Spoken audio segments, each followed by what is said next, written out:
How are you? I'm good. How are you? Good. It's raining today. Is it? It was raining here yesterday. It absolutely poured in the morning, but then in the afternoon it was actually pretty after the rain stopped. The rain stopped about 11 in the morning. It's pouring now. Yeah, I was So, glad that it really rained the way it rained because it really got a chance to really soak in. So, because yeah, we rain haven't is get some always little helpful. rain, we get some little short rains. It'd be 10 minutes, 20 minutes, and that don't really be doing nothing. Not really.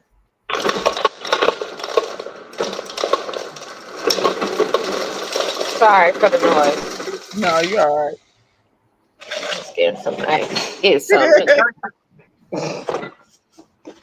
I was outside trying to move some of my little seedlings before it started raining. But once it get to raining hard, even if you on the porch, it'd be like sideways rain. So I was like, let me go on in the house. Hey, Lynetta, what's going on, Lynette? Hey y'all, I can't see the chat on this one. But yeah, And I was gonna get on my computer, but then I can't move around because I need to get a new battery oh, for the computer, and I've been holding on to that thing. So okay. I say the phone it is. So, what kind of seedlings you got? Um, broccoli, cabbage, cauliflower. I got one little baby dill. I tried to plant some more herbs, but I got to replant the herbs. So, like more parsley, I was trying to get to pop out. I have collards. They still real small, but enough to want a little more space. Not big enough to go into the garden. Cause I tried to direct sow some stuff. Like I tried to direct sow broccoli, that didn't work. I had some purple mustards that direct sowed themselves, had went to seed and dropped, popped out. And I think somebody was eating them. I don't know who. Probably. Maybe I like mean, roly polies or that's something. what I was gonna say. Do you see roly polies in your garden? If so, that's probably they probably eating them suckers down. Yeah, and I have a lot of like I put a lot of leaves and stuff that the roly polies normally eat, but I think seedlings is their favorite. Yeah, yeah. It's So you not late, Army Chickadee. We just started. You said hey Army Chickadee. you prepping supper. What's up, Jamia? So Uh, just some brassicas, really. I need to plant more kale. I pulled out more seeds. I can show y'all what I just pulled out this morning. I was like, girl, you ain't got enough kale. I'm trying to give my quail some kale and us too. So yeah, I see how that. about you? What's going on in your garden? I just watched your the last video with the flower on there Oh this yeah, morning. Or was that last night before I fell asleep? yeah. They will be nice. Them, they'll eat your little seedlings right down to the ground. Roly polies. Yeah, they And will is that eat your seedlings. controversial? Because it get on my nerves. I see people all the time. They talk about, oh, the roly polies. They eat the heavy metals in your soil. No, Leave they them. They're don't. good for your garden. And I'm like, I mean, I okay, have to look up that heavy metal thing. That might be true, but just good for your garden as a blanket statement is not true because they eat no. all your seedlings down and they try to say they don't eat your seedlings. Oh, I've had them eat seedlings in one night. Like in one night. Ate all my beans You, down to the ground. Like yeah, that's it how I doesn't learned take it them by long. experience. It doesn't take them long, but as far as them, let me see. I've seen that multiple times that people say that roly polies um they reduce the heavy metals in your soil. We can look it up. But I'm like, that could be true. I'm not saying that's not true, I but what I'm mean, saying is not true is that they don't eat your seedlings. They eat your seedlings though. Whatever they doing to the soil is a separate, because the soil might be healthy, but ain't no seedlings gonna grow in there if the roly polies are there. hello.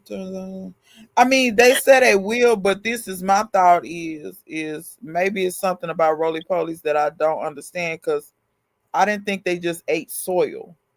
You get what I'm saying? Like, Yeah, I and I'm not gonna lie, I haven't gone into the research of that because I am the living research of the part that I can rebuttal, and I just want yeah, us to be clear that you roly polies will eat your plants. I don't want people to go outside and their plants are gone. And somebody told them that roly polies don't do that. like for That's instance, not true.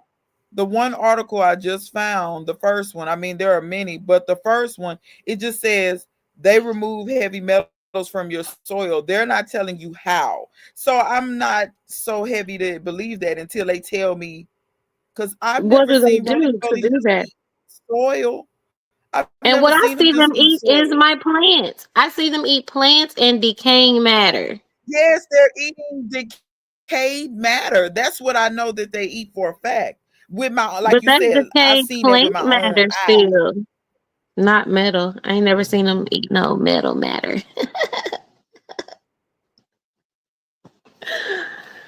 Look, I'm not saying it's true or not. I'm saying what's not true. They eat roly public service announcement. Primarily consuming. Yeah, Roly polies eat your it plants. says they primarily eat. They said it, Uh-oh. You said yeah, they what? said they primarily eat decaying organic matter like leaves, wood, and plant debris in elements including metals. Um, Mm. Okay.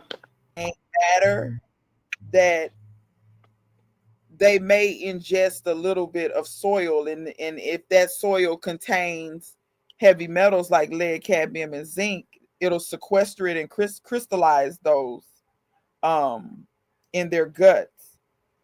But see, for people to say that, so basically these bugs, they're not just like eating vast amounts of soil.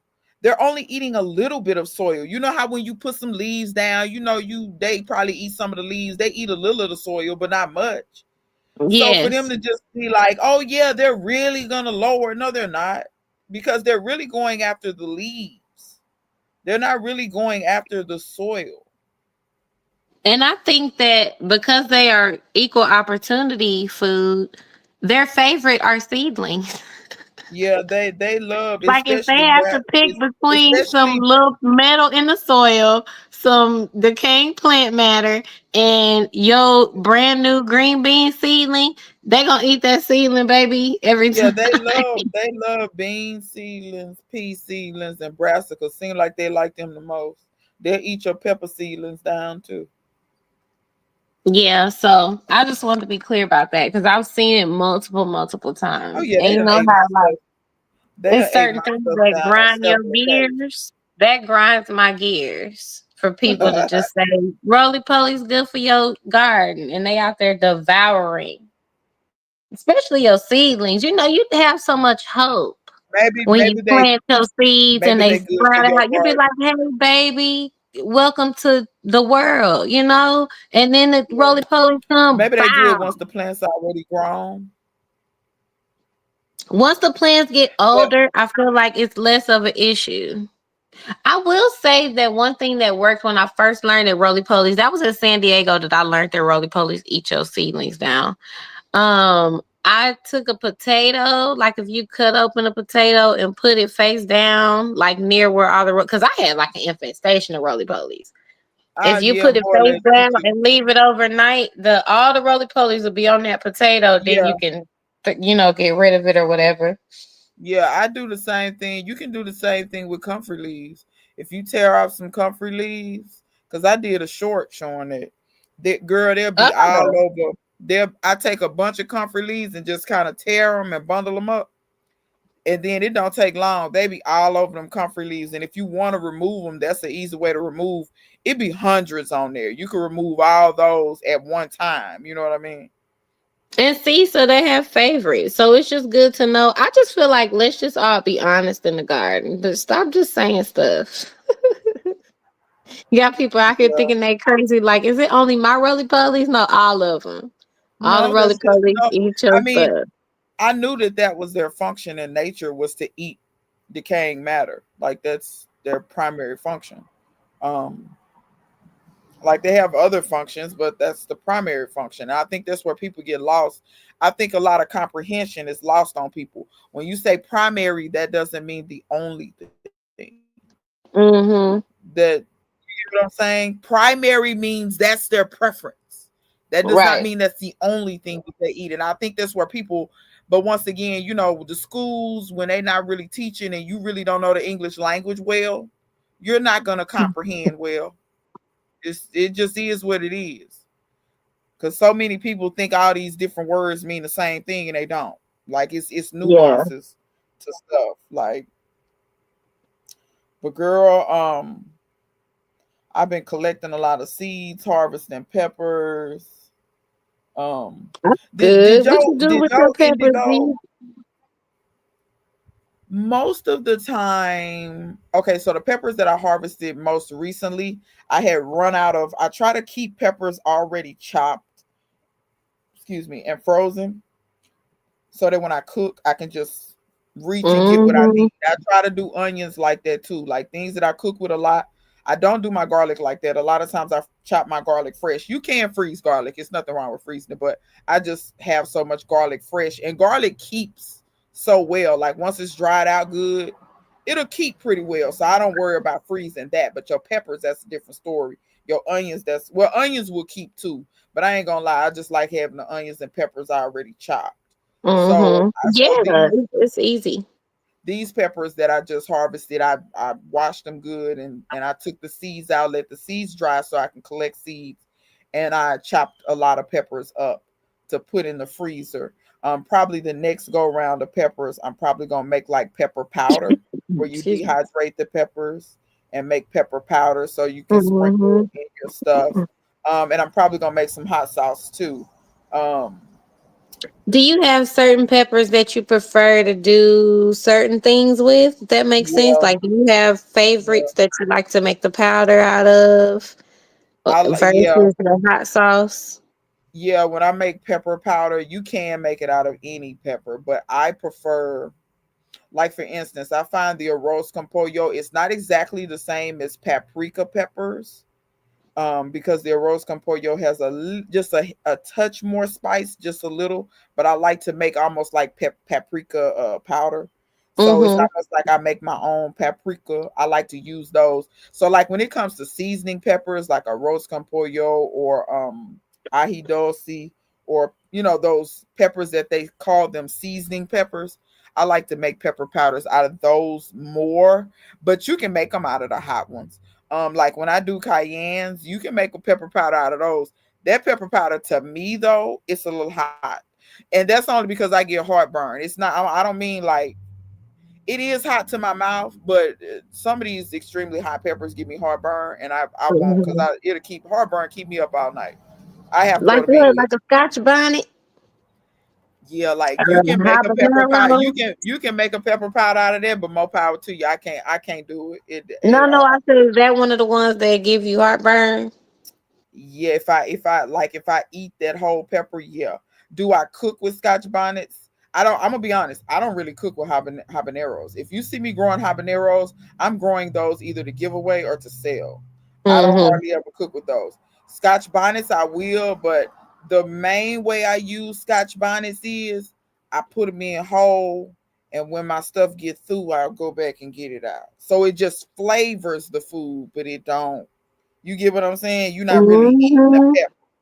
So that's the way Mm-hmm. I use Scotch bonnets the most. However, I know people like Army Chickadee. She probably can eat Scotch bonnets raw and probably be fine. Cause Probably. these people is tough, honey. I must be weak.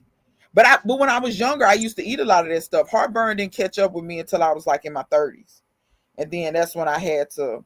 Like I used to tough through it, but now I can't even sleep at night. Like if I really eat something, but it ain't just peppers that do me like that. Like if I eat super acidic stuff, like sometimes Mhm. lemonade can do me like that. Like if I drink a fresh Really? squeeze, yeah, a fresh squeeze lemonade out of fresh lemons, not the fake stuff. If I drink a whole lot of it, it'll give me heartburn. Mm. But I mean, well, heartburn is acid reflux. So anything you eat that's acidic, it'll, That's it. Yeah. yeah. Mm-hmm. Jamia Okay. says Jamia says she can't do the spicy peppers. And D Oh, Nice, I love spice. I really do. I'm just sitting yeah. here thinking if I got heartburn, my heart will just be burning. I just Well, like I said, hey, I still incorporate, like I have the spicy Janes and I cook with those. I cook with the sweet tarts. It's the super hots. It's like the Scotch bonnets, the habaneros. Like yeah. I'll never grow a ghost pepper. I'll never grow that I stuff don't is too think I hot. would grow a ghost pepper. Uh, I like heat, but I love flavor. I'm Yeah, see, not I want to going be to able to take taste. my tongue just burning for no Yeah, reason and it's not good. And I think once you get to a certain what they call it Scoville level yeah, of heat, like ghost peppers, then yeah, you just getting out of control with it. You know what I'm yeah, saying? Like what's the purpose? yeah. For your mouth to burn up? I Or get was it. you trying to enjoy the food? Did you want to taste something? Yeah, Or so there's a fine line, I think. yeah. Or like Clausen. I remember one time, girl, mommy had me cutting peppers, and this was before I even knew about habaneros. She just cut the peppers up. I cut into a habanero, start choking. I'm not if I'm When I choking make while I cut it, I'm not about to. I'm not I eating have it. gotten to a point where Why is it in my throat and I ain't ate it yet? Why is it in my throat? when I make my Why? pepper powders, I have gotten to the point where I make my pepper powders. Generally, I will make them on the back porch, like Mm. because when I pulverize them peppers and you open it and that dust come out, girl. One time I did that. I had made a big batch and I was making it in my food processor and I had got it all, and my stupid self. I seen the dust, when you stop it and you can see the little dust in there, but I'm so stupid. I'm just opening it up. I don't open it up. That dust came out, baby. I was overcome. I was in that kitchen dying. I was choking. I was trying to open every door and every window. I was in Oh there my dying. I god. was choking. I was choking, and I had ground up a whole bunch of Scotch bonnets because I was making Scotch bonnet powder for somebody. So she And like they ended Scotch up burns loving in the your powder. lung. I said, I hope you love the powder because I almost died trying to make stuff. But I would never do that again. I generally do it outside because when you open it inadvertently, It that can the cloud wind. of yes. And so I opened it up outside where it's well ventilated and I don't have that issue. When I did that in my kitchen, oh no. Or if Girl, I you do it in have the Scotch kitchen bonnets again, in your lungs. if I do it in my kitchen again, the window must be open and a fan or something must be on to suck them that dust out because I cannot. I cannot with the peppers. It was too much. Clausen World say put half a teaspoon of baking soda in some water and drink that for your indigestion heartburn. You know what? I'm gonna try that. Okay. I'm just that's not a bad thing. I'm gonna tell you what I usually do. Ginger is good for ginger actually helps with heartburn, believe it or not. I don't know how that works because ginger And actually is kind of nausea. spicy.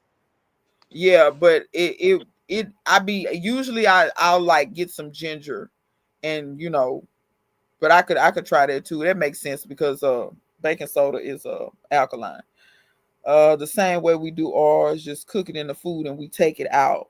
Yeah, yeah, Who said that's what that? I do. That's Tracy's Rhythmic Life. I don't know if you've ever watched her Hi, channel. She has a Stacey's good channel. Rhythmic Life. I think that's my Yeah, first time hearing the name. So nice to meet you. yeah, she gardens and she mainly gardening, but she does thrift store hauls. She does thrifting. Ooh, I Give love your thrift store. yeah, Love a yeah, thrift store. My daughter too, my yeah. 16-year-old, she's always trying to go to the thrift store. And now she knows how to sew. I put her in sewing class last year. What So what she be now she sewing, girl? Well, she had when she was in class, her little finale was she had to make a little outfit. So she made a purse and some earrings and the pants and the shirt. She had like a hair wrap, girl. But now she likes to purchase clothes and then kind of change them up, I guess, to make them look teenagery. Slow fashion, as they say. She's Yeah, her mother's yeah. child, so she not With really the with like the with the young people. she not really like a label junkie. Like she just likes to look cute. So she loves to, find something on sale or find something at the thrift store and then just make it her own. Okay, that's a. I checked out this chick online. She be doing that. She her friend like went and got two like dress shirts. Two guy. It was she bought two men's dress shirts, but she brought them to her. This chick sews, but her friend went and got the stuff, and she said, "I want you to turn this into a dress." And Mm-hmm. I knew that was gonna be cute because at homecoming one time, this girl who used to be on the dance line, she came back and she had the cutest dress, but it she didn't just wear the shirt. It was a midriff, and then the bottom half of the shirt was the skirt part. And then Mm-hmm. she had cut the sleeves off and made the sleeves kind of like where the midriff was, it kind of tied around the waist like it was Mm-hmm. real cute. So when the girl did this online, I said, let me see how she finna do this. And she took those two dress shirts, and lo and behold, that's what she did. She turned them into a dress. It wasn't a two-piece dress, but she took it and kind of made it where the girl could tie it around the waist to kind of bring the waist in or whatever. But Mm-hmm. it ended up being real cute. And she like cut the back out of it and stuff to make it cute in the back. I was like, oh yeah, this is real cute. But yeah, you can find some good ideas online, all this different stuff these people be doing. Cause I And look at stuff and all the time. skills, like we keep talking about skills. That was one of the skills that as soon as she was like, "Oh, I kind of," so one of my friends sews, and she also at the time she was a homeschooler. Now her son is in public school, but um, she just Mhm. did like a little. Sometimes we would get together and teach each other stuff. You know me, I was teaching gardening, growing your food, and she does sewing and stuff. And so she did a class with my daughter once, and then once she got really, really into it, I was like, "Okay, girl, let me pay for a little." So she went to a Yeah. year long class and learned how to like put a whole garment together. But I'm like, you learn that skill, you can fix your clothes, you can purchase, stuff at the thrift store or whatever and make it your own. And it really saves a lot of money. And plus you have your own style. Like that's one of the things I do like to be unique. I don't like to spend a lot of money.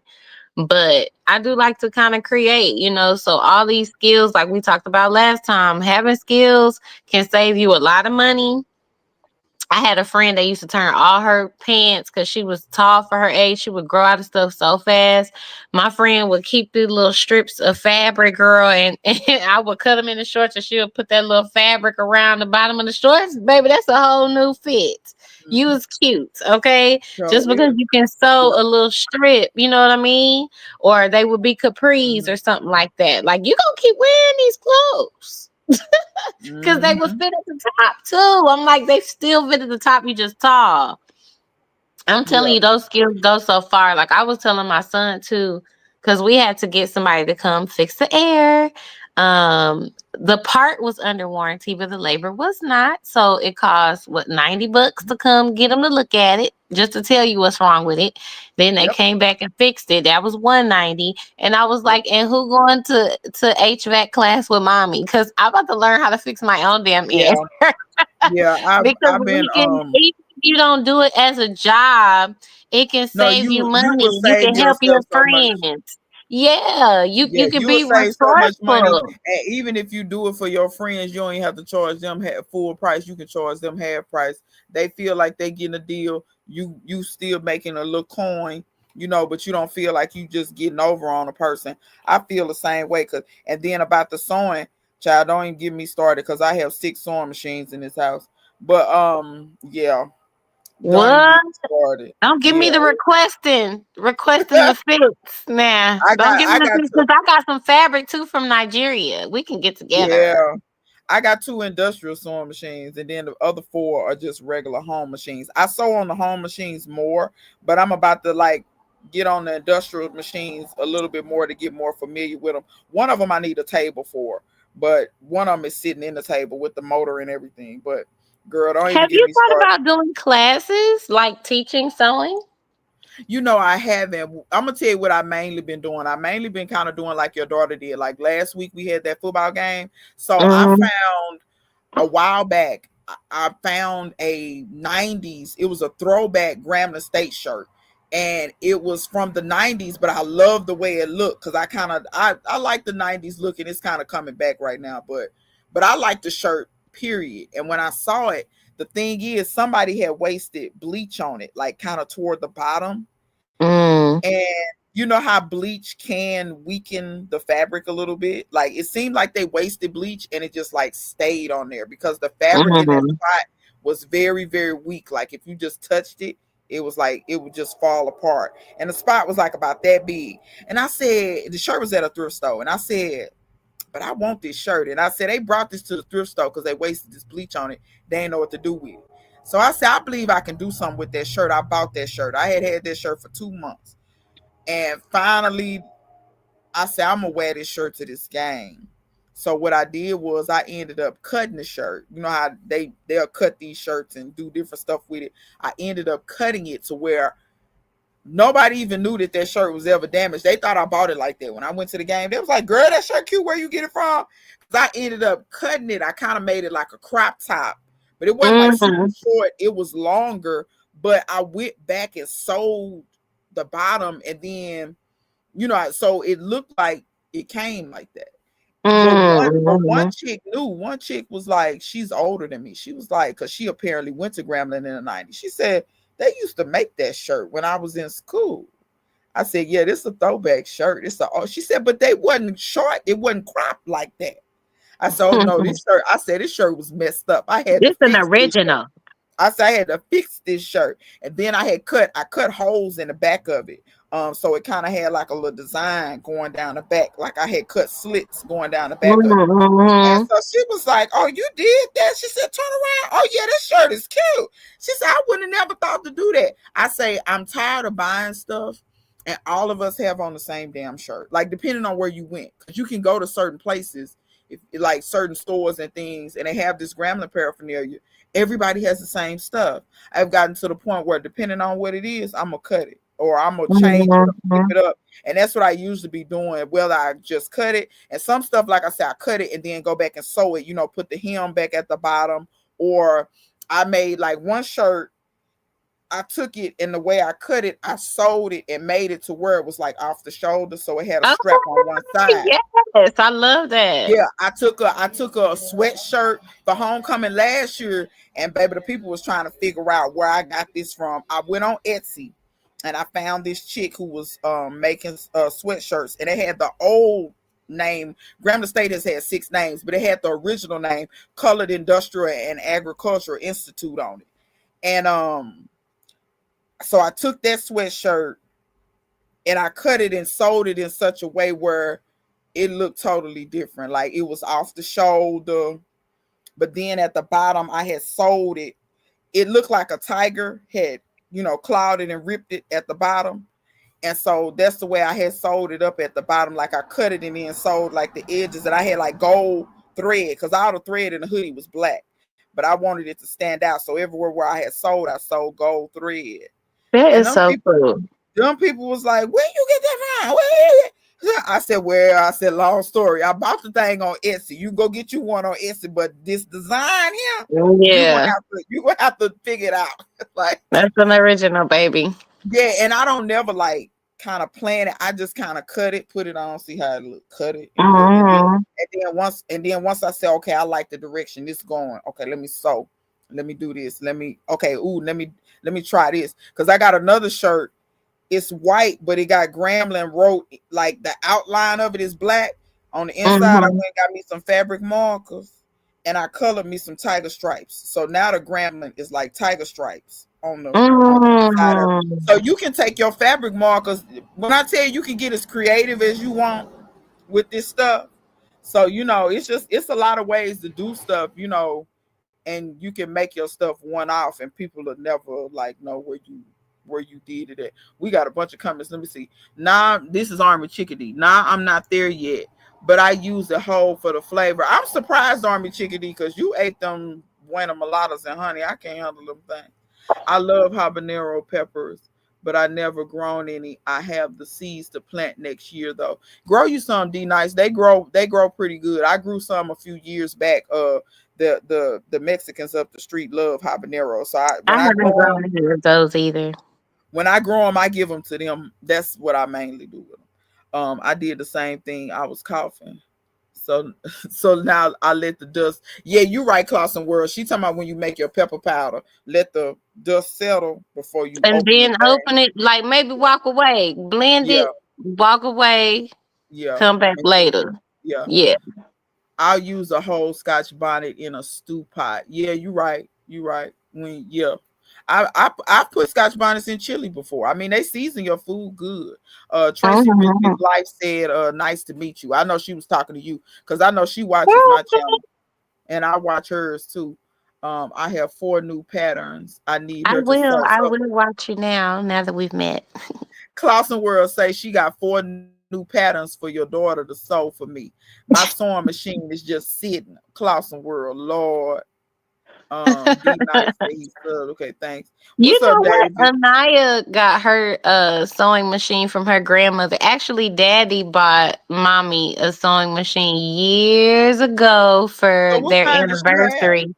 And she didn't even use it. She never used it. Yeah. And then when Anaya got in class, she was like, "Grandma, can I have your sewing machine?" I said, Grandpa must have bought that for you, girl. He must knew you was gonna need it in the future." I think it's a Singer. Is that the name of it? Yeah. Yeah.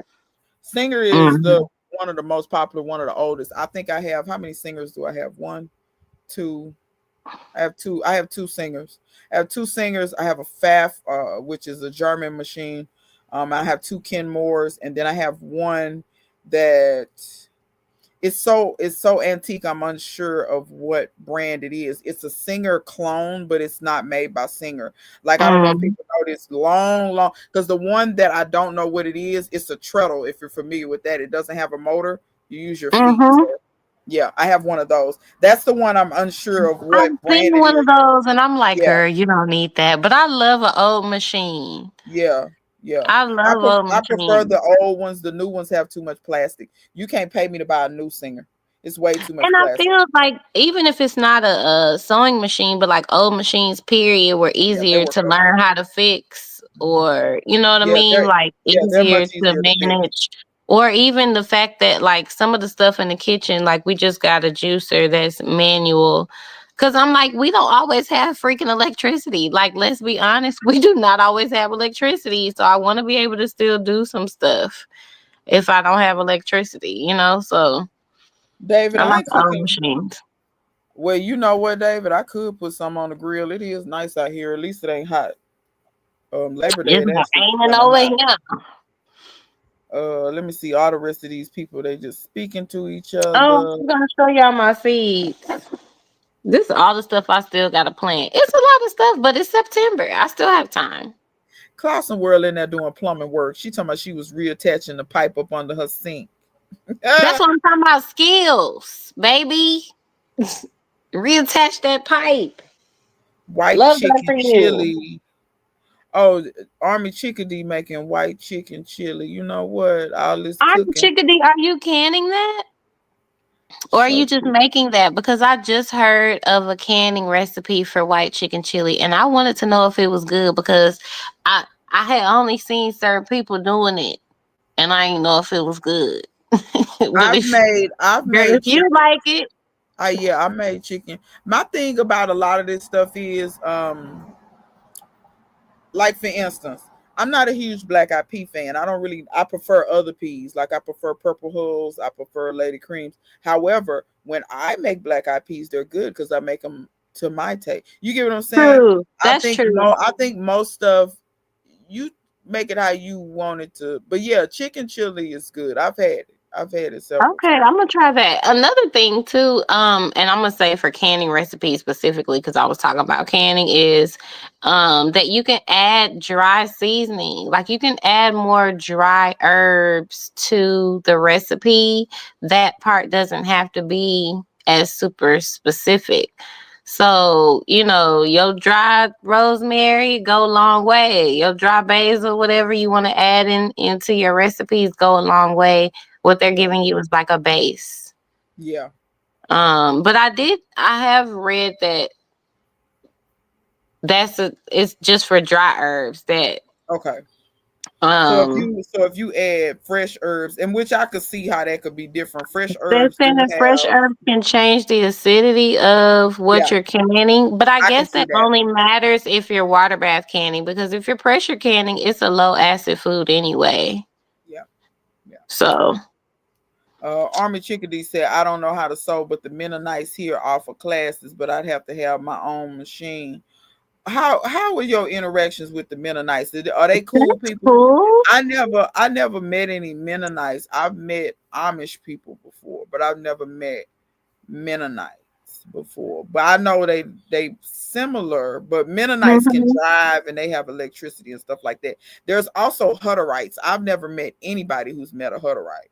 Me either. I haven't met any of those, but I watched this one lady's channel. I think it's Homesteading with the Zimmermans, and her and her husband were raised old order Mennonite. She said, but they Is that no the black? longer. Is she black?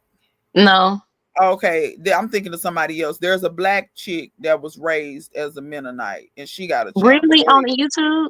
Yeah, and I can't think of the name. I don't forgot it. Okay.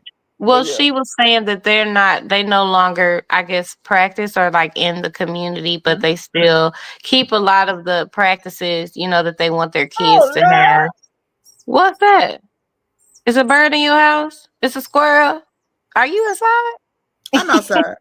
Oh, A squirrel nest has fallen, and the baby squirrel is over here, but the mama is right here. somebody A hollering. I can hear it. Yeah, that was the squirrel, po thing. He fell out the tree. Oh, he said, The "What the nest, hell? What the hell? What the it would, hell? and What I the don't hell want to you touch. I say?" don't want to touch the squirrel because the mama His may mama not gonna get have him to if get I. him. Yeah, I'm gonna let the mama come get him, but I hope she don't hear me talking and think I'm gonna bother. I'm not gonna bother. I'm gonna let her get her baby.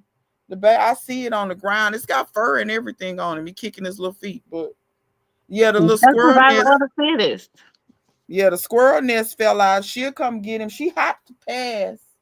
I just saw a hop past, but she probably heard me and was scared. But I don't know. The if I gotta if worst come to worst, if she don't come get him in the next, I'm gonna wait a while. But I got a towel. Maybe I can scoop him up in the towel and set him over by the tree. You know what I'm saying? Further from me. Maybe she won't be Yeah, scared. And then she'll get a little baby. But he all right. he He all gonna be right. all right. Yeah. He's still making noise. I make sure he all right. Ain't nobody gonna fool with him. But I'm glad he fell in the yard. It's more. Oh, it's two of them, girl. It's two squirrels. And I can hear him. Yeah, the mama up there. She finna get out and get them. She looking at them. She see them on the ground. You can get your babies. I ain't gonna fool with your babies. I ain't gonna fool with them. You're such an They animal cute. person. Yeah, I'm not gonna. I can't hardly. I really feel like people who have a cold heart towards animals, you have to be careful because people that have a cold heart towards you. Are the belts hard to Like find? if you are the what? Army Chickadee asked, "Are the belts hard to find?" Hey, Shauna, what's up? Oh, for Are the, your sewing machine? for the old singers, no, they're not hard to find. You go online and get those belts real easy, and they're cheap too. They don't even cost much. Um, yeah, they're real old. And if you have a hard time finding it, I can tell you how to find them. Because the walking foot singer that I have is from 1921. So, and Oh, I I love I when that. I That's so bought it. cool. Yeah, when I bought it, the motor and everything worked, but the reason why the guy was selling it was because the belt broke, and he was like, "I ain't finna fool with this." He said he wasn't even gonna try. He said he wasn't even gonna look up nothing. So I bought it at an auction for $100, and with the table, everything, table, motor, Wow. everything was working. So You no, should do those a belts on my short apartment. showing us you do a short showing us you sewing on the I will. 1920. That's Yeah, so I will. cool. I think my treadle is older than that. Like I said, it's that machine is so old. There are no markings on it, no, but it works. Like you can tell whoever had it took care of it. But you know how you use something and like all of the decals and stuff have worn off. That's how Hmm. it is. Like so, it's no markings. I don't know what age it is, but I suspect it's from like 1890 something. But I got that at an auction too for $5. Nobody wanted it, and it was How do you working. hear about the auctions in your area? So the way that I go about hearing about them is so it's two websites that I check out, auctionzip.com, and I'll put that in the chat if anybody wants to check it out. And the other one is go to auction. Um, those two. And what you do when you go on those sites is you put in your zip code, and then you there's a drop down box, and you want to drop down how far you're willing to travel. So let's say you're Mhm, willing to okay. travel 20 miles. You're going to select 20 miles, and it'll give you a 20-mile radius all the way around where you are. And if there's any auctions in that area, like it'll pull up a calendar, and if there's any auctions in that area in that time frame, you can click on them and see where they are and see if you'd like to go to them. Most of them will have pictures so that you can kind of get an idea. They won't take a picture of each and every item most of the time, but they'll take pictures of like grouping Mhm. A items. group of stuff. Yeah. And then you can kind of see. And if you see stuff that you want, you may want to go. Um, but if you don't find anything, sometimes you have to widen your search. Like for me, I usually pick 50 miles. I'll usually go 50 miles. I'll go further if it's something I really, really want. Like I have gone 200 miles, but it was something I really, really, really wanted. And it paid off Mhm. because I got it at a price. Like sometimes when you see stuff, some of this stuff you just will not see anywhere. And Yeah. And if you you just find, have to know what you're looking for and what's the value yeah, for you. yeah. And also, like I tell people all the time, when I first moved into my house, it's right around the time when I first found out about auctions. If I had known about auctions before, also there's another one, estatesales.net. Yeah, estate Estate sales. sale. I was just gonna ask if Yeah, you go to estate yeah. sales. I love So me an estate sale. yeah, so the auctions that I go to, technically a lot of them are estate sales. For instance, Okay, yeah. you go to the house and they're selling everything. That's an estate sale, but they just put it on auction whatever. And like the format is an auction format. So people Mhm. they're gonna bid. Whereas some estate sales, they just put tags on stuff. It's already priced. They have two different formats. Those are the I kinds don't I've been to. Is like estate sale in the house, walk around the house and see what it is, and yeah, everything on in the house has tags, and you can yeah, it's find tagged. canning Yeah, jars, you can find canners, you yeah. can find things like That's how I old found my sewing canner. machines. I've even found silverware, like Yeah. actual Silver, silver. silver. Yeah. If you know how to, well, and you have to know like what stamps to look for and stuff. That's like Mhm. probably for my other channel because I'm a jeweler, so I Yeah. like study the stampings and all that stuff. But you can find some good stuff Yeah. at estate sales, You and really that's can. another place. My daughter looks for clothes, baby. She loves some clothes. She's a teenager, so. Yeah. Definitely. So what are you planting? I'm still catching up on planting some stuff. I pulled some more seeds out today. Once I moved seedlings, like the seedlings were like broccoli. I had a few cauliflower, a few cabbage, some stuff that didn't sprout that you gotta replant. Um, like kale. I was like, I do not have enough kale. And I want a lot of kale. I could see that being the case. I threw down. So Shaka sent me. That's a chick that she started out watching my channel, but we cool. We talk from time. We talk periodically. But she sent me a bunch of seeds that she saved from her garden, cause she make videos here and there. She don't make them super regularly. She got kids, honey, and work, and life come first. Girl, don't mind me, these little squirrels hollering. Girl, you know this about to I keep run hearing me. them. Yeah. But I They care know. just as much as you. Like, I'm like, is she gonna come get them? Like, girl, they hollering. Like I said, I think it's because they not that far from me. They like 10 feet from me. You know, sometimes a squirrel, she won't. Like I said, I got a towel over here. I think I'm not gonna touch them with my hands because I don't want to get my scent on them.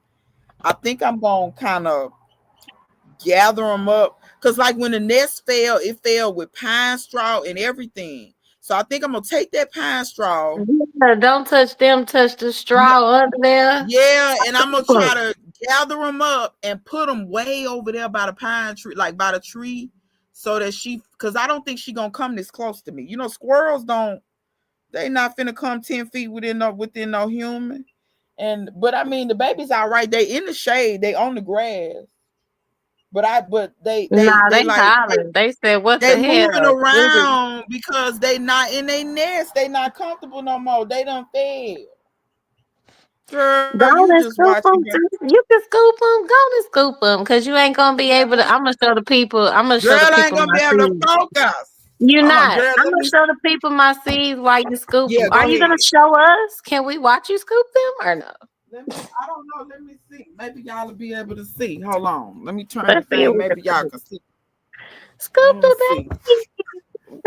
It's babies. hold on. Let me unblur it because I got it blurred. Or well, I didn't blur it. What you call this mess blurred? I don't know. Lord, I Who don't know. I you don't know blurred what's it? going on. Ain't that Y'all your might be able to background? see. Hello, baby. Oh my gosh.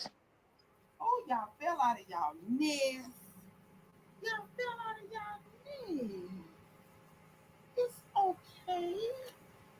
Oh, y'all so cute. Oh, you hollering. It's okay. Let me see. Can I show y'all? Girl, you got her. Yeah, girl. Can y'all see them? I They in can't it. believe Oh, are they blurred? No, they not blurred. Can you see them? See them hollering? it, Holland. Yeah. Mama. Hold on. Pookie bookies. I gotta get The y'all. pookie bookies. Oh, there you go. You fell right in the net. Perfect. There you In go. the nest. Yeah, your mama be here in a minute. I'm finna scoop you. Go on and scoop them, sis. Oh, let me put you over here. Baby, y'all, Diva love her some animals, y'all. And I love that about her. You holler for your mama where she can hear you. They said, Mommy, come get me. Hopefully she can get y'all back in the tree. Girl, this nest was big. Girl, this nest was huge. I knew They something should was have had a wrong. better foundation under that thing. What happened?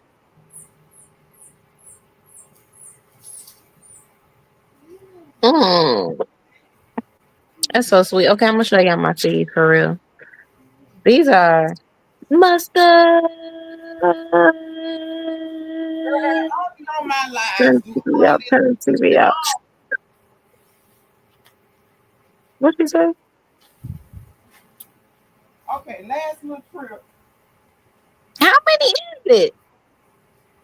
Is it 3? You guys okay? Okay.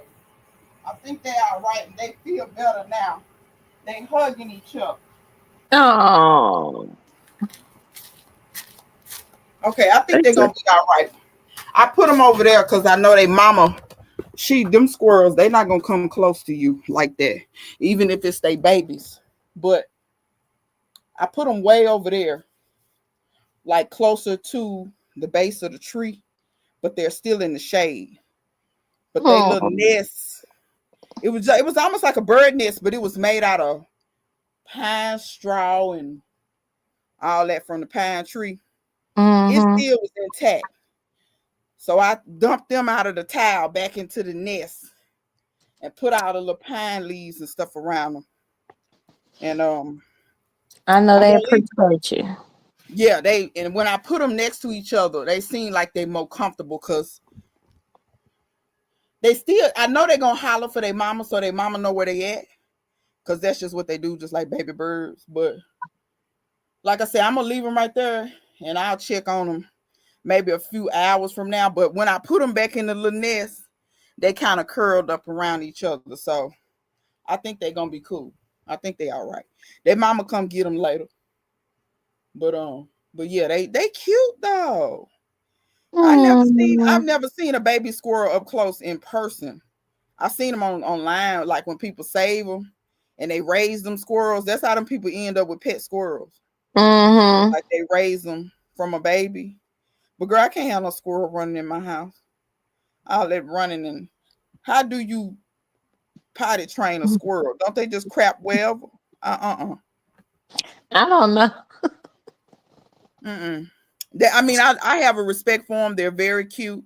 They still eat my fruit up, but you know, but I'm not gonna hurt them, So, Yeah.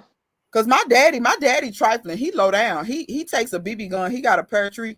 He be taking a BB gun and he be shooting at the squirrels. I said, Daddy, you going to hell for that? You going to hell for that? Like shooting at the squirrels, Is it like that. because they're eating his food, Yeah. or Okay. is Yes. it Yes. unprovoked, or No, they're eating. He only does it when they're in his pear tree. But my thing is, Daddy, what do you expect? Pears like, squirrels like fruit, pears just like you do. Like, why would I shoot at something when it's using its instincts that God gave it to survive? Why would I maybe shoot he at need it? a squirrelinator? Maybe he could relocate them. My daddy, let me tell you something about my daddy. You can That's tell what him they're all farming, or the squirrelinator. you can tell him all of that and he's still gonna go out there. It don't matter. You wasting your breath. You know how some people that is not gonna listen. He can go out there and still shoot them squirrels. More power to you. You going to hell for that. I don't care what nobody say. Is he All that with you. shooting the squirrel, or is he shooting at the squirrel to scare it away? He tags some of them. Some of them he be hitting. Now some of them he missed and they do run off. But he have tagged them before. He done hit them suckers before and killed Okay. them. He ain't And going then out there. Is he eating the squirrel after no, he hits it? no, Daddy not finna eat no squirrel. I will. Daddy not gonna eat no squirrel. He not Damn, finna sis, eat I that. keep trying to ask questions like That's why I told you he going to hell. I know exactly about what I'm saying. I know I'm trying to exactly ask a question like, but daddy using the meat, you know what I'm saying? And then because I'm all for. I have no problem with people hunting if you kill that animal and you actually partake in it, because I don't feel like it was a waste. You just shooting something and then it either rots on the ground or maybe a cat come get it. If the cat come eat it, okay, but like you just taking maybe a lives at this vulture, point. probably not even a cat. Maybe, but We you have just vultures taking. in my neighborhood, We do so too. Let some die. We do too. But yeah, yeah, you we just got taking lives. the I don't black really believe in vulture. that. What's up, Yeah. J3GS? I know you probably You came here know, a I long think time it's ago. tough. Like I finally, when I had a garden, I finally understood Elmer Fudd. I just was always trying to figure out why he was so damn mad at Bugs Bunny all the time. Like, what are you so upset about? Like, why is you shooting at this So bunny? But yeah, then I realized that but hold that on though. them But carrots is probably his carrot. Bugs Bunny child, probably like, "What's up, bruh? Been in your girl, garden this morning." I never did see Elmer Fudd really in no garden though. That carrot would be by itself. It would just be one long ass carrot. I don't believe Elmer Fudd was planting them carrots. Elmer Fudd, let me tell you, I met this dude, so you're gonna find this You're funny. probably right, but listen, I placed my own gardening I trauma know, I know, I know. onto the Look, cartoon. you say I'm gonna make up something. I'm gonna make it make sense. I'm gonna make it make sense. Let me tell you something. I met this dude, and this is how I knew. I know everybody ain't the same, but I met this dude, and this dude said his father, when he was like 5 or so, started teaching him about hunting or whatever. And of course, usually when you young, you start with small stuff like small birds, small squirrels, or whatever. He told me that after his daddy taught him about hunting, he said at any given time, he was always trying to run outside to go kill something. This boy was about 4, 5 years old. He said Mm. And I said, okay, well, was you Was he eating it? was you no Taking them home and grilling them no, he said that for dude said fun? he was just killing. He said he said it got so to where the neighborhood ain't hardly have no squirrels or hardly have no birds. He was killing cardinals, any kind of bird, blue Oh, we jays, got blue jays mockingbird. in our neighborhood. Cardinals He too. was I just would hate killing up. that. He said he was just killing up all that stuff, killing up all that stuff. And his daddy finally seen a lot of carcasses, and he was wondering where that stuff was coming from. And he finally told him, "No, Dad, that stuff I've been hunting." His daddy didn't have sense enough. See, that's why you can't teach. You got to teach kids all of it. If you're going to hunt, son, this is for you to For a sustain yourself. purpose. But This you is know not for what? you. A lot of people But don't hunt for a purpose. And I that's know what you're when talking they about. hunting them Because I'm just elephants and like, so stuff. you're just going out and killing something for fun. That's even with daddy. That's why I asked, like, is it unprovoked? Do he just hate squirrels? Like they just didn't start nothing with him and he just went out there? No, that's not the case, which with us for the most part is normally like that. Like if we respond to something, now we might go too far. Now he only. But it didn't come from nowhere. But some With people my hunt daddy. just for fun. They don't eat the meat. They hunt to Yeah, take a picture next to the yeah, lion. You knew you was not about to eat that no, lion. You was not gonna eat that. no. It You was, you you didn't think about if they was in danger. You're not even on your own landmass doing that. no. Now, I will say this: Daddy only does it when he has pears in his trees. Any other time of the year, he don't do it. He want his But pears. he do. But Daddy needs still, some organza bags. Daddy, get you know what he told me because I took him some, and I went and got my organza bags. He gonna tell me he ain't got time to be putting that on. I said, okay, Daddy, but you you just got want time to to kill shoot stuff. the squirrels up, Daddy. Because No, I Daddy use organza bags. tried. I'm sorry, I'm not gonna go outside and waste my ammunition on squirrels. I Like try to support Daddy. that child, I mean, he's not, and don't get me wrong, my daddy not super violent, but that's the one thing I noticed. I won't No, never no, forget no. I don't think you're saying that.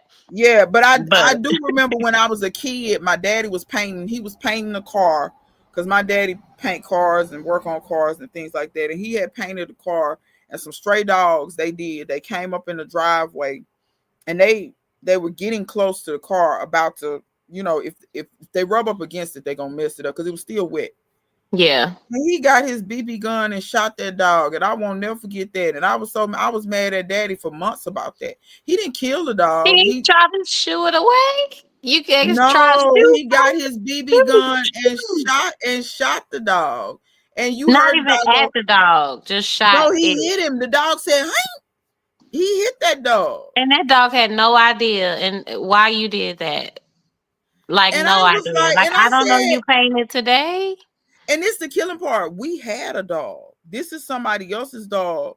When I tell you I was probably 10, I grabbed that gun from my daddy. I said, "Don't shoot that dog. We got a dog." I was mad at him for months. I ain't talked to him for about 2 months. I ain't lying. We were living in the same household at that time. I ain't speak to him for 2 months. I said, I ain't fooling with this dude. And I've never seen him shoot a dog again. But like I said, I don't know what that is. I don't know what that is with Daddy because nobody else. Like my uncles on my mama's side of the family, they hunt, but they hunt to eat. When they bring stuff home, they go to cleaning it up and dressing it out and processing it and stuff. They don't just be out killing stuff. They don't have no desire. They and my uncles, like I said, this is the side of my family that had all that land, used to farm and stuff. Stuff used to eat their stuff. They had crows, they had rabbits, they had. Do you think they shot any of that stuff? No. They was like, because this is what they told me. They was like, yeah, it eats your stuff and yeah, it makes you mad, but at the same time, it's got a life too. You know what I'm saying? You wouldn't want nobody running you down. It's trying to live, trying to eat, trying to whatever. Just find some other way or grow enough to where you can share with them and and like I said, that's why I put organza bags on my stuff. Just Yeah. organza bag it. I know, and at the top, I let the squirrels get them. They can have the stuff at the very top. The stuff that I can reach, no, that's for me. I'm organza bag it. It Yeah. is what it is. And I still, even this year, I organza bagged some figs, and they made off with a couple of my figs. I got most of the figs though, but they got 3 or 4 of them, a possum or whatever got them. But I'm sorry. I don't know. I just don't have it in me to just be shooting stuff all the time, killing stuff all the time. Then when you kill it, what you do with the corpse? Because I'm not gonna Bury just them. leave I that. would definitely say personally, I definitely had rat traps out last year. We had Well, mice see, you had everywhere. some They serious was issues everywhere. because And then they and ate. I understand like a lot of people who grow food, they be like, just grow enough for the animals. But I live in one yard, like I have a regular yard. Like I don't have Well, enough space to grow sweet that's potatoes for true. them and me. Like That's so I have yeah, to compost their ass. Like, yeah, and I'm not trying to be rude. Like, it's like I try everything, even the organza bags. They ate through my organza yeah. bag. Now, see, I ain't gonna lie. When you got a rat problem, that is something totally different. And then also, I want to stress this too. You live in Houston, and I'm not saying this is specific to Houston. It's not. It's specific to any city. You can go to Chicago, they have rat problems. You can go to New York, they have rat problems. Dallas have rat problems. You get what I'm Okay, yeah, saying? I have a So mouse. I think I have a mouse problem in New yeah, York. They have yeah, rats. they have rats.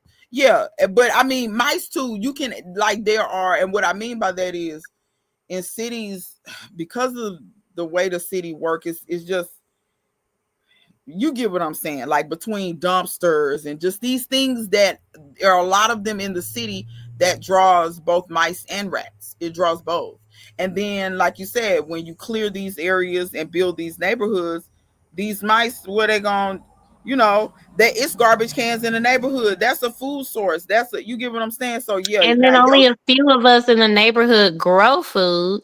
So then so when they they find migrate somewhere to where there is, yeah, because somebody is a mouse eating all my kale, like eating the tops off of every single kale that I It have. like the timber part, the timber.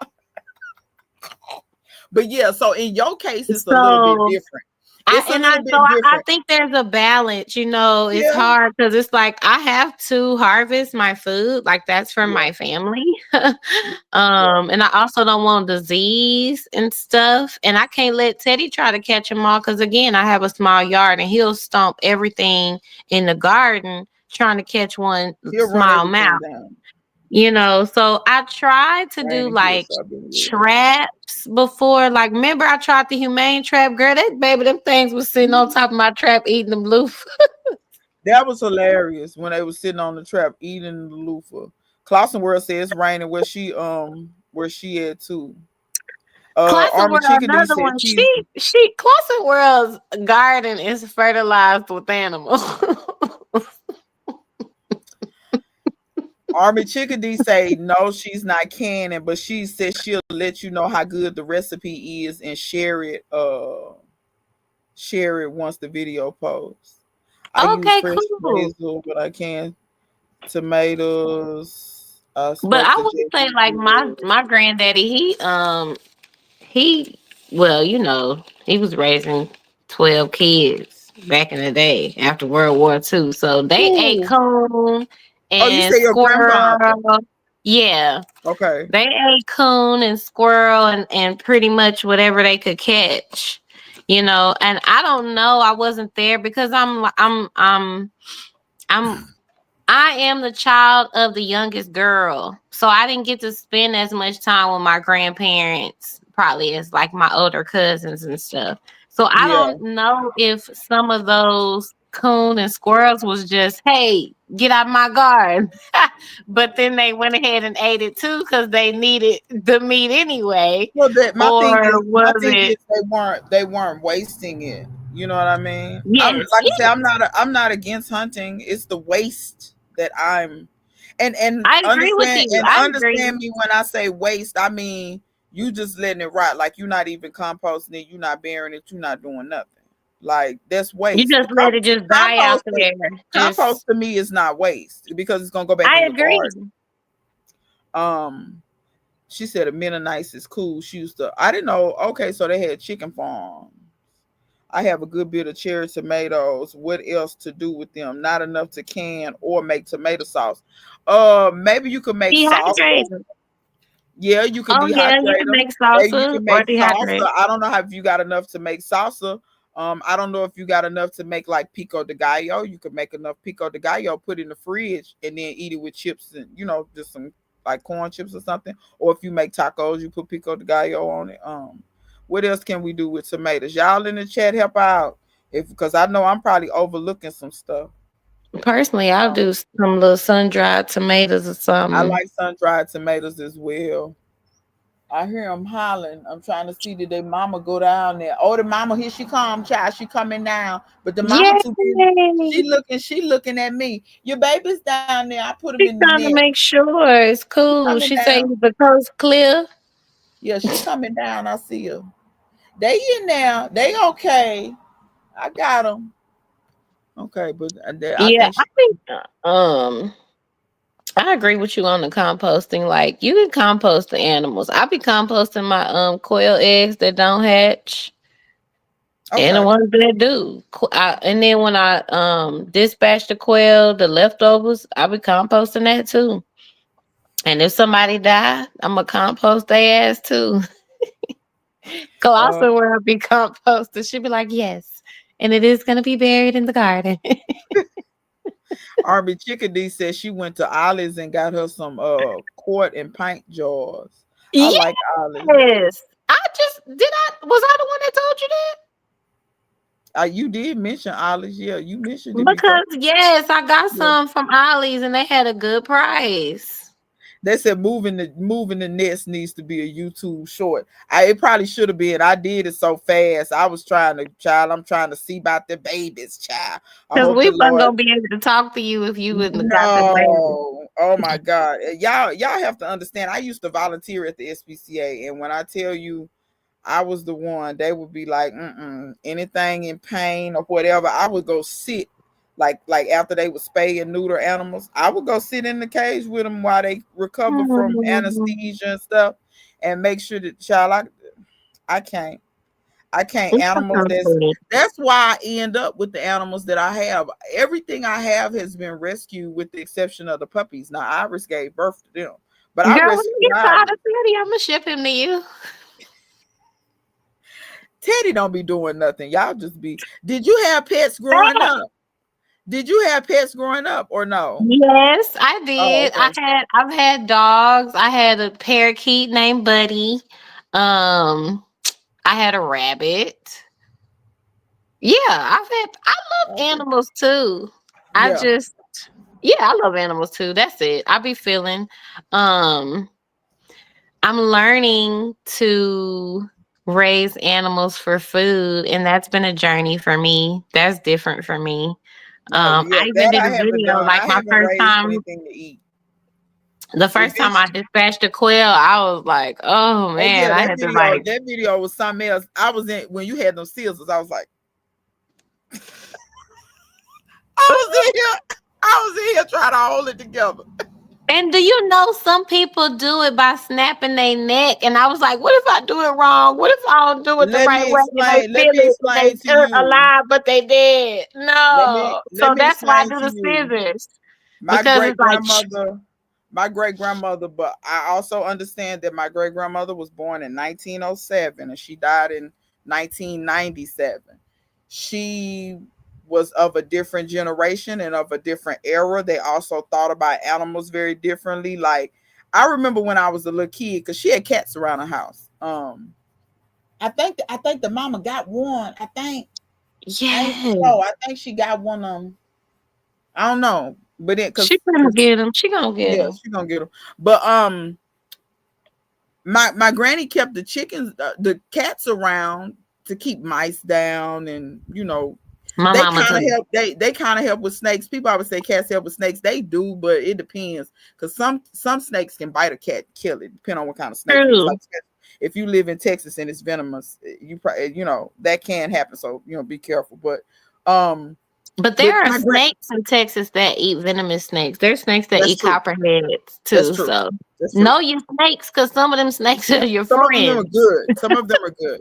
And then some snakes help keep the mice down too, like rat snakes and things like that. Yes, they do. I try to keep snakes. Snakes don't never stay in my garden. As soon as I see them, they move out. Yeah.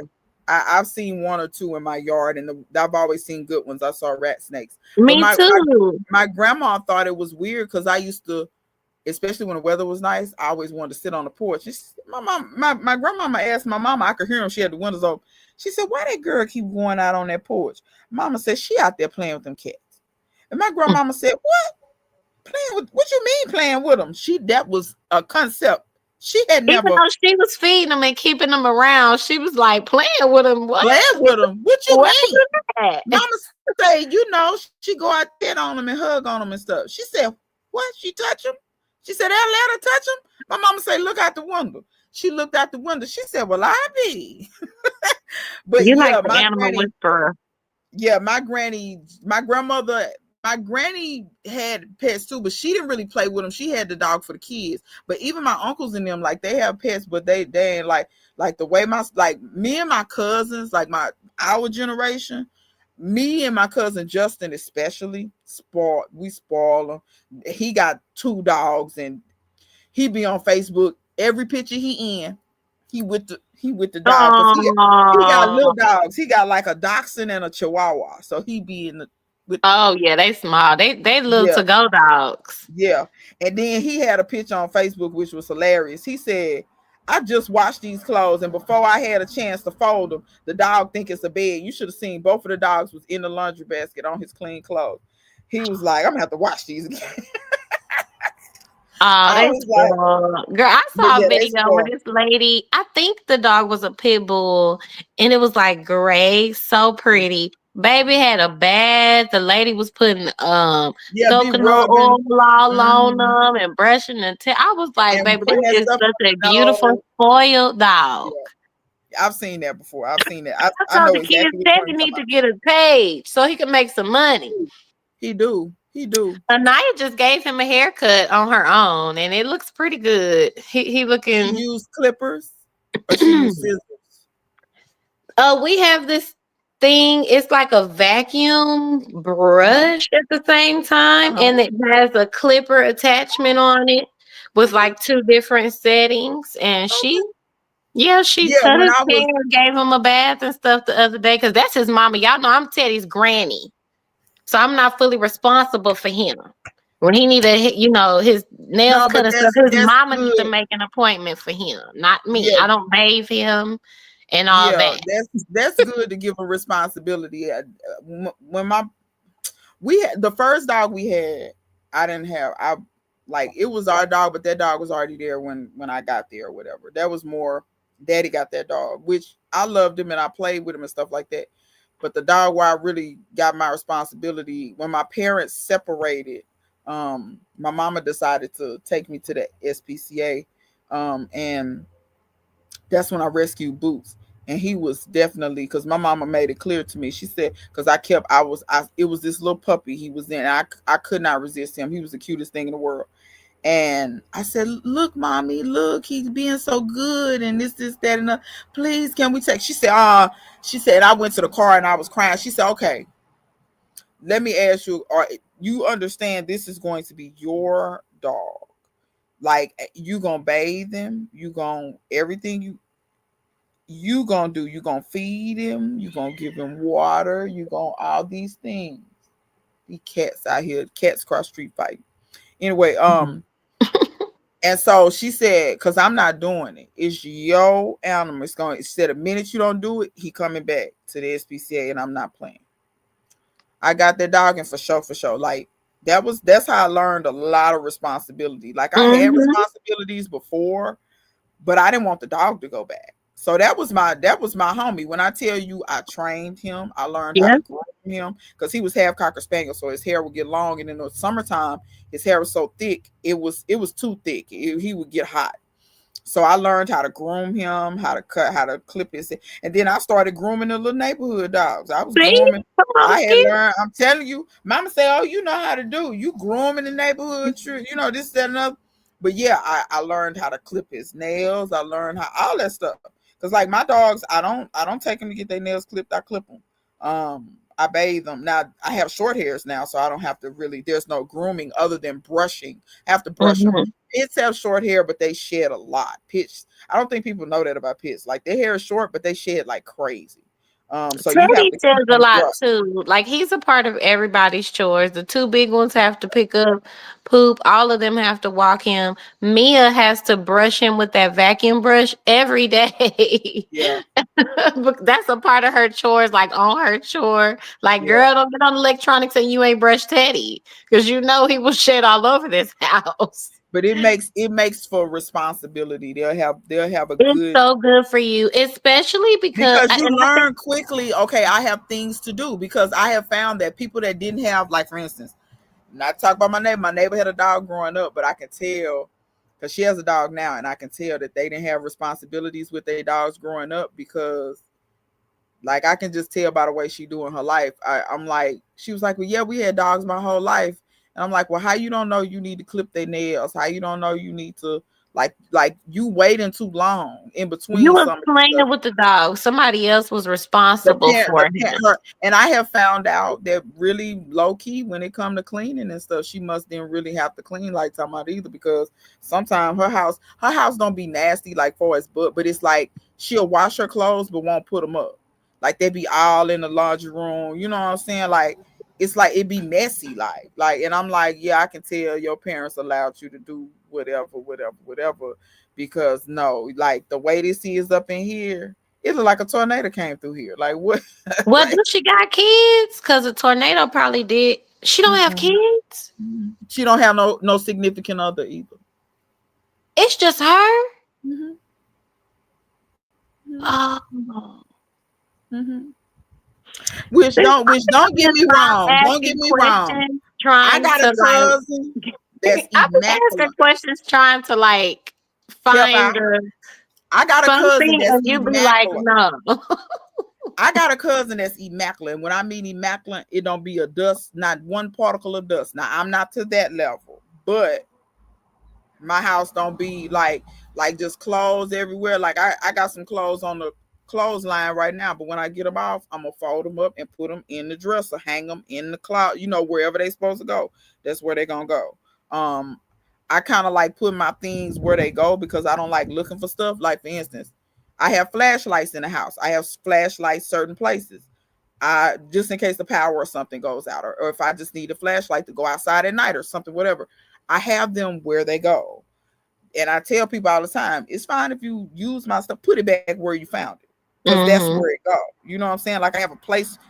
She doesn't really have a place. Like anytime you ask her for something, she has to look for it. It don't matter how simple it I'm is. She not has gonna to look lie. for I feel like I'm somewhere in between you and her, except there's 5 people in my house. Like it. See, and I'm laundry trying to say, but you got is kids though. my Because arch when I was nemesis. a child, my mama, yeah, because mama couldn't That's why I was always like, find a stuff tornado because at might least, really have went through there if she got kids, because yeah, literally you're that's him. cleaning and your kids are like messing up as you're cleaning up.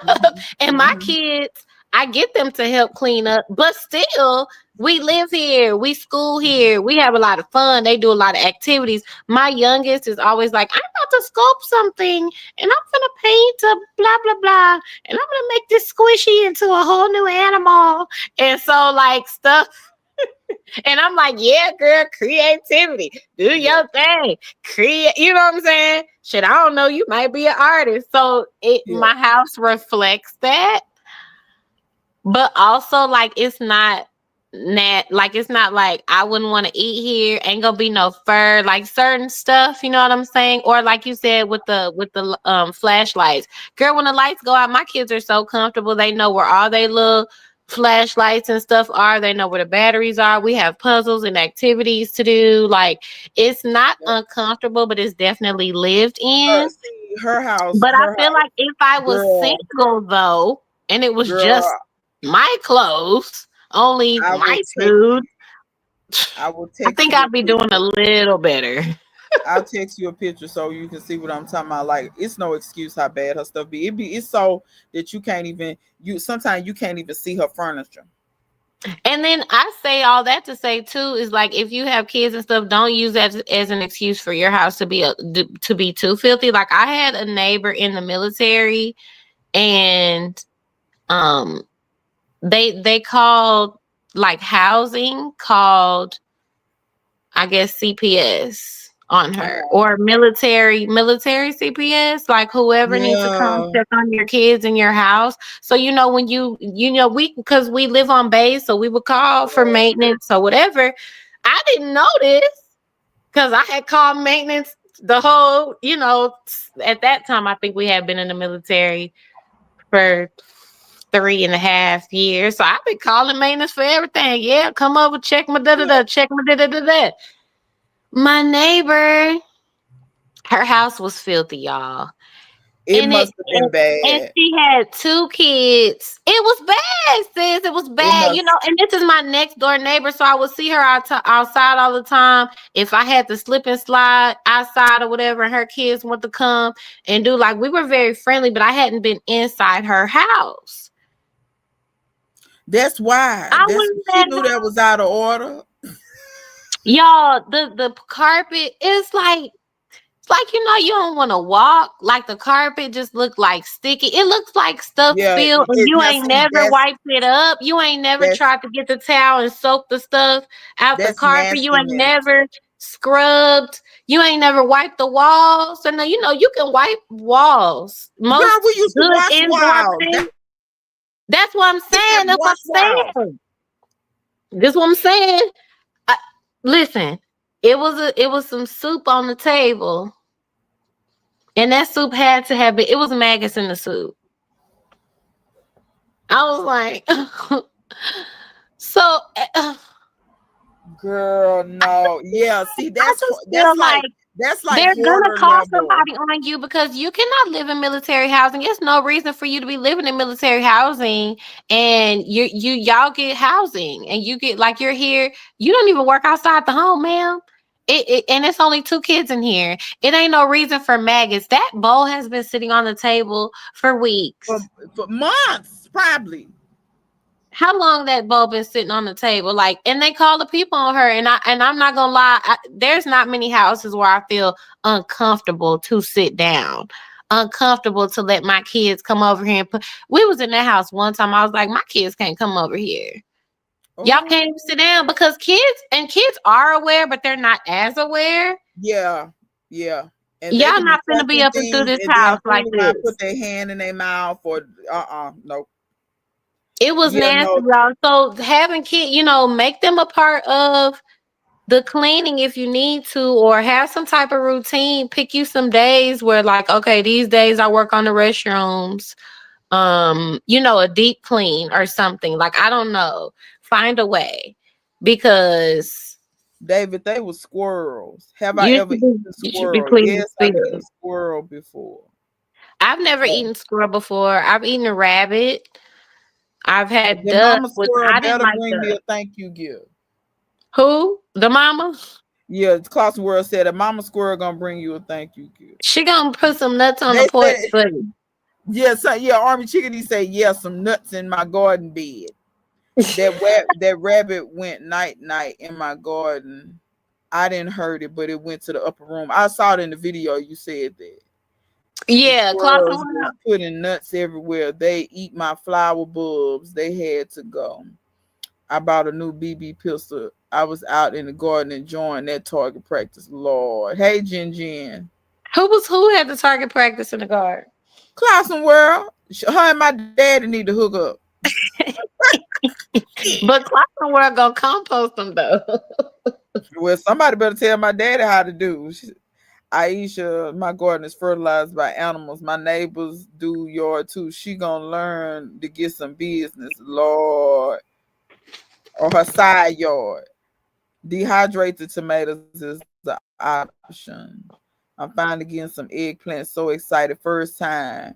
Congratulations, Tracy, with the eggplant. Good job. Eggplants and okra, Clemson spineless, they are slow getting the size to harvest.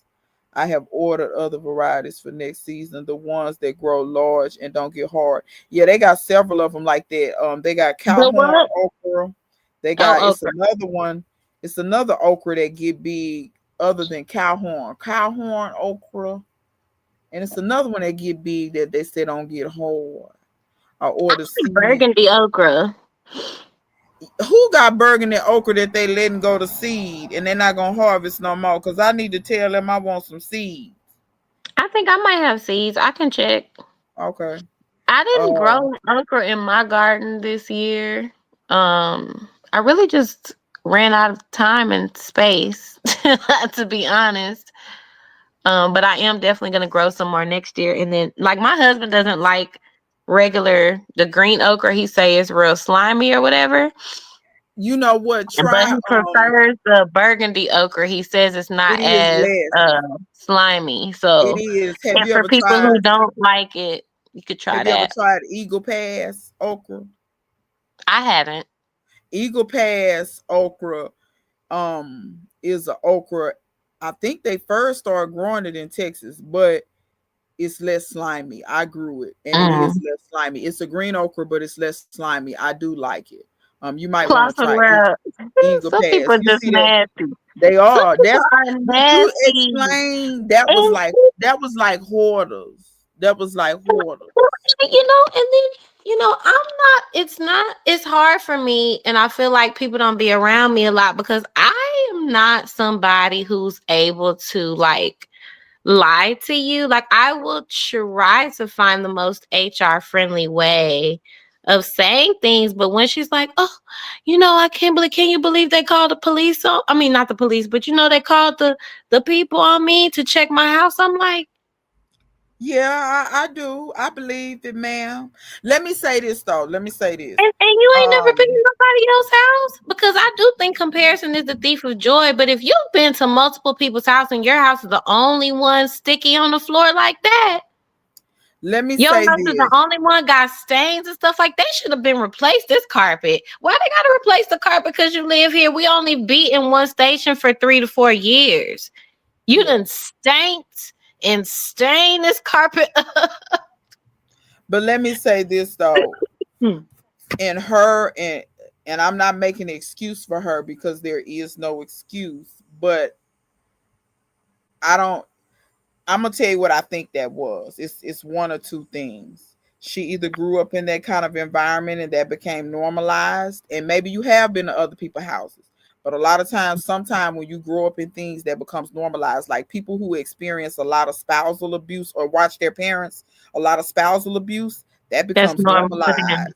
It's Mm-hmm. normal to them. It doesn't matter that I went over to their house and they not doing it. That's because they're probably abnormal. What's happening to me must be normal. Or like Mm.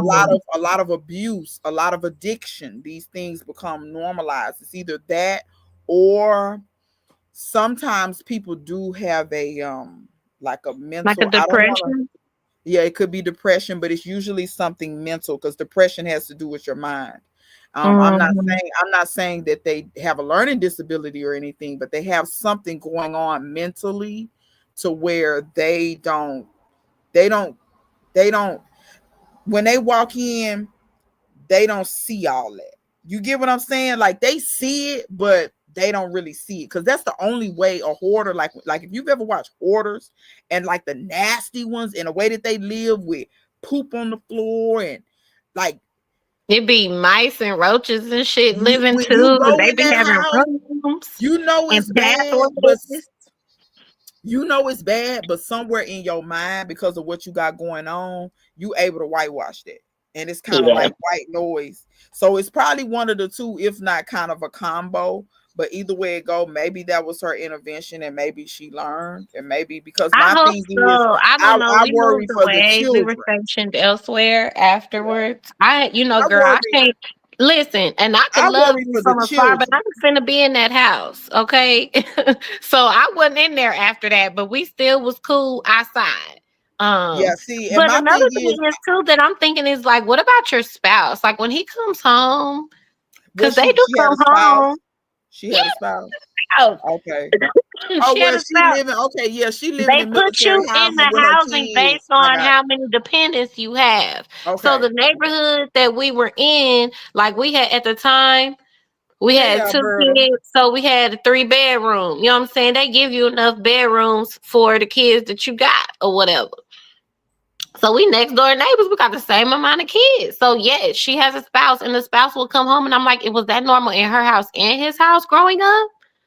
Like, is it normal in your house, Probably not. spouse? And like, are Probably some of not. these spouses scared to have conversations with their spouses? Because my Some of kids them, not I gonna think. live in fields. Like, and I love you, spouse, but my kids is the number one way that we're gonna have to have a conversation. You could be anybody.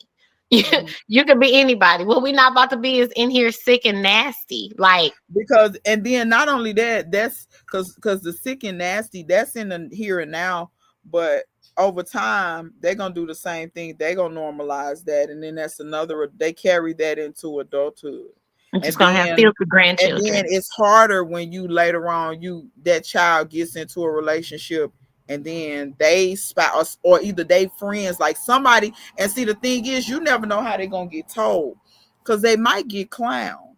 And They that's my might get biggest straight thing. Is like clown. help your family members and your friends in the best way you can. Because why would you want somebody else to tell them that? Why would you want somebody else? Why would you want the people? Why would you want the maintenance man to come in your house and it's so filthy that he has to go back and tell somebody to check on your children? Like, Yeah, you that's would rough. rather just have a tough conversation with your wife and say, honey, do you need more help? I know I'm gone a lot. Are you feeling a little sad? Are you But feeling it low could be, energy? Like, it could be that they both grew up in that type of environment. It could be. it could be. What's up, Missy Grando? Lord have mercy. Y'all better be careful because the chat gonna be live now. Um, Army Chickadee says she tasted the chili. She say it's delicious, fabulous. Well, Ooh. send me a Okay, share the send me a bowl. recipe. But Okay, yeah, share the recipe and send Diva a bowl. it's so many girl, it just be so many different dynamics of these people and all of this stuff that be going on. But Yeah. yeah, I basically dropped a bunch of brassica seeds though. Oh, my I, seeds. I got some seeds to show y'all I too. dropped some collards and some mustards. Most of them have germinated, I think. So far, I think most of them have germinated. So I just been trying to watch them to make sure they don't get ate down. Yeah, I think I don't know if I finished my thought earlier, but I was saying all the stuff that I tried to direct sow or that direct sow themselves as far as brassicas either didn't come up or somebody ate them up. So all of the ones that are successful right now are in my greenhouse. I never took my greenhouse down this year. I planned to take it down, but I just still kept either planting stuff or stuff was still waiting in there. But I do think because it's on the porch, it should be okay because I know that plastic can kind of break down when it's in the hot sun It's for better. the whole year. Yeah, in the shade it do better. It do But a I lot think it's better. gonna be okay. But yeah, I wonder if anybody else, y'all can comment below or you Diva too. If your direct zone stuff is doing okay, because I think the roly polies definitely took me out.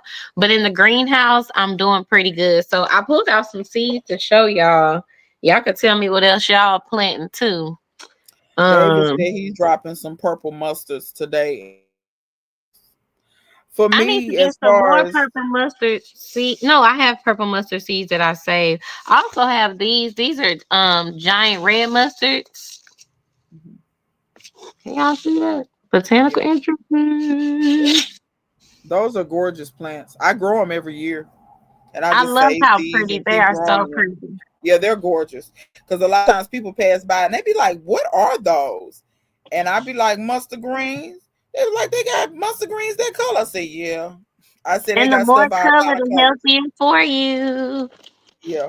And see, and like I said, black people are more inclined to at least try those because they're usually familiar with mustards. Some of these people around here, it's hard to get them. Like if they're not familiar, it's hard to get them to try stuff. It's hard as hell. Mm-hmm.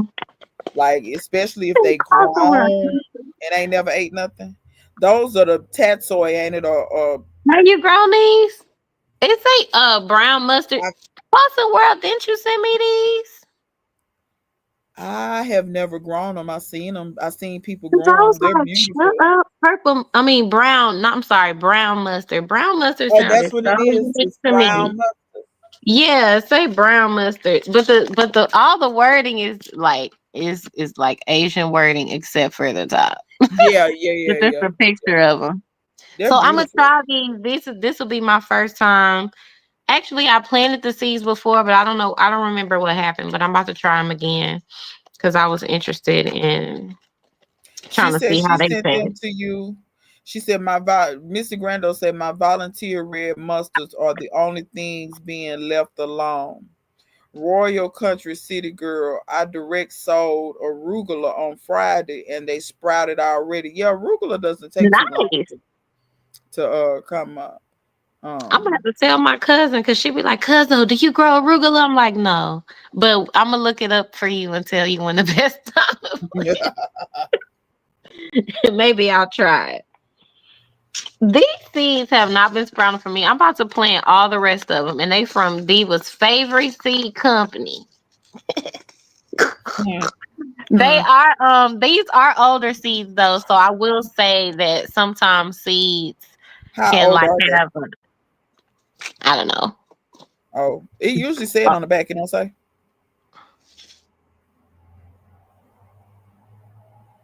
2021. That's real old. Those are those brassicas? Yes. They're not old enough for them to not be viable. I got some collard green seeds in there that's 10 years old. They still come up. Okay, see, I never throw my seeds out. So I don't know. I'm Yeah. gonna just throw these I all think in the dirt yeah, and throw see them if all. they sprout It's because I think they're gorgeous and I've yeah. only grown them like once or twice because the seeds don't sprout very well for me and I was thinking that they were getting old. Like I told you, that's my main complaint about them is their viability. I'm not sure what they're doing, how they're doing. It's that's my main complaint is viability. And like I told you, I'm very leery. It's cool if you're a seasoned gardener like me, you or whoever, but brand new gardeners, I don't recommend that they buy from them because you'll start those seeds and you think it's you. You think it's something that you did. And then Yes. you give up and you're like, oh, I can't do. But it really was the seeds. And that's the part that I don't like. And I sometimes feel And like they this is want you to one of the come back and most keep buying from them over and over and over. No, that's when this how it should works. be more sustainable, you should be able to purchase seeds, love them, save the seeds, and then maybe next time you can go buy a different kind. And I Missy will say Grando ain't too, about nothing. She what said you Faker say? Creek. Pivot. She ain't about nothing. Missy Grando ain't about nothing. Look at Leave it that up to her. girl. That's what I'm talking about. And you know what sucks to me is that when you first start growing, unless you follow a whole lot of like specifically black channels, this is one of the main pushed companies that I see. They have a huge following. They sell a ton of seeds. They probably pay I for all just the want them. marketing I because just they want pop them. up after people's videos. Like this is the main push, and They for me, ran it's an like, ad on my video for Baker Creek, and I told YouTube do not put Baker Creek ads on my videos. I said yeah. I'm not, don't do that. But yeah, that's funny though. But yeah, I feel you on that. Like I said, and I think they have such a variety, and when stuff be new, it seems like they be the first somebody to have it. But in my opinion, if you see something that they have and it's brand new and they the only person that got it, wait till next year. Because then you'll see Southern Exposure will have it, other people will have it. I say wait a year and you can find stuff. Because I remember the Get Stuff tomatoes used to be Baker Creek was the only one that had them. Now I see 2 or 3 seed companies got them. The same Mm-hmm. thing with they had a jalapeno called the Ghetto, and it was a thick walled jalapeno that was designed for stuffing that you could put directly on the grill. And Baker Creek had them for a little while. They don't have them anymore. I got them from another grower who has a channel called what is it called? Something chilies. That's mainly all he grows. But he grows Mm. out stuff just so he can save the seeds so he can provide them to people. He grew those peppers and I got the seeds from him. I and his whole mission, and I have to tell you, I'm gonna try to put the link in the description. His channel, he starts every video by saying, please grow something, and please, if you have any young people around you or anybody around you, try to encourage them to grow because we all need to be growing something. We need to learn because that's kind of his mission. He said he don't really make that much money on the seeds. His mission is to encourage people to grow And yeah, he do mainly peppers, but he tell people just grow, even if you don't like peppers, grow something. Um, and That's my especially try mission to, too. yeah, Please do something, cause like at this point, I feel like a lot of people maybe come from an angle that's like from fear, but I like to come from an angle of like you just really don't understand how much power you have until you try to do these things. And it's like, I can grow food like that. It's it's powerful, empowering. It's you empowering, and know? then you start to think I can do other things. Clausen World say I got a watermelon seed from this, wasn't what the pack said it was. And see, that's I've the I've type been of so stuff that makes me disappointed. mad because you don't even know it's not what you said it was until you have to grow the whole damn thing out. Like, what? That would upset Yeah. me. I'm very particular. I'm not like a throw the seeds out and see what happens. That would upset me. And if y'all will roll back in the chat, Army Chickadee mentioned Ujama seeds. Y'all go to Yes. Ujama. They have good seeds. I have bought from them, never had an issue. I mean, if y'all Ujama want seeds. What's that true one? love, There's True true Love. That's the one I love. was thinking I've of. never had a problem with Southern Exposure. I've never Me had a either. problem with So True seeds. I've never had a problem with the Okra Lady. I've never Me had a either. problem. I bought seeds from a Oh, this number is of places. one The I was place about to that I show have had the y'all. most issue Oh, with has been Baker Creek. Real talk. I That's the don't know place how I've had close the I most can issue get to y'all. Can with. y'all That's see this? a The organic. Hood Garden.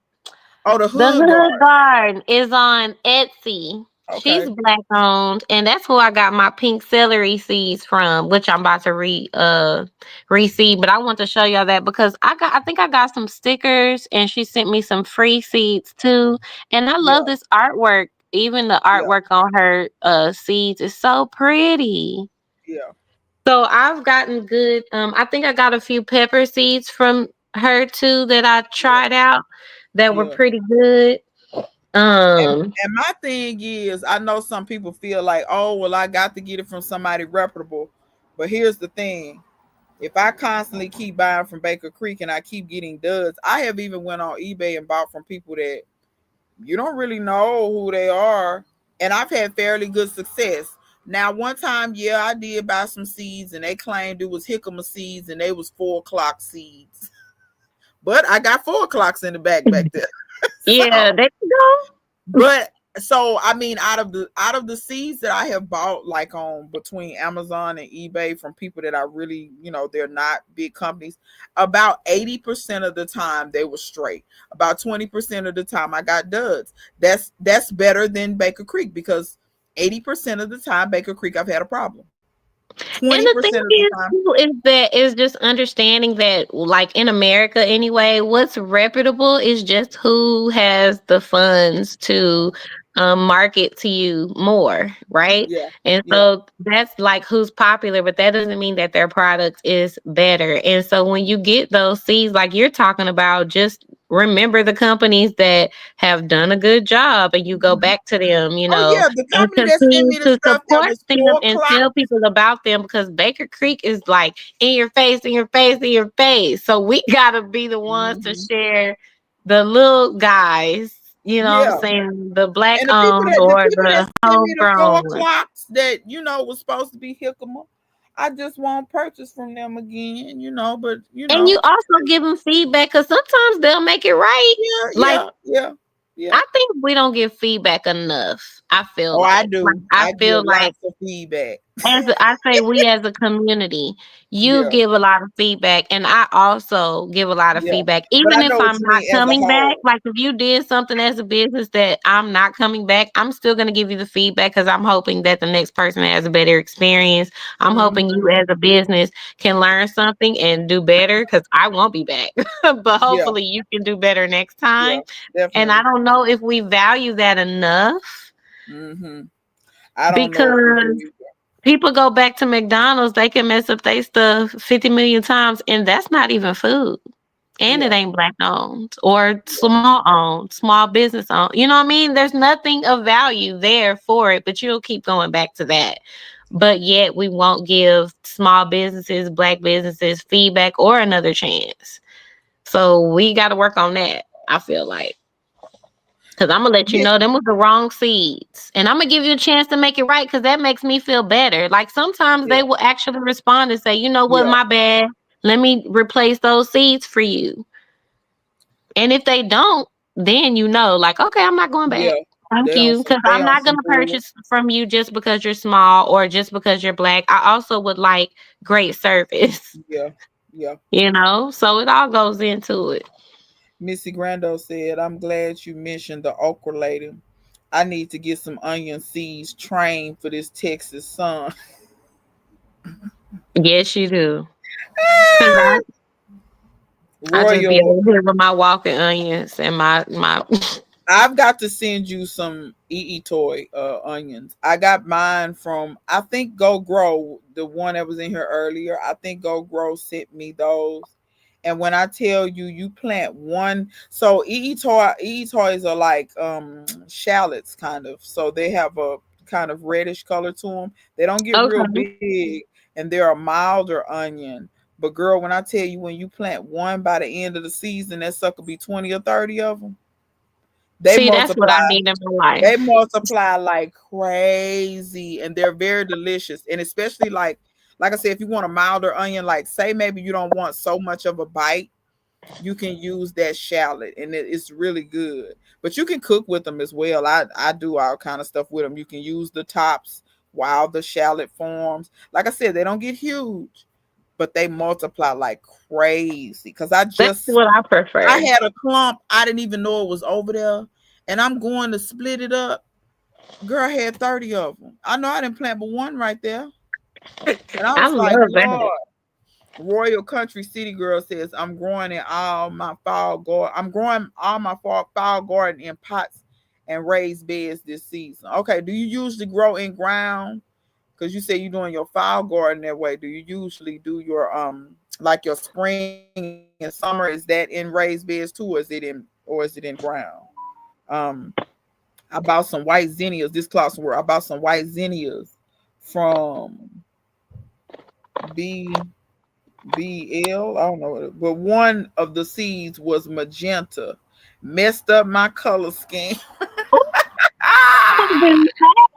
That's what I'm talking about. I bought a rose bush from Costco and it was supposed to be yellow and it was pink. Yeah. See, and Clausen World has a it's like a remembrance garden, and it's like a white garden, but it's for See? remembrance of, like, you know people that have passed on, and I think her pets and stuff like that, because she's had some pets that have passed. And And they so just snuck a magenta flower in them, I yeah, remember. so she had white in that area, so she was going for white. But I don't know, maybe that was your puppy dog in that zinnia. Maybe that one little, maybe that was your puppy dog. And so your eye go right to Oh, that magenta. okay, that's sweet. When you say it like Sometimes stuff that, happen like that. Yeah, sometimes stuff happen like that, because I have to think about stuff like that. Sometimes stuff happen like that. And you but if don't it think was about done, it till later. Like when she I would have see felt soft and good when she saw it. She felt like, what the hell? child, What the hell is she probably cussed when she saying, uh I would say customer service at Faker Creek was good, because I had an empty packet and another one with less seeds than what was stated on average, and they shipped me new packs plus more free ones. Yeah, girl, they they didn't sent want you you to an come empty pack? down. That's crazy. You thought you put seeds in there and you sent that out? They I sent need you to an start empty letting pack some of my first, plants go to though. seed. Yeah, Tracy, let like you don't have to let all of them, but let, like I try to tell people, let at least one go to seed. And I ain't gonna lie, some stuff is gonna take some time. That's where it's gonna test your patience. But you have to think of the long game and say, okay, if this plant go to seed, this one plant gonna give me probably more seeds than 10 pack. Like for instance, if you let a carrot go to seed, you gonna get 200 seeds. You gonna get way more seeds than what's in the packet. If Show you let y'all the purple mustard one seed. collard, one broccoli go to seed, you gonna get way more seeds that's in one packet. Yeah, see how that is like that? These You are gonna the get, seeds from my green mustard because plants, and I they're can kind of show tiny. y'all. I don't know if y'all can It's see this for real. it's a lot of trash in here, but these is onion seeds from my onions. that's when I got that seed pack, girl, with 10 onions, 10 seeds in there, and that's And what probably I love 10,000 is onion that seeds. this plant, I got it for $1 at Plants for All Seasons. They were having a sale of like their fall Yeah, seedlings. And I bought the spicy wave mustard and planted it, and it went to seed, and then I saved the seeds, and I have these seeds that I planted now. That this one of the seedlings I was telling y'all that I was moving, so I don't have to buy that again. I don't have to yeah, go back and get that plant start. So these were $1, yeah, I guess, or they were free because we yeah. ate off of that purple. If you ate We off, ate you off the got, plant. yeah, you got your money in the I eating, got my money and now. The then it seeds are paid for free. itself with the seeds. And not only that, when you save the seeds that grew in your garden, the plants are going to grow better because they have been born in your garden, if that makes sense. Like Yeah, that plant already went through the conditions that you have in your garden, so they yeah, grow better. yeah. So my thing is saving money. Like my biggest thing is like being healthy and saving money and not wanting to purchase. I don't want to purchase that again. I don't Yeah. want to. Like I'm not buying this That's plant a, starter again. to me that is a what I call a modern farming technique. And when I say modern, I want to be very clear for people that's watching. I'm not talking about within the last 10 or 20 years. What I mean by modern is, so you have ancient farming because they were farming in Africa, Mhm. thousands and thousands and thousands of years before Christ.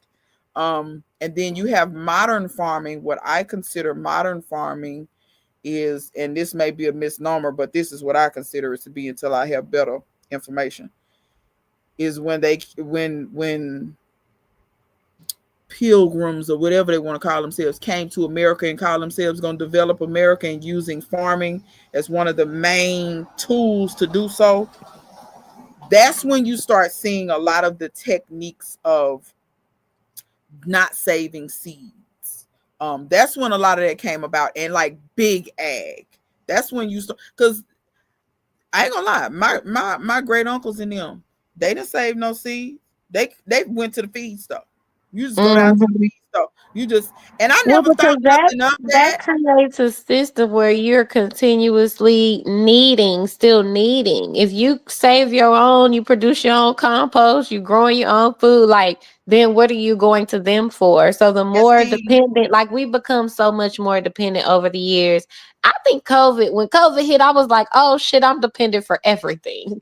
but And now tell yeah, me where like, I stand. I because was my like, uncles oh and no. them, I when got they kids see, and stuff. They depending on me. I got to learn how to produce some food. I got to because do when something different. my uncles and them see how I do stuff, because when they found out that I had started growing stuff and stuff like that, they couldn't believe it. Because, like I said, I'm the only cousin that really do this in my Mm-hmm. generation. I'm the only one, and so, um, but I told them, I said, I'm not necessarily gonna say what y'all was doing was wrong. It's just not the way that I prefer to do it. I said I'm not, and plus around me, the feed stores around me are run by racist people that I don't want to give my money to. Now, see, maybe back then, and I'll have to ask them, like when y'all was going to the feed store, was it ran by a black The person or something black like that? And feed maybe store. that's the reason why they were more likely to do that, because the dollar was circulating in the community. Because they did have people who they knew that was doing stuff, and they was black people, and they would go patronize Fact. them. Just like people would come to them and buy their crops and stuff. Like when I see my uncles and stuff sell stuff that they was growing, they was always selling it to black people. I never seen them selling anything. I'm not saying they didn't sell to white people, but the people who would come over and be like, And hey, sustaining y'all it, got keeping some it going, watermelons, it would be black is people. the Y'all black got some people. peas, y'all got some Mhm. whatever. When we be, it was black people. It was not white people. So yeah, I look at little That's stuff like true. that. But They could have been circulating through the black feed store.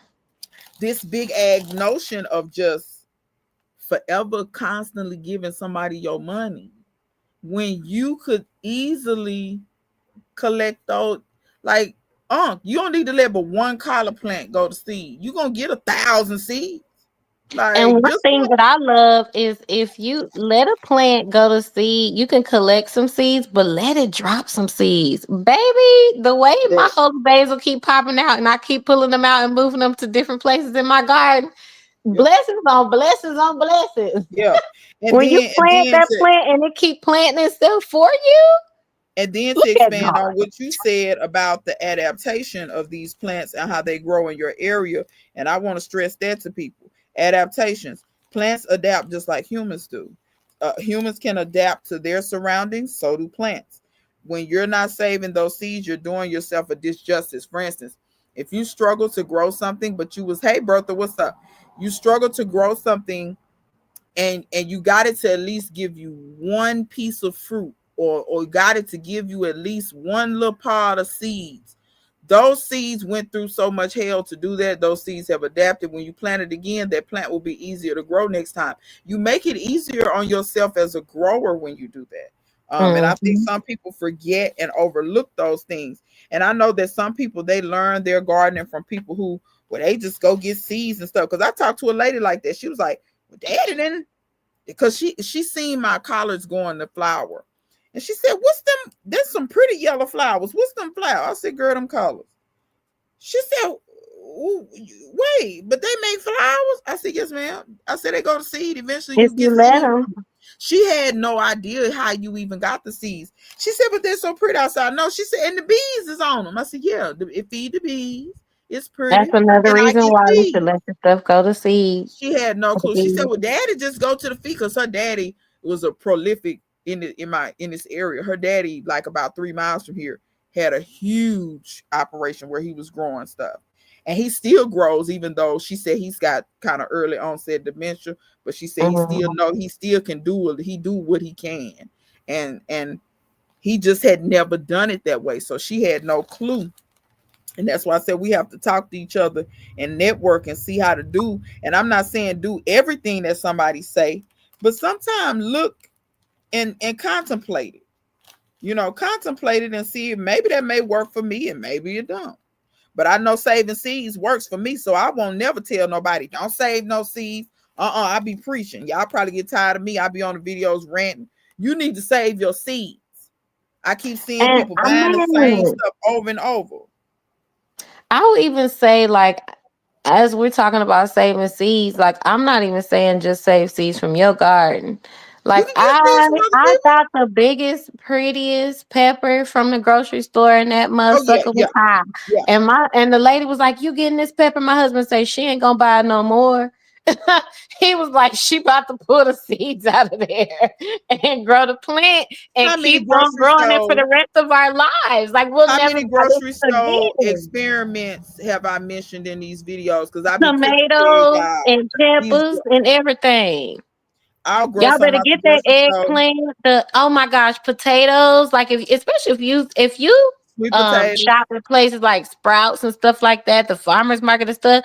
Why are you not planting that stuff? Why you not that potato was sitting in there in the pantry a little too long and it sprouted out? Why you didn't put that in the dirt? And you can grow that kind of potato, that variety for years to come. Like, Yep. why are we not doing that? What's the point of throwing it away and then letting it go just to the dump, when literally you can throw it in your backyard and just let it do what it do? I have a loofah that I did not grow this year, y'all. It's just growing up the side of my I didn't tell fence. you. So heads up for the channel, and I'm telling you, Aisha, Monday, Clark ain't gonna be there. He gonna be at work, but Clark has given me permission to go to his house and film his garden. So Yeah. Monday I'll be filming Clark's garden. And Clark harvested yesterday. I stopped by his house, and he harvested his first loofah, and he had no two loofahs. They had dried on the plant and everything. He got them off, and we took him in the house because he didn't have no clue. This is his first time growing loofah, and took him in the house, and he was able to get the seeds out of them. So he saved the seeds, and then we Hmm. was able to get the peeling on the outside of it. It came right out because it was dried The already, and dry it ones came. are easy. Hmm. Yeah, it came right out because that's what I was telling him. Because he was like, "Should I pick it while it's green?" I said, "Child, Aisha grew these things, and she said they come off easy when it's dry." And he said, "Okay, Yeah. I'm gonna let it dry on the plant. I'm gonna let it dry on the plant." And so he did that. And we went in the house, and I had one, and he had one, and we got it all off. And girl, it made the prettiest little sponge. And then it was about that long. Hmm. He cut it in like I think thirds. He cut it so he made 3 sponges out of each one. And he had him some little dish sponges. You couldn't tell him nothing. He didn't even have no dishes to wash. He just started getting stuff, washing it, and getting clean stuff and washing it. I said, Clark, you is crazy. But I yeah, love that's them. Oh, I love them. My brother-in-law, he bathes with them. So when he come down here, he be like, "You got any of those loofahs?" And then, baby, when I learn to make soap, you ain't gonna be able to tell me nothing because I'm gonna have a little loofah in the middle of the soap. You can't uh-huh. tell me nothing. But another thing, I'm working on a video right now that is about raising quail, and it's just showing like how much does it cost to raise quail for anybody who's thinking That'll be about a good video. doing that. Yeah, like I'm showing at the feed store, this is how big it is, this how long it lasts me, and all Okay. that stuff. But in that video, I show that I use my loofahs outside a lot as well. You know, when I have to switch my quail coop over and I have Okay. to wash their waterers and stuff where Okay. algae be trying to grow and all that stuff. I use Okay. my loofahs outside so I don't have to spend any money to be cleaning things in my garden because I Okay. grow the sponges that I use outside and then I can just compost them. Like there's literally no waste to it and Yeah. no extra cost. So that's one thing that I think people don't think about. Like we use it to clean the bathtub, or you might use it just for your body, or you might add it to some soap. You might wash your dishes with it. You might clean your quail, your outside stuff, your chicken coop, and your Yeah. waters and all that stuff, Yeah. and not have to be trying to buy sponges Yeah, or I'm gonna get brave enough next year. I'm for real, for real. You know, I had those loofahs, and I don't think I mentioned it no more, but something ate them loofahs. They was doing after I planted them in the ground. yeah.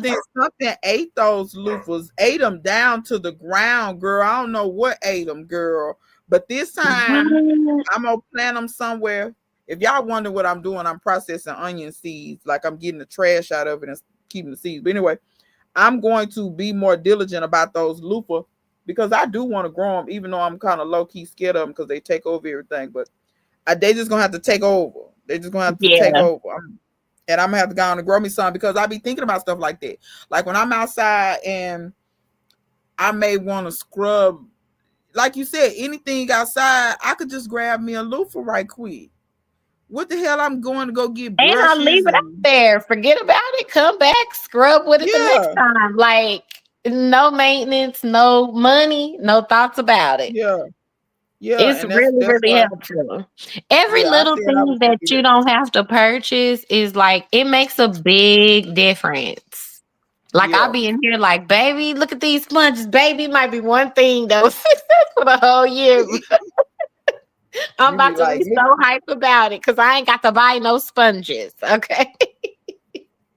yeah, that like you said, every little thing because I don't. These people things ain't gonna get no better. They're gonna get worse before they get better. So every little dollar that you can save on whatever, I would Yeah. suggest people be saving their money because the rate they going, they trying to have everybody poor. Yeah. They they trying to have I've been everybody poor. hearing this is not really And a black then not only issue, that, but it some of is this a stuff we farming don't know what issue. we washing. We don't know what we like. Some of these products they probably not even good for the environment, and then we don't even know what's on this stuff all the way. Like you know what I'm saying? Like for instance, when they make a loofah, the plastic, what all is on that, and is that at the end of the day good for the environment?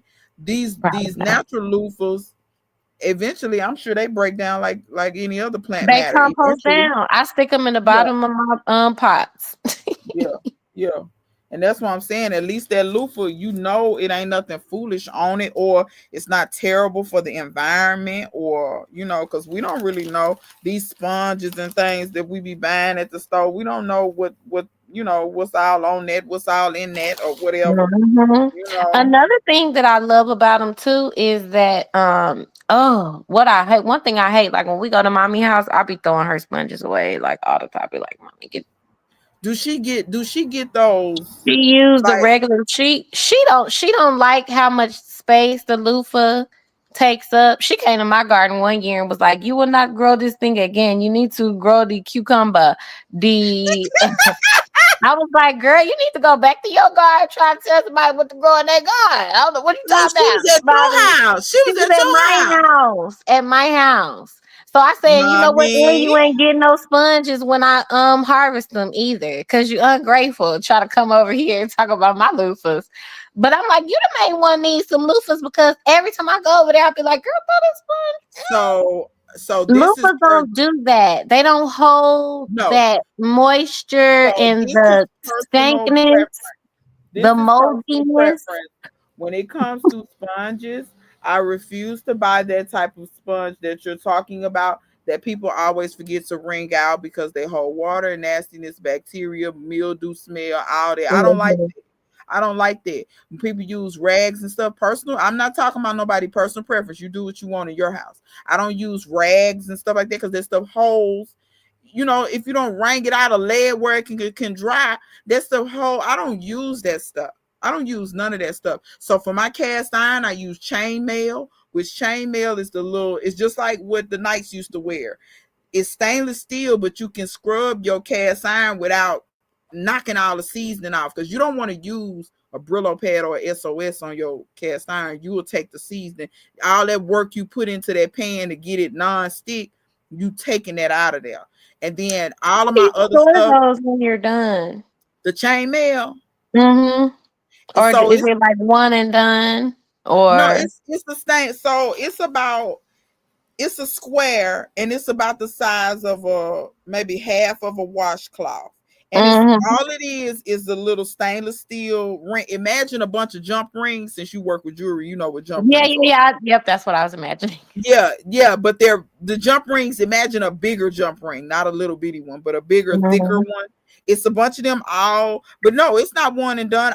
Once you have that stainless steel, it never rusts. It never, you know what I mean? Mm-hmm. It's stainless steel. It has no. It's just the chainmail. It don't have no nothing absorbent or nothing. It's just metal, and so Okay. you can it will it's just abrasive enough to get food Just particles off, but it will not take the seasoning off your seasoning for there. pots. Okay. Um, and it dries when you get through using it. You rinse it off and just lay it. I lay it across. You know that little divider in the sink in the middle. I Mm-hmm. just I just lay it right there, and it dries. It don't hold. It don't get no bacteria. You know what I'm saying? Because it's stainless steel. It don't. It's like anything Yeah. else. See, My that's my other favorite thing about a loofah too. That Yeah, hole in in my that other pot, water I use and I smelling use a and stuff. loofah one because loofahs don't hold. They dry out. They don't hold all that and do all that. I cannot. Mm-hmm. That runs me ragged. Those And I feel nasty like the ass sponges rags are and the things. See, most I shouldn't be popular, saying like this.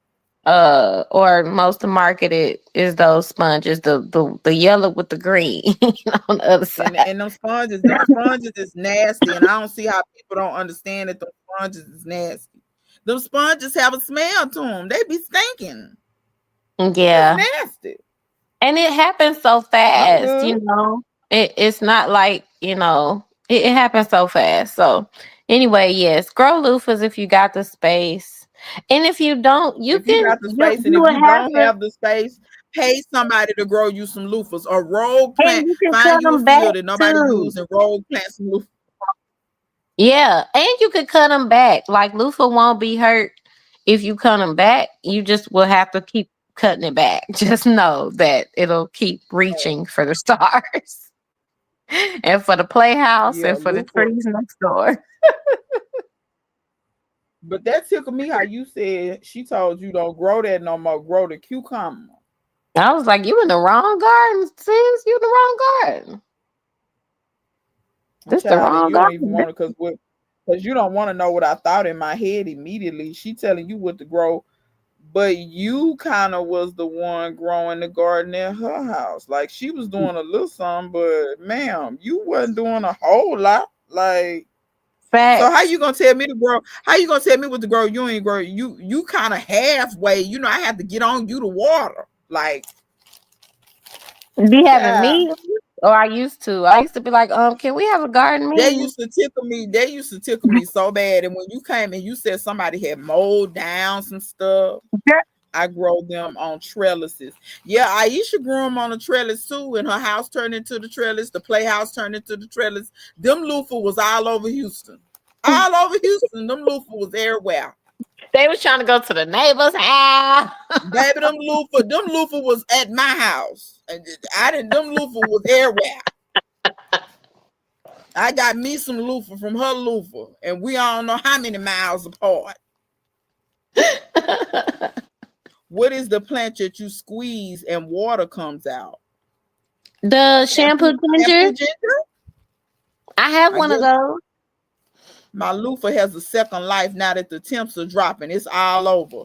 Grow loofah, y'all. That's Clausen World You saying it. grow loofah. Clausen were the one that sent you the loofahs, right? And I told I planted half a seed. I tried to tell you harvested 6 or 7 loofah. They are amazing. Who said that? Our younger generations are more advanced in areas that we are. That's what Trace. In some ways, they advanced far as these phones. They not advanced I far was as gonna nothing else. say These probably kids in can't read. They can't do electronics, nothing. but you know what? It's what's hard is that I feel like every generation gets like the luxury to focus on something else, if that makes sense. But Yeah, it's like hard to allow them to do that, but also keep them with the important things from the generation before. So, like my parents, neither one of my parents grew food while I was growing up, while they were together or separate. But when I started growing food, both of them were like, "Oh, that's how my mama raised us. That's how our parents raised us." Like, I yeah. don't think they had a choice raising them. Like, that's how they had to raise them for financial reasons, probably health reasons, probably access reasons. Um, Yeah, but and my then parents were also, kind of focused on getting the education their parents weren't able to get, or you know what I mean, the jobs their parents weren't able to get. So then their focus wasn't on those particular things. Then my yeah, generation, I'm like trying to mesh. I feel like we're the last kids that really played outside. Like we're between we played outside hard. We could be entertained outside. Also, technology was growing, Nintendo, this and that, phones, this and that. So like my kids and my little sister, she's 10 years younger than me. She grew up very much on the internet. She's very tech savvy, right? My kids are tech savvy too. But in my house, I'm trying to marry all those generations. I want you to be tech savvy, but also have good handwriting. Also, still know how to read cursive. Also, yeah, know how to grow your food. yeah, Also, I'm homeschooling you. You know what I mean? So be educated and rooted in your blackness. It's like, yeah, woo. I think our generation too are now trying to get back to the canning, to the growing the food, to the things yeah. that our parents maybe weren't as focused on. So it's like a lot to try to have a balance between like all the things that were important in those times. I even try to like learn from a lot of people. And this is one thing I want to bring up too is like you don't always have to love the messenger to get the message. Cause I will watch certain people talk about like the Great Depression or like sometimes like you'll watch somebody like maybe a YT creator, right? And they're talking about how long their family has had the land. And you're like, oh, yeah, y'all been in Texas for how many generations and had that Yeah, land for how long? How y'all get that land? You know yeah, what I'm saying? But then it's yeah, like, okay, don't go down the rabbit hole. Just listen yeah, to what she said about yeah. how her Just granny try was to hear growing the what they food trying to, during the, what they trying to. Yeah, I I know feel that's you on hard that. for us I sometimes, feel you but on we that, and got I to do also it. think. Let me read. I'm gonna read these. It's two comments. Clausen World said, "My mustard green seeds that drop seeds are as well. I harvested the plant. I never need to purchase seeds again." Okay, that was on that. And then Tracy's Rhythmic Life was like, "I believe the older heads didn't know what we know now. We are more advanced than our parents and grandparents to an extent." And I'm gonna tell you what I mean by that. So I think And this part of this is part of the education system that I don't agree with. So if you notice in America, America does not teach world history well at all. It doesn't matter where you are. You could be in top schools, and like if you notice, if you're high school and down, I don't know of many high schoolers who have taken world history. You may have taken your state history, like for instance, Texas history, Louisiana history, Mississippi, whatever. You may have taken your state history and you may have taken history, but when you take history, what is it focused on? It's focused on American history. And even then they leave out huge chunks. Everything. They teach what they want to teach, how they want to teach it. They're not good at teaching world history, because when you say we're more advanced, we are more advanced in certain ways, but don't discount things that they were able to do thousands of years before Christ. When they built those pyramids, they didn't have cranes and all of that stuff. That the mathematics and the science of and physics, the mathematics, physics, astrology. They had a much better working than the average person does today. The average person today doesn't even know basic science, basic stuff. Because I say basic stuff and people be lost.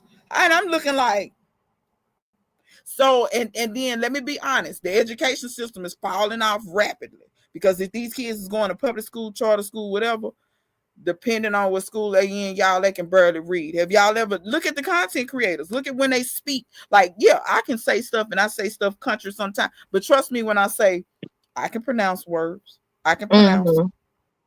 If I'm speaking in a certain, that's because I choose to. That's just vernacular. That's just, that doesn't mean I see these kids. Like, for instance, I was listening to the radio. So my alma mater has a radio station on campus. And don't get me wrong, I'm not shitting on the kids. I love the kids. But I want them to do better.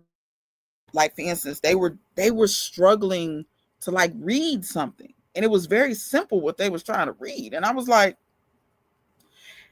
and yeah, they're freshmen, but that lets me know that from high school down, somebody was either just passing you along or whatever they was doing. You see what I'm saying? That's what they're doing a lot. They're passing along a lot of kids these days. Basic civics, and it's basic stuff like you're saying, math, because reading, you can learn anything if you can read. You got to get that reading down, if nothing else. Like, you can learn anything if you can read. You got to have that. And see, I don't think they put enough emphasis on reading and comprehension, because I don't think people in America understand that over 70% of Americans are functional illiterates. 70%. That means when you see 10 people, 7 of them people are functional illiterates. That means they can read, but they don't really understand what they're reading. That's what functional illiterate means. And when you can't comprehend it, what was the point of you reading it? So, I mean, yeah, they got phones and all of this, but let's be real, y'all. Sometimes they cripple the kids. Like, y'all let the kids sit on that 24/7. I think a lot of our stuff is crippling us now. I mean, everything is crippling us. Like, I was talking to my daughter about the GPS, and I was like, I rely on GPS way too much when my mama can read a map and drive to any freaking where. Or even when I started driving, I had MapQuest. I would remember a little more because the MapQuest, I had to print it out. You said what? Not only could my mama read maps, but she just knew the city real. You know how sometimes you're like, you learn your surroundings real good. Because my mama, she may not have been to a place, and she said, "Ain't that over there about such and such and such and such?" Landmarks and all That's that. By nature of just being observant and really paying attention. Like my neighbor, she can't really function. I can. I'd be like, "Oh, that's over by whatever. That's over here. That's over there." Because I'm actually paying attention and learning my surroundings and things like that too. You know what I'm saying? I think sometimes when you down like I'd be like, "What? If we turn right, where we going? Who house? Who stay over here? Y'all better be looking around." And I think as a society, we're getting away from that with GPS, and not just a GPS, but like literally when I go places, everywhere I go, I see kids on their phone. And I'm not here to judge anybody's parenting. I'm just telling you what I see and what I try to do different with my kids, because it just takes me back. Like when we're in the grocery store, when my kids, even from when they were little, I would have to keep my kids like a little bit away from the side because they'll be trying to grab something and put it in the basket. I'm talking about like, 1, 2, they little, they looking around. It's all these colors, it's food. Yeah. Ooh, what's that? Blueberries. My Yeah. kids were never like holding a phone or like a tablet or anything. Even now, I don't be want to take them to the store because they looking around. Oh, mama looked at so and so on What's sale. this? What's this? Let's They get know I this. love a sale. So they looking around trying to get sale. But kids are walking in the stores like this. They walk And in the let me store with the go phone even. in front of them. They not learning about money. They not practicing buying stuff. Girl, I be taking my kids with the little. I be like, all right, we're going to Five Below. Here go your budget. You know what I'm saying? What you gonna get? How much can you purchase? You better subtract it before you get up there, and don't forget about that tax. Like, they're not engaged. When we go out to eat, I see kids like this. When we go out to eat, we play a game. Somebody's thinking about an animal. Is it a herbivore or is it a carnivore? Is it prehistoric? Is it that? And we have to like guess, like we're engaged with each other. We need to exercise our minds more. Mm-hmm. We're not going to be able to know what's around us if we like this. In the car and in the store and in the restaurant and in you don't even know what area you in. You don't know where you at. You on the internet. That's where you. In Texas, it is now illegal for students to have their phones powered on during school hours. I agree with this decision. I do too. I agree with that. And see, but the thing is, now listen, and my kids don't go to public school, so this is from someone whose kids don't go to public school right now. I feel like I agree and then I disagree because one of the reasons my kids don't go to public school is because of safety. And a lot of times now in public school is stuff going on, and the kids are the ones letting their parents know what's going on in the school in real time. These administrators and the emails that they send are not always fully detailed. They're not always fully on time telling you what's going on in the school when your children are in the school. And somebody made a video about that had brought it up to me, and I was like, that's true too.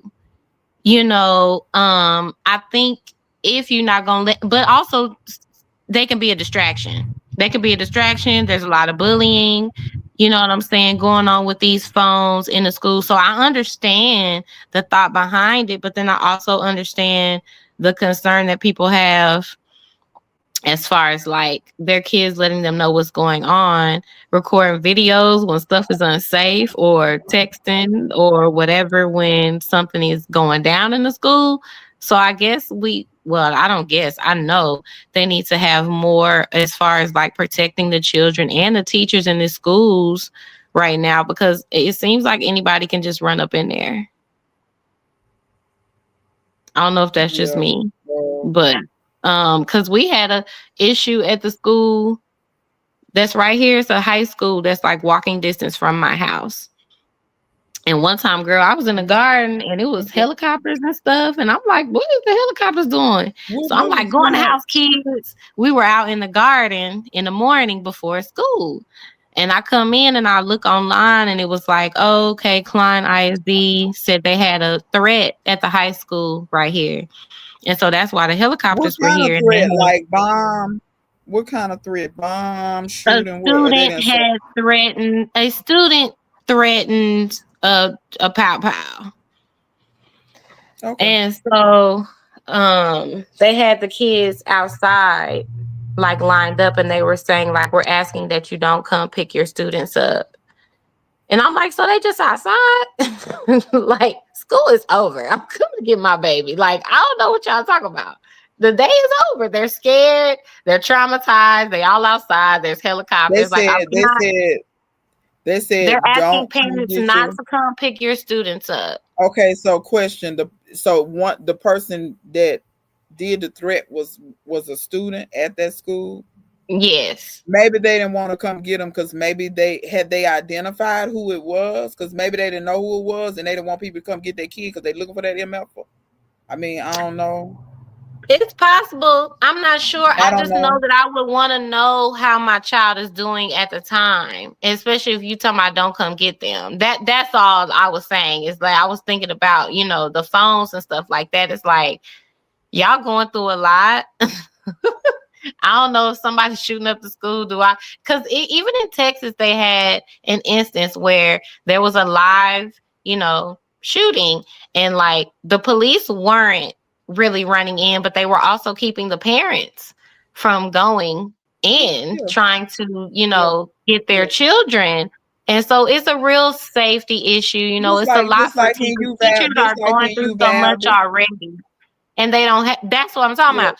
And the teachers don't yeah. have enough support already from a financial standpoint, and from an academic standpoint, and from a discipline standpoint, and now we're asking them to protect our students with their bodies, possibly firearms, and then possibly be the only communication in the room when stuff is going down. See, It's just a lot. you know it I is a feel lot. for the teachers and the administrators, I feel for all and of them, parents. I feel for all of them. But to be fair, it's I fully understand what you're saying, and I fully agree with you saying as well. Because I think back on when I was in high school. So Columbine happened when and I was in Colorado. I didn't go to that school, but I remember when it happened because I remember when it happened. I don't know. I guess the teachers had went to the teachers' lounge and ate lunch or something, and they saw it on the news or something because we didn't have no TVs where we could see. I Mm-hmm. remember vividly the teachers came and told us that it was a school shooting, and Columbine was the first, I believe, of that type of like mass school shooting. And it wasn't even a year after that when a white boy at my school, he didn't do no shooting. He come up in there with a shotgun though. He come up in the school with a shotgun. And let me explain to you how our student body was 80% black and then 20%, it was a mixture, white, Hispanic, whatever. But you get what I'm saying. The vast majority of the student body was black. And when he came in there with that gun, now you know, I don't know what it was about us. I look back on it and I say maybe we was a little reckless. Now I was not hands on in it. I saw him from afar. But the people who saw him immediately, they grabbed the gun and took it from his ass and told him, "What the Wow. hell? What the hell you think you coming up in here with this for?" But Yeah. understand this though. That's not gonna be every situation because in the case True. of some of these things, they come with machine guns and they don't come in and you see the gun and you got a chance. They come in the door, No. they come in the door shooting. So that happened in the killing part. Like I said, I think I mentioned this before. That was like the superintendent's son or some stepson or something like that. He didn't get in trouble. He didn't get in trouble at all. And then that was another thing I And was going to bring up, is the criminalizing of our children, because that's another reason why my yeah, kids don't go to public school. Is the one thing that we have with these phones that I think has opened people's eyes to a lot of things that are going on, and has exonerated a lot of people, or kept people innocent in times where they would have been framed for some just to be quite frank. We need to be able to record certain stuff, because some of our yeah. children are treated and blamed for things Mhm. that they have not done, or things that they weren't responsible for, or for instance, you've been bullying me for months, and now when I finally retaliate against you, it's a thing, but I have evidence on my phone that you've been bullying me for months. You know what I'm Mhm. saying? So that's the thing for me. It's like, it's not like we can just really fully trust that everybody's going to tell the truth or watch out for our children at all times in Yeah. this public school system. And not that they don't want to. Like I said before, teachers are very, very, like, they do not have the support that they need. They are outnumbered by the children. They are underfunded and Yeah. under supported by the districts. You know what I'm saying? So, and they might not even have the capacity, or they might not even be in the room, or be right there at the moment. Some of this stuff is happening in restrooms. I saw a girl got killed, Mhm. like they beat her up in a restroom in a high school. Let me And it's like, and not to be fearful, like obviously everybody can't homeschool, and I definitely want your kids to be safe in public school. Like I believe everybody deserves access to a safe and, beautiful, loving learning environment where the teachers believe in them and have the resources that they need to fully support your children, where parents and teachers work together, administrators have everything they need. I don't know if they need more camera systems, more security systems, alarm systems. I don't know what they need, but if we're going to take the phones away, there's got to be more communication, more protection, for the students, for the teachers, the administrators in these classrooms. Let me run down these comments. Royal Country City Girl said she was talking about what you was talking about earlier, she said, right, with their heads, with their head in the phone, they'll walk in front of a car. I've seen that too. Yeah. Completely unaware of your surroundings. Clausen World was saying not only are the adults not engaged, the kids aren't either. Now, Missy Grando say, I have not been to a school recently where the doors are not locked from the outside. Last year, there were many pow threats, but nothing came of it. Yeah, to be fair, I have not been to a high school like during the day when school was going on recently, so I wouldn't even know. Me either. But I mean, way too before much I know you have violence to and go to the threats office about it. and show your ID and stuff, but ain't nobody with a gun Yeah, going to the office and showing their ID. And I don't really think they no. care about locked doors either, or else we wouldn't have this problem, because I think, they always lock the door. Well, I know now. I can speak of this. I know the schools that I know of, now that I think about it, because I remember when I was in school, they had started doing some stuff like that, locking doors. But I'm gonna tell you what I did notice. I noticed that the black schools would lock the doors. But I'm gonna be for real, shoot. That ain't most of the time. That ain't where the shooting happening at. Not these mass shootings. That's not what. Now will we fight? Hell yeah! When I was in school, and people used to get out. Now we'll say That's this: what we used to we have. didn't fight. We Have didn't fight fight. but we didn't fight to kill. Now this fighting. No, we whoop your ass. We both be breathing hard, and somebody may have a few little scratches, but then you going on. But this And beat to sometimes kill. they be friends later. Yeah. Yeah, because I ain't gonna lie, I punched a Negro in his mouth and knocked a tooth out. And we was friends all through high school. I bust him in his mouth in junior high. We friends through high school. We had no issues. Yeah, that's To this true. day, me and And Kenzie I still grew up in cool. the hood, so I Yeah. definitely, like, we had fights, but nobody. I never was scared of not going home, or any. And that's true. A lot of the mass shootings, which is why racism is bad for everyone, and it's so sad that racists don't realize that, because they running up in y'all schools too. Or when you let this No, it's guy, they this own running up. inappropriate guy, It's they that's what own I'm running up saying. in their own But school. like, for That's what instance, you when they hear go to me? court for being inappropriate with minors and they let him out early, they're letting him out on your children too. Like, I don't know why they don't get it, but they're being let out on everyone. And So, I also feel like some of this stuff, so it be societal stuff, that because everything in society works hand in hand. So also the gun control thing, I'm not saying that nobody should have. Well, let me be all the way frank with you. European nations that don't allow civilians to have guns, they don't have these issues. That's number. I'm just gonna lay that out there for those that don't know. You can read about it if you would like, because Europe don't allow, like England and stuff, civilians can't have guns. not even just them, like Japan, like Yeah, many no, the places. civilians can't. They Yeah, can't do they it. have 0 shootings, or like 2 mass shootings, Yeah, where the US will have like 388 yeah. in a year. So maybe, but see, my thing is, if you're gonna do it all the way. We can't just do it where some people can have guns or something now. But a lot Okay. of this, the gun control, where because Texas known for this, Louisiana, especially these deep red states, that Texas, Mhm. Louisiana, Mississippi, I they're gotta say, you known about to to have one in they'll Texas, cut they'll cut all of the gun control down to nothing And then you wonder why kids can go get guns at 16 and go shoot up their school because they pissed off that their girlfriend dumped them. Like, make it make sense. So some of this stuff will be as if you, in order for you to get a license to even purchase a gun, if you had to pass some type of mental, like, to make sure you're not mentally that would be the crazy. bare minimum for That's what I'm saying. people. Number one, you don't need to be a violent felon. Like if you went to jail for 20 years, you killed 6 folks, you don't need to have no gun no more. I'm sorry. You forfeited that. I'm sorry. But if you also have like for instance, if you have some PTSD, I'm sorry, you might not, because see, you might snap. I'm not nothing against you, but you may snap.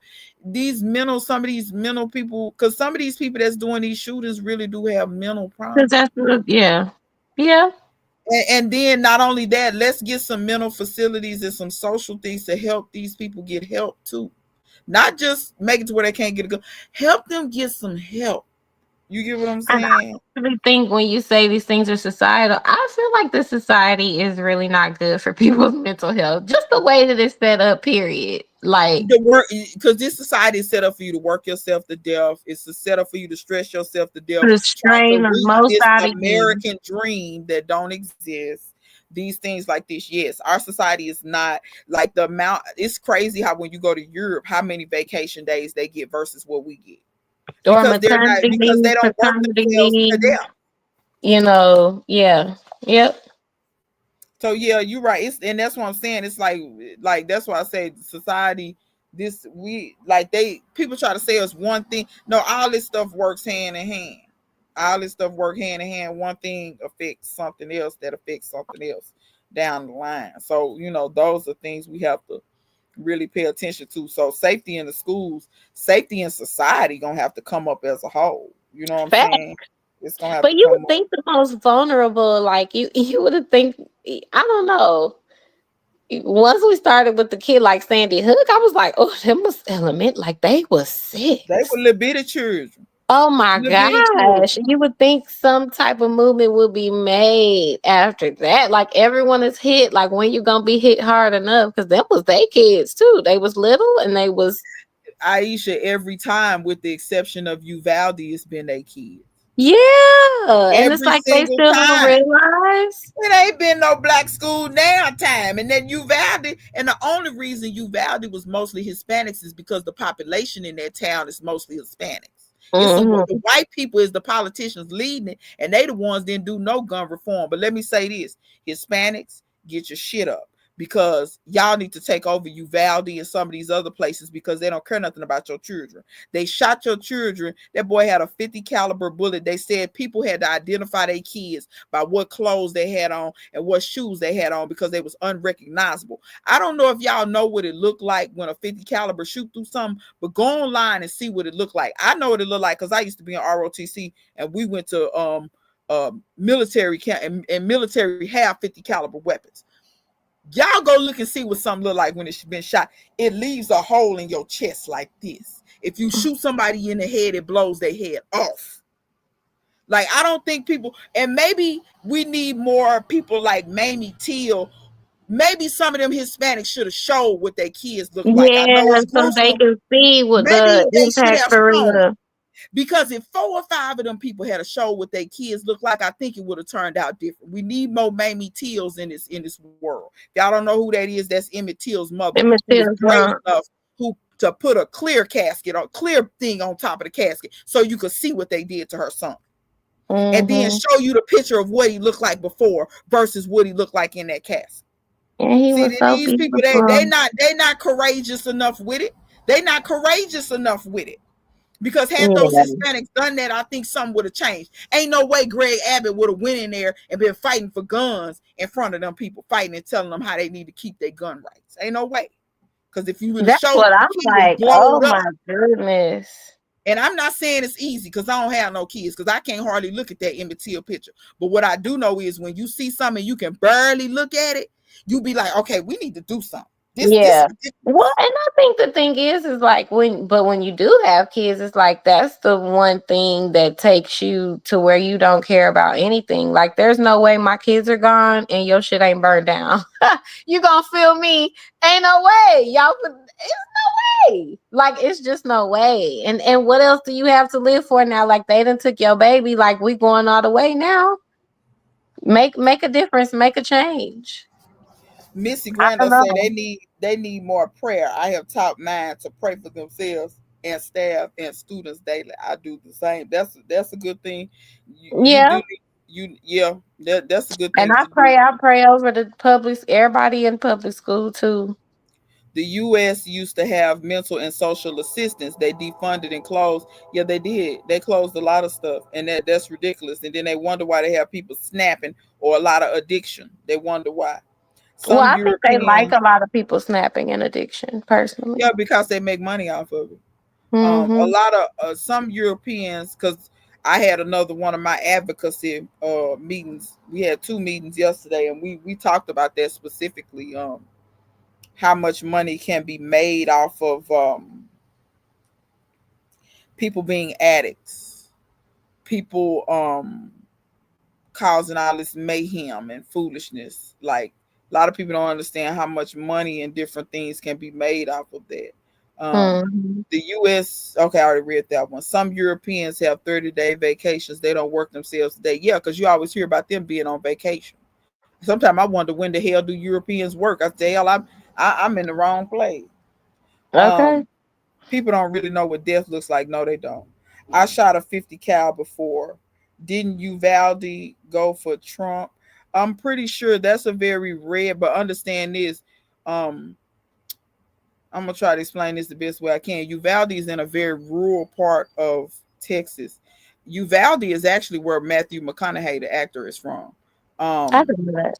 yeah, he's from because after that shooting happened, he went there and talk to the people about gun reform because Matthew McConaughey is very progressive. I think Matthew McConaughey has a house in Houston. I'm not Houston, Austin, in Austin, or it's near Austin or something like that. But he's from Uvalde. But so when you say it, yes, it is red. That is a red city, but understand this, and this is what needs to be cleaned up in Texas, but it's going to take grassroots efforts. Hispanics have a high tendency to not vote because in their country, especially if they come from Mexico or they know anything about Mexico, voting doesn't work a lot of times in Mexico. What do I mean by that? There's a lot of corruption via the cartels and stuff. So cartels just pay for what they want politicians to do. That happens a lot, and hell, that's what's happening here, quite frankly. But it's been rampant like that. So to them, they kind of learn that voting doesn't really matter or doesn't work. Hispanics, their culture is more put your head down and work. Now, yes, do we have Latinos for Trump and all this? Yes, we did. I'm about to Um, say, 'cause some of them do, yeah, some of them, some of them do, but that's and the not the ones that seem majority. like they do have Yeah, aligned. a You know, lot of it's hard because you have cultures who are aligned with things that don't they align with actually stupidity. go, They align with and it stupidity, goes and they're against fed their own lies and stuff too. interests. Yeah, but if you look at the numbers in Texas, like for instance, I'm gonna show you the difference. And But I feel like Texas is more blue than it seems. Like I feel like the next Texas be finagling. okay, let me and that's basically what I was getting to. If they would do real grassroots efforts and really go in to these rural areas or like like a lot of heavily Hispanic, like where Uvalde is, and kind of middle, it's not really the middle, it's kind of a little below the middle. But if they really went in those areas and really did like civics education, voter registration, and a lot of those Hispanics, especially in Uvalde, after them kids got shot, I think they would change what they're because you have to understand Hispanics are fed lies too. They Hmm. they've been taught that they're above black folks too. They think Yeah, they talk about us, but they rounding y'all. And I'm not look. Let me tell you something. When they run out of brown folks, I ain't crazy. They probably gonna start coming for us next. If you just I worry but they about that. never really stop coming for us. Like we're No, always there's so many missing black people, but women and yeah, children especially. But that's why when people like they coming for y'all next, I'm like they never stop doing no, this never did, to never did, us. Like never did. But then when you look at parts of Texas, so when you say it's more blue, I think it is too, especially if people would really get out and vote. But like if you look at metropolitan areas, so when you look at El Paso, and I'm gonna use El Paso because El Paso is one of the main cities in Texas where it's a large enough city, but it's not predominantly black, because most of the cities in Texas are predominantly black. Dallas, Houston, Austin is kind of half and half. Not Austin. They Austin got got they got the capital. The capital is down there, and it's like that kind of actually screws with stuff when you have the capital. So it's like, but outside of the capital, Austin is actually pretty progressive, believe it or not, even the white people. But that has to do with the universities. And the same thing for El Paso is predominantly Hispanic. Y'all look on the maps if you think I'm lying. It goes blue every single freaking time. But you want to know the difference between them Hispanics and other Hispanics? They have UTEP in El Paso. So there are a lot of faculty members that work at UTEP. A lot of people. So you have a highly educated Hispanic population as well. Education plays a huge factor. When you look at Trump supporters, they are by and large very stupid. They're not usually bright people. Do they have some people who are educated? Yes. But by and large, the maggots that are like Latinos for Trump, none of them. Matter of fact, the heifer that was singing that song, her husband got deported. We're going to see, do she keep singing that song? Talking about Latinos for Trump. But so you know what? I also think that people don't understand how much it affects, especially people who are not from here. Like I was having this conversation with my husband, like moving here and having no interest in integrating or learning anything from the people who were born here is like crazy work to me. Because I can save your life because you have no idea where you stay at. You don't know what you're doing here. But I think also, like I said, like you said, having a mentality where you come and just put your head down and work is fine. And I understand it when you come from a place where you didn't have these opportunities. But if you are laser focused on that and not realizing somebody's about to come bust you up the side of your head or snatch your freaking kids out of your yard, or shoot them up in the school, like you're not realizing that these things affect your daily life, whether you want to pay attention to them or not. Or to go even further, when you just put your head down and work, but you're not really understanding the dynamic of what you're in, because I have seen Hispanics really work hard and build something for themselves only to be deported. These people don't care about you working. If you had asked black folks, we would have told you we built this bitch, and they didn't care. If like, you had asked black folks to be a public service announcement, if you had to ask black folks, and we will volunteer. It's y'all are like rejecting the knowledge that black folks voluntarily give. You so busy looking down, and they gonna bust you in the back of your head while you looking down on black folks. Like, it's really maddening to me, and it's sad because we want to share and we want to help. You know what I mean? Like, we just want to spread truth so you know where you're at and what you're dealing with. Like, I feel it's smarter to be aware, not fearful, but aware and empowered by what you know what I mean, and how you can maneuver through those things. But if you have no interest, you move somewhere and you have no interest in integrating with the people who can really, tell you that and show you that, or learning the history or anything, then that is going to be your bad, and it's going to be for your detriment. So they'll be all right. I know you got some comments. Yeah. Clausen World say it's profitable to keep drugs and guns with no real control as long as it keeps millions in somebody's pocket, of course. Mm-hmm. To hell with what's right. Army Chickadee say, how's that working, putting your head down and work? It's not, because now you can't even put your head down and work because you're scared to go to work. So it's not. It's not working. Soul Diva say, hey Soul Diva, how you doing? Hey Soul Diva. Cali to Georgia gardening. I know that's a big jump going from California to Georgia. Right. Army Chickadee say Reese Waters just dropped a video that said Trump numbers are up within the Latino community. I saw that video. My only critique of it is, or I remind me, didn't let see the me video. remind me. I was gonna say, did he say where he got that from? Like what poll or whatever? I have learned in these, and I'm not saying he wrong. I'm just wondering because some polls are better Yeah, where than did he get the others. data from? Yeah, That's but important let to me know. say this though: if that data is in case true, okay, let your numbers for Trump be okay. So let me.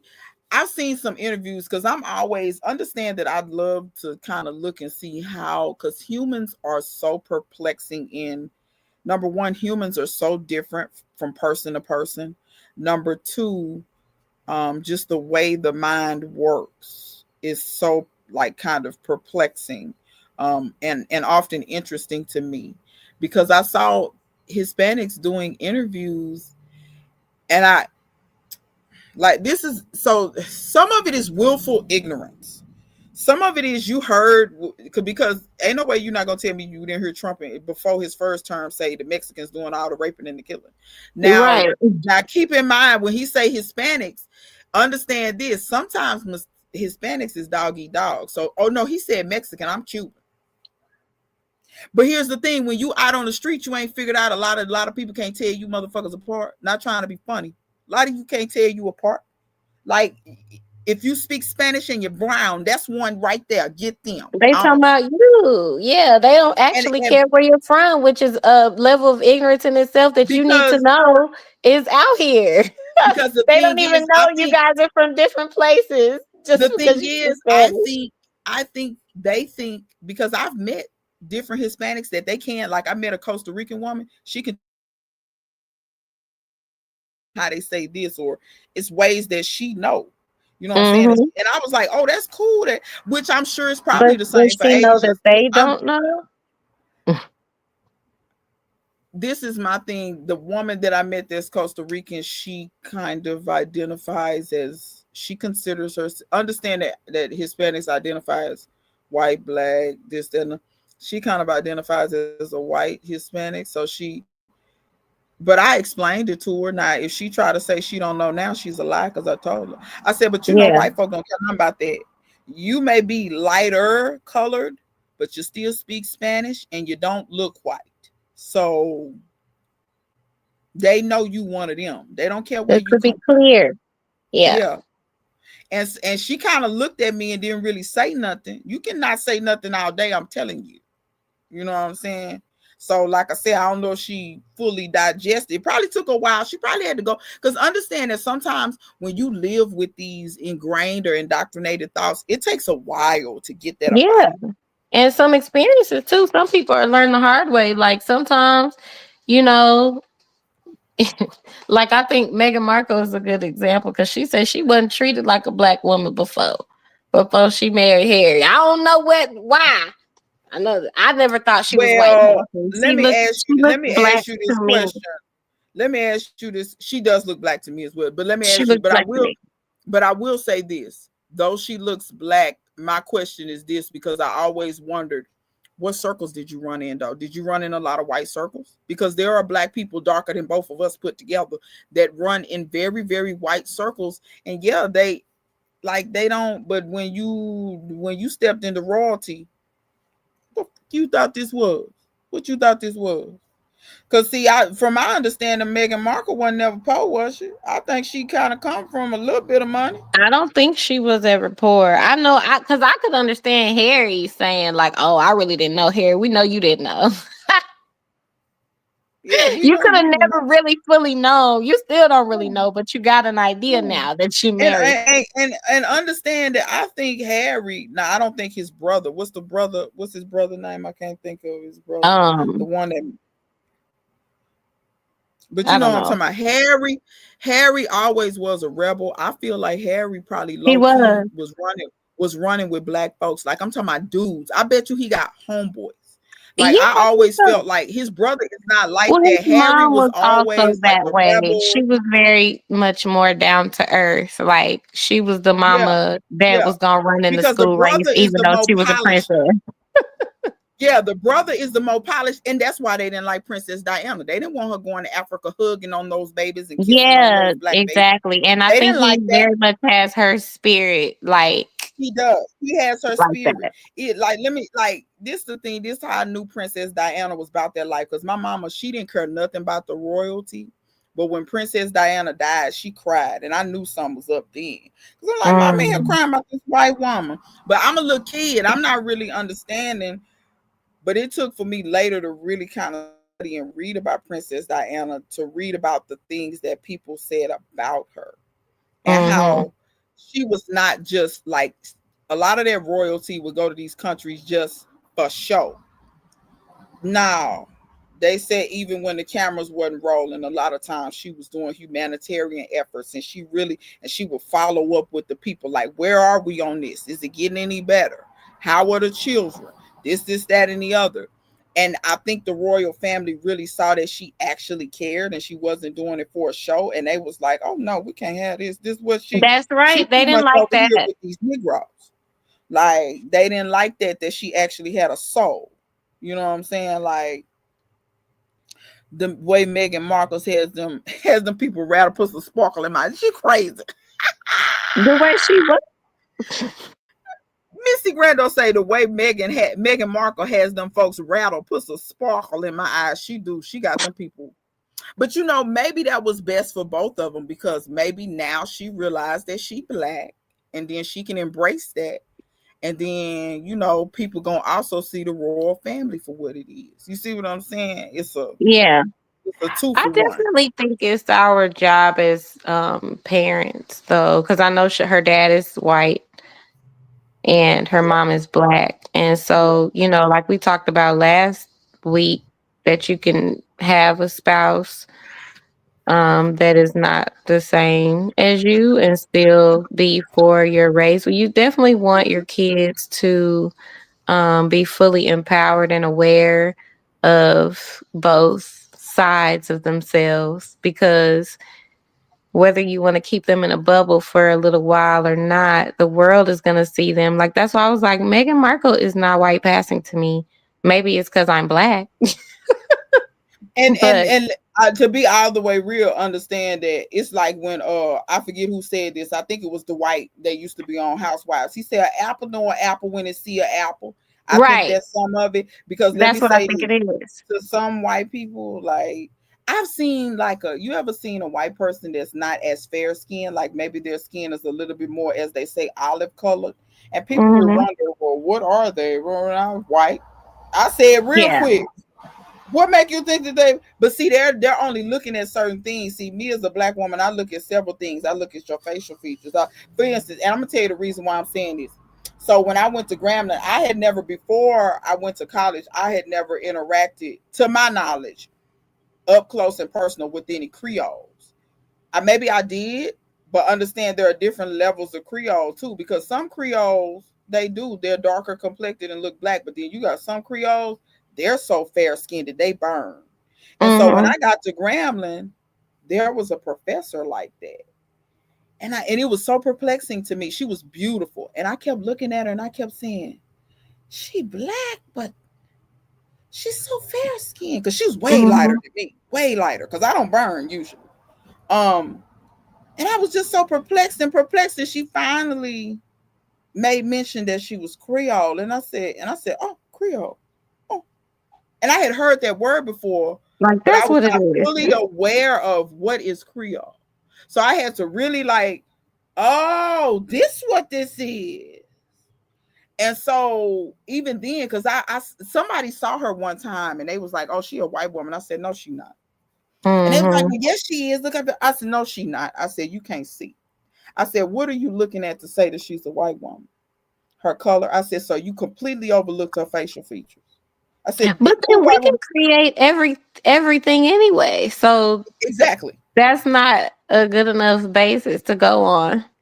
I was talking to a white dude the other day. So he was talking about somebody that he got into it with. I knew the person. He used to work with the person. He was saying he got into it with him. And he said, and I told him he was out of order, just, to preface this, because he was white and the person he got into it was black. And he said he told the black guy, You just mad because you half white. And I said, hold on. I said, I know that person. Are they half white? Because I've never heard. I said, and they may be. To this day, I don't know because the guy has passed. He's dead now, so I can't ask him unless somebody know his family. Or, I mean, if I run into his son, I'll ask his son. His son should know. But he said, "Well, you never seen him before." I said, "Yeah, I've seen him before." I'm asking you, is he half black? Like, is it something you know that I don't know? Do you know what this fool said?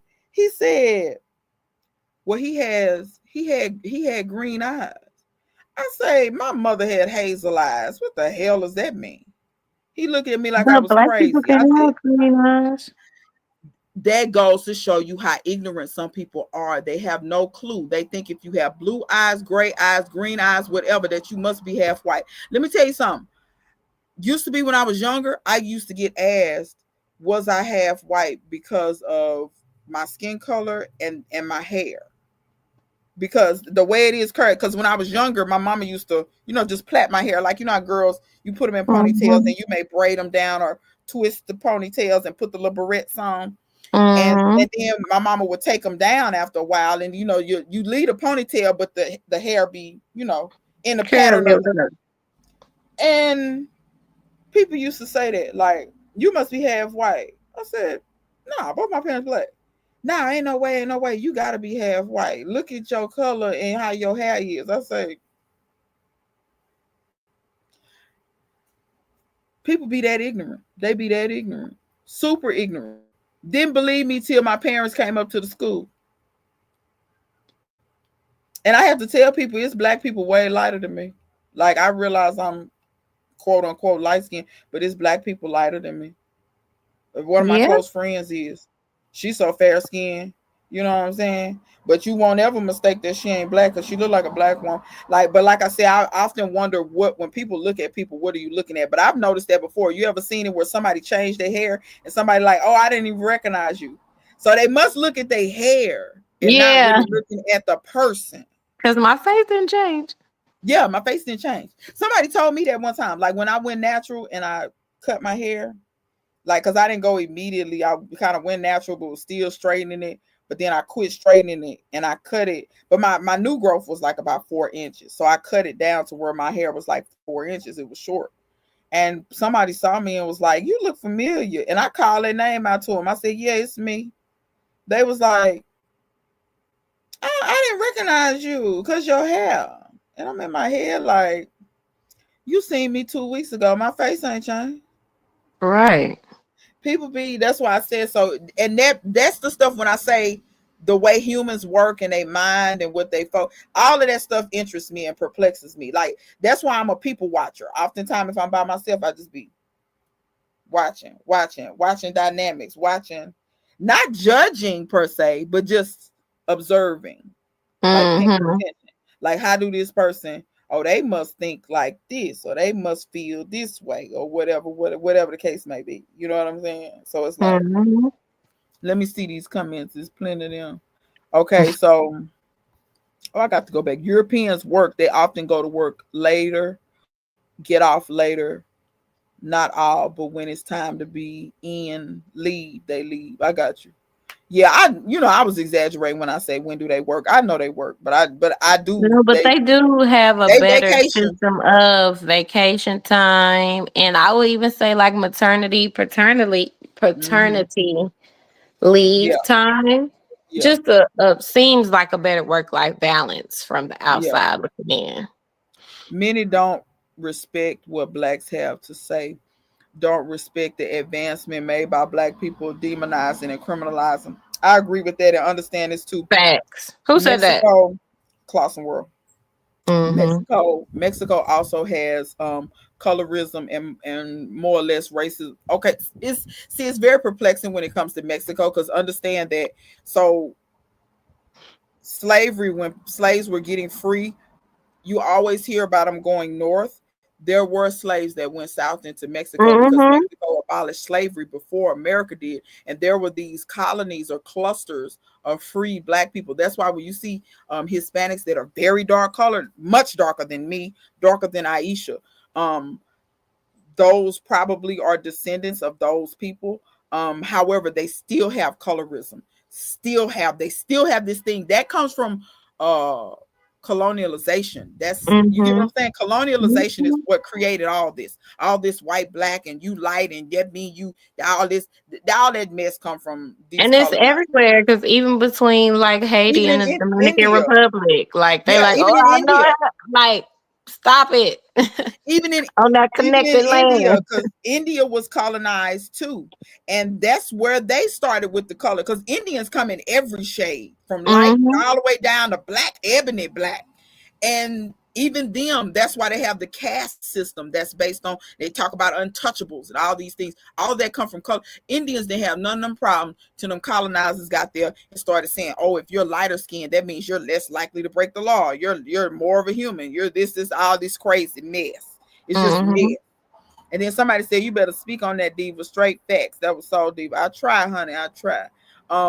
That's willful ignorance, not realizing you're brown and they see you all the same, but they don't see themselves as black. Yeah, willful ignorance. I agree. What this say? What is okay? It was from the Rasmussen poll. Okay, okay. I'll have to look, but yeah, I mean, like I said, if numbers are up And that's where with the Trump, statistics come from. yeah, if numbers are up with Trump in the Latino population, I'm gonna tell you, like I told somebody the other day, I'm gonna let that demographic straighten that out for themselves. And if it don't get straightened out, I don't understand how they don't understand. Eventually, they all gonna be gone. Because when they go after this birthright citizenship, those of you all that's born here supposed to be citizens, all this, y'all going to. That means everybody's up for grabs.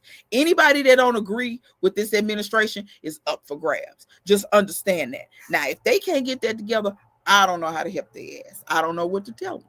It is what it is. If It's it's so up, many different demographics going through like finding out. I've been seeing like all these yeah, they farmers effing in around and they Arkansas finding out that regular. have voted. They voted over 64% for, no government handouts, blah, blah, blah. And now they're like, And they the we're going ones to lose getting our them. farms.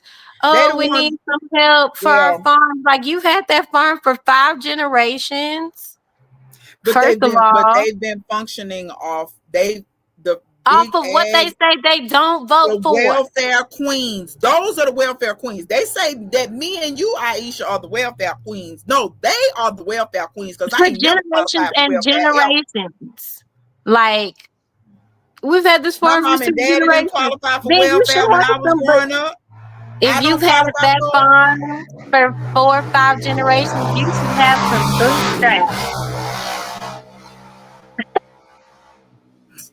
If you've had that farm for 5 generations, you should have some bootstraps to pull yourself up You off should have of. premium. You should And I have don't want to premium boots. hear it. You And should you have know premium what's boots. worse? You know what's worse is people voting against their own interests and not knowing you about to lose that farm and Bill Gates is about to buy it. He been waiting for you to lose your farm. He is the largest owner of Of farmland in the farmland. US right now. So when Mhm. you voted for that and you wanted, number one, your own freaking workforce to be deported, which makes no sense.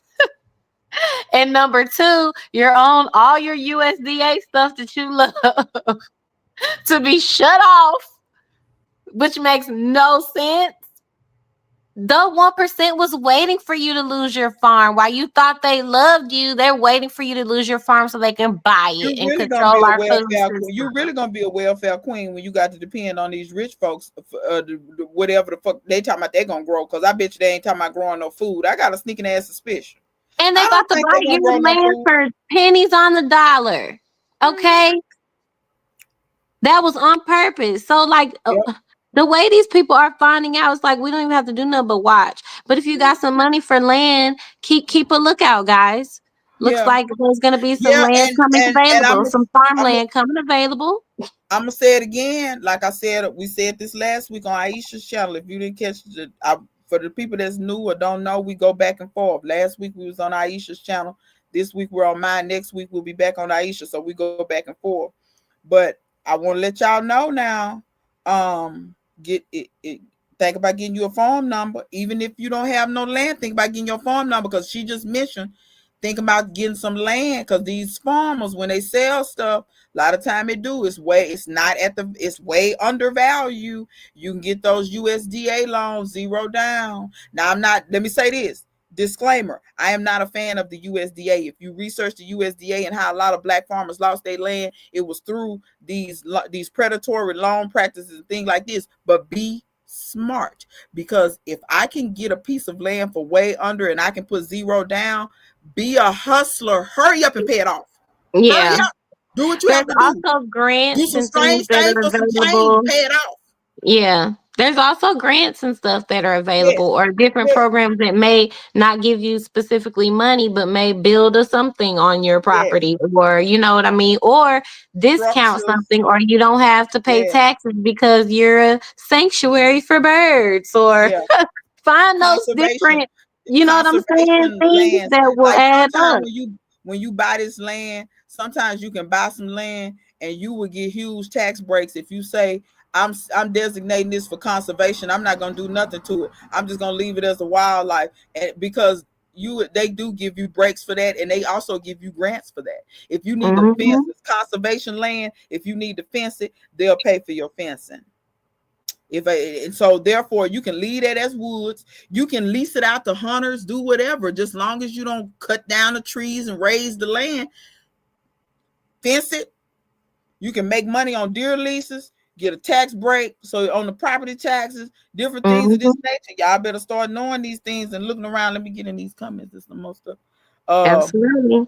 Says it's falling, but not going to Dems. That's fine. They can keep voting for people who are not going to win. I'm not against other parties. I think there should be other parties. I think it should stop being two main parties. But right now, where we stand now, that's what you got. See, and let me go even further. This comes from also willful ignorance in the fact that you refuse to research. Martin Luther King and them wasn't in love with the leaders that they got behind. They was not in love with them. They simply found the leader who was more likely to do what they put their knee on their neck until them people submitted. And if you don't submit, we will vote you out. That's what people don't understand. Politicians want power so bad to where if you put enough pressure on them, if enough of their constituents put enough pressure, the right kind of pressure, and tell them, okay, don't do what I want, your ass gonna get out of office. This 4-wheeler, he continues to keep coming through here. Just he having the time, he living his best life. But I think people get it. I think people get it twisted that, oh, who I vote for, they have to have all the same ideals. No, they don't. No, they don't, and they're not going to have. Find somebody that you agree with everything that they say anyway. You find the one who is more likely to do what you want them to do and press the shit out of them. That's what you do. Yeah, and I think on a local level, personally, it makes a bigger difference. Like your vote, your show up, your everything can make a difference on a local level. Yep. Because yesterday, that's what we focused on, because this mayor we got, where I am, no indeed. And I told the mayor to his face about a year and a half ago. I said, you talk slick and you think people stupid. I said, you got these white people fooled. I know you're a racist. I know you're out and out racist. I know by the actions that you do, the certain things that you do. I said, I can kind of see by way you move. You don't come out and say it, and you come out, you try to make like you're in the middle, and no, you're not. I said, you're a racist all day long. I said, some stuff you done said and slipped and said, only racist people say those things. I said, I'm not saying that you're going to change your views, because it's hard to get a zebra to change his stripes. But what I'm saying is, you don't start doing different things for this, I'm going to unseat you. Meaning not that I'm going to run against you, but I will make sure that you at least have some, I'm going to try my hardest to get you unseated as mayor, and that's what we talked about yesterday. So we're going full force. Homie running again in 2026. We done found somebody to run against his ass. And we getting behind this woman full force. I'm not playing with this man. This man think I'm playing with him. But see, that's because nobody has ever challenged him before. Nobody has ever pressed him. And then also, so many people, like when you see politicians doing things in their building and all that stuff looks great and wonderful. I'm not saying that building and progressing your cities, towns, whatever is not important. It is. But it's when you keep doing stuff in a certain way, like you keep putting stuff in a certain area, and then Mm-hmm. other areas you allow to fall into ruins. And then you have other city officials come tell you about it, and you say, well, ain't nothing I can do about that. That's bull. That's bull. It's bull. Yeah. You're doing that on purpose. And I told this lady, a lady yesterday in our meeting, because she honestly did not know. She's a small business owner, but she's an ally. Because when I tell you ride or die, I have heard her check white folks. She didn't even know I heard her one day. She was in the store checking away. She said, don't do that. That's racist. You're talking to them crazy, and you wouldn't talk to a white woman like that. She was checking people, and when she got through checking her, I said, girl, you wild in this store. She said, I can't handle this. I can't handle Oh this. no, that's right. So, but she honestly did not know. She had dealings with the mayor, and she was like, the mayor's done a lot for businesses. And I say, I get that. And I'm not for a mayor that's going to shun the businesses, but a mayor can walk and chew gum at the same time. Help the Facts. businesses, help everybody. Not just because you help people doesn't mean you're against businesses. That's not what that means. You have to multitask. So she honestly didn't know, and I broke it down for her. I said, I really do believe my neighborhood included is one of the neighborhoods. So we had a new city official hired. He used to live here. He moved away for 20 years. He came back. When he came back, he said, he was talking about my neighborhood in specific. He said, that neighborhood used to be, he was like, it's not bad, but it used to be way more beautiful than that. Like, what's going on? Because like we had a house about 3 blocks from here catch a fire. That house burnt down 2 years ago. The remnants of that house is still standing. The city's supposed to come tear that down because that brings your property values down. You got that mess that's burnt to a crisp just standing over there. Then there are vacant houses. There's ordinances in the city that if your house is vacant or it's dilapidated or whatever, it's supposed to be something done with that. Either fix it up, tear it down, sell it, do something. Because that invites crime. These vacant houses that people can get in and all this, Drug or addicts and everything. dilapidated houses, blight, these things. He doesn't do anything over here. Certain other neighborhoods, he makes sure they get taken care of. He told the city official, oh no, we can't do nothing about that. We can't, that's not how that works. That's what he told the city official. And I told that person, I said, and he's a liar. And I pulled up the laws, the ordinances, and read them out to him. I said, see, he's lying. He doesn't want to do it because what I think he wants to do is drag our property that values down so far because he knows quite a few developers, and then So have that those people can developers purchase it. and gentrify the shit out of it. Yeah. Have those developers come over here and do whatever, because it's And been then several people won't times. be able to afford to live there. The people who have been living there won't be able to afford. They do that. They're doing that in Sunnyside over here. In the hoods over Mm-hmm. here, they're doing the Mm-hmm. same thing. Yeah, you didn't want to be over here. You didn't want to be over here. You left, and then because where I stay at, I make this clear to everybody. Where I live, we're not technically a historical district, meaning we don't have to, like, historical districts can't change the outside of the house, blah, blah. But if you look at the records, we are historical. This has been here a while. We just don't have that classification. And that's because as a neighborhood as a whole, we said we don't want that classification because there are some things that come with that makes it kind of cost prohibitive to live. Like a lot of people don't understand that when we wouldn't mind garden district, but we don't want historical neighborhood because it becomes hard to live here, because when you can't change anything on the outside of your house, everything has to be the historical standards. You're automatically paying 10 or 15 times what you would regularly pay. You see what I'm saying? And a lot of these people are retirees. Like, they got a decent retirement, but they're not balling. And everybody's trying to spend it. Like, I want to have a choice. Yeah, and they're not balling, you know. or people like me that just regular people that work. We want, and we want to keep things nice, but we also don't want to have to keep it so to a level to where it's unattainable. Like, unless you're rich, because that's a gentrification in itself, in a way. So it is, yeah. So it's like, I think he just, like I said, this mayor, I think he doesn't care really about the neighborhood. He cares about what he thinks he can get people to come in and try to do, and all this stuff. Honey, I'm finna unseat him. By the grace of God, I was in my garden and a woman walked by here and she started talking, and she made mention. She said, I've been wanting to run. I've been saying I was going to run for mayor and run for mayor and run for mayor. And I told her, I said, well, I'm part of this group now and we can get behind you. We can fundraise. We can campaign. We'll knock doors. We'll do whatever. And I said, I believe you can do it. I said, well, I want to talk to you about that. And so we've been kind of talking. And I think I've got her, I ain't been worrying the hell out of her, but I think I got her to where because the lady, she's smart. She's sharp as a tack. I think she could do it, especially if we get behind her now. Because homie running again in 2026. If we start now and get the ball rolling, I think we can do it and unseat this man. Because this man, he's not going to be good for anything because he's thinking about opening up where they make these microchips or whatever for computers and stuff. And I'm wondering, is that bad for the environment? A lot of times when you make computer products, it's usually bad for the environment.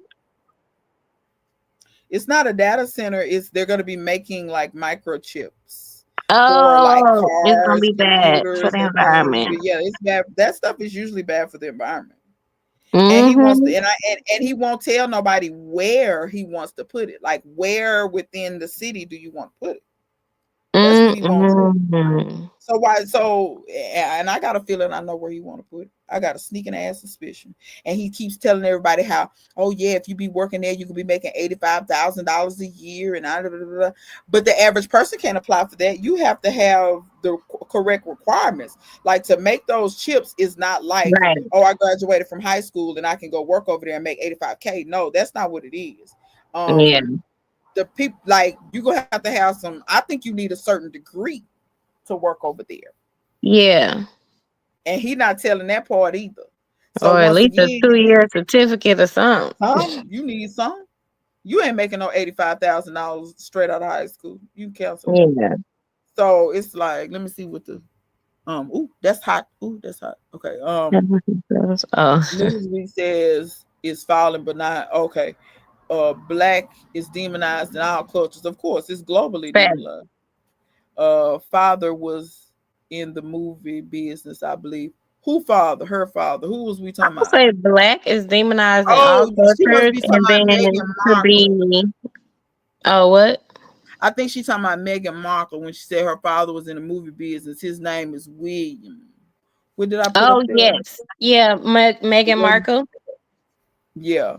I didn't know. I knew that she was a model or something. She's beautiful. And she's an actress. She's an actress too.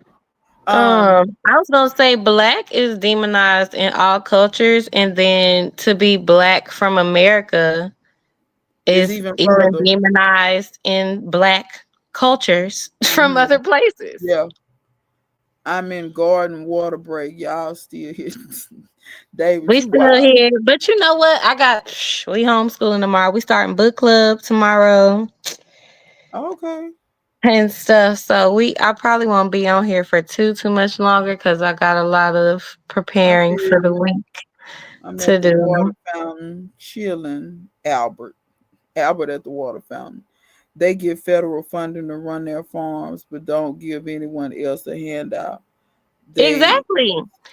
They get federal funding, and they've been living off that federal funding all that time because black farmers don't get half the help that those farmers get. That's why the black farmers ain't complaining half as much right now, because they half want to give us anything anyway. We always have to learn how to survive. So they, now they voted against their own interests and about to lose their farms and are literally begging for what they say that they don't want. They don't want tax dollars going to people begging for handouts, pull yourself up by your bootstraps and all that good stuff. So they need to reach down far for the bootstraps. But let me tell you something, they'll be all right to me because. And I think they'll still vote the same way again. They probably will because at the end of the day, like I said, Lyndon B. Johnson said it best when he said,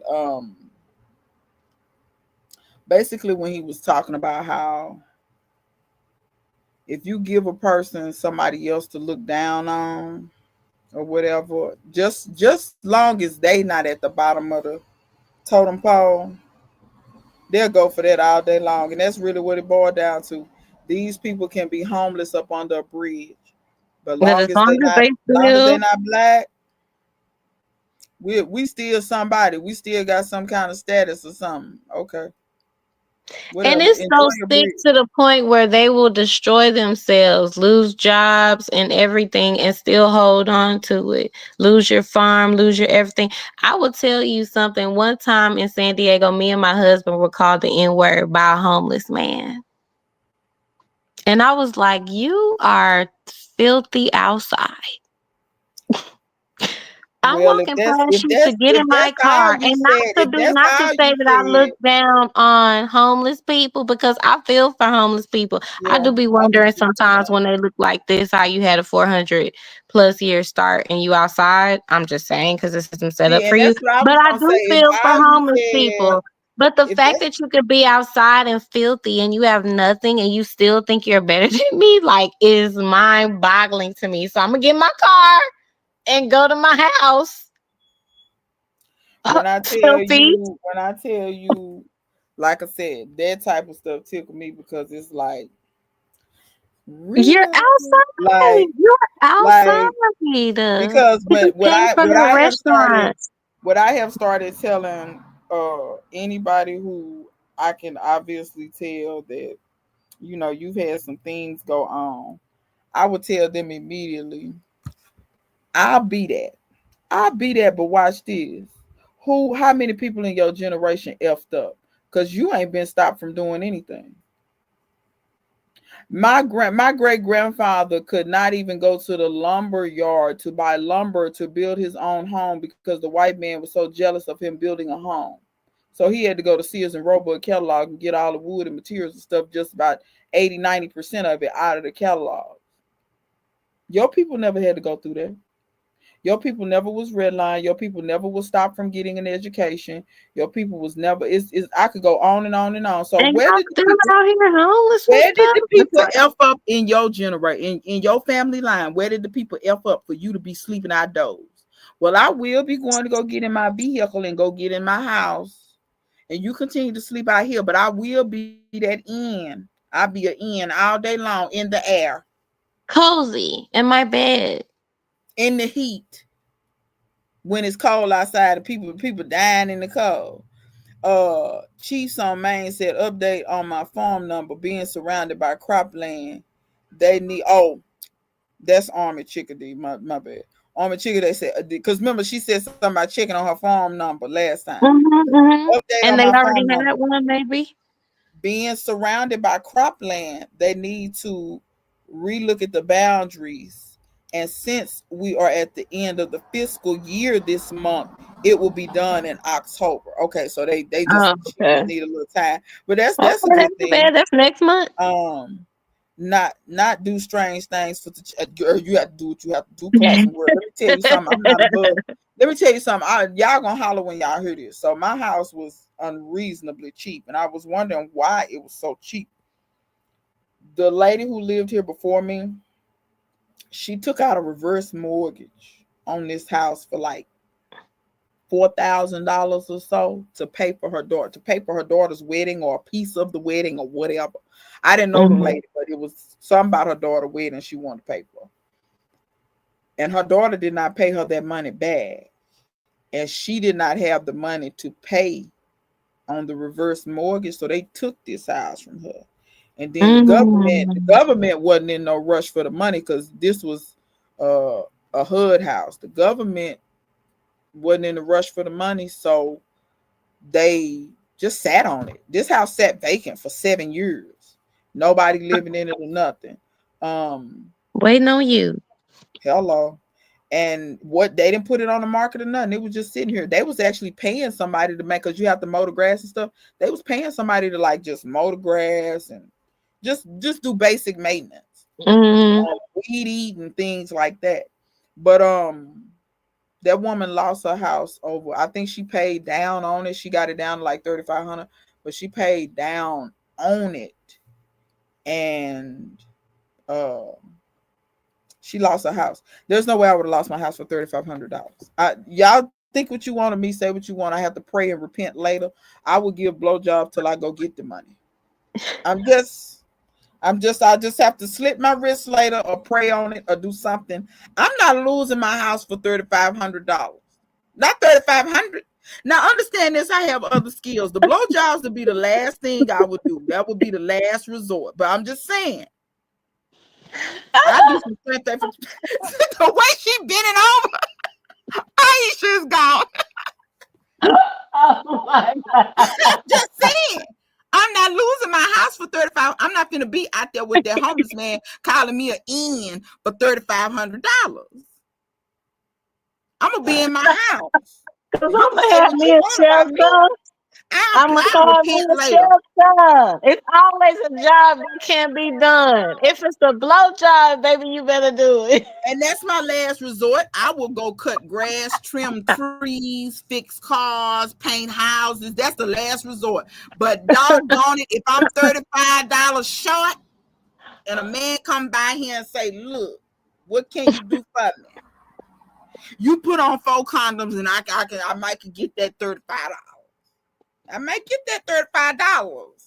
I'm just saying, I'm not finna be outside. If y'all see me outside, it's something going on. It's something going on. I'm just here to tell you. You talk trash about me, I don't care. Oh my God. I'm serious. I'm running from this It's sun, baby. funny This sun. because you're serious. Oh Because my God. I'm not finna be outside with that homeless man calling me an N. You have to do what you got to do. I sure will.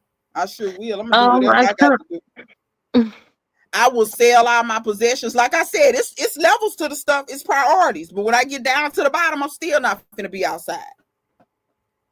It's too many dudes. Let me tell you something. Not saying that this is right, but don't think I haven't been propositioned by dudes before. Like I done told dude, no, I'm good. I'll pay you. And I did it. They'll say that. Like I wouldn't even never tell nobody that. And I have to tell them, do I look like a prostitute, sir? No, Do I but you look like know a what you prostitute? could say is no, sis. I guess they be trying, but but see, here's the thing. I don't judge them because maybe that worked for somebody. Maybe that's It working.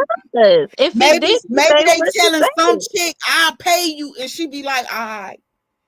But Maybe they that just chick say I'll probably try owed anything. $3,500 on a house. You know what I'm saying? And we not judging her. But let me I'm telling you, I'll do like I said, She that's my might got last resort. tuition. She might got school fees. You know Right, what I'm saying? right. She might got You school just fees. never know. They got some Well, I approve that message. Girl, Aisha done fell in the floor laughing. She said, this is not what I signed up for today. This is not what I signed up for. Look, I'm so Hey. happy I showed up. The people say, Lord, they don't wait until the end of the live to get wild. Look, I'm about to say, people, where can we go after that? I feel like those is closing statements right there. Like, yeah, we Yeah. need to leave you right on that note. Okay. Army Chickadee say, taking food to the pantry. Who do you think be going to pantries around here? Yet they want to look down on. So you telling me it don't be now, let me ask this question right quick. It don't be the Mennonites going to the pantries. I know you saying it's the Caucasians going to the pantries. It's Yeah, kind it's of the definitely same not the thing. minimum. They It's growing kind of their the own same food. thing around here. We have there's a organization, a nonprofit organization around here where you can donate clothes, food, shoes, anything that's in good condition. You can donate it to them, and then they have a list, like people who are in need, and they have to prove some things. Like they ask them for, like if they're on government assistance, they ask them for proof of that or whatever. They don't just give it to anybody. You do have to prove that you're in need or whatever. Now I get it. Some people could be lying.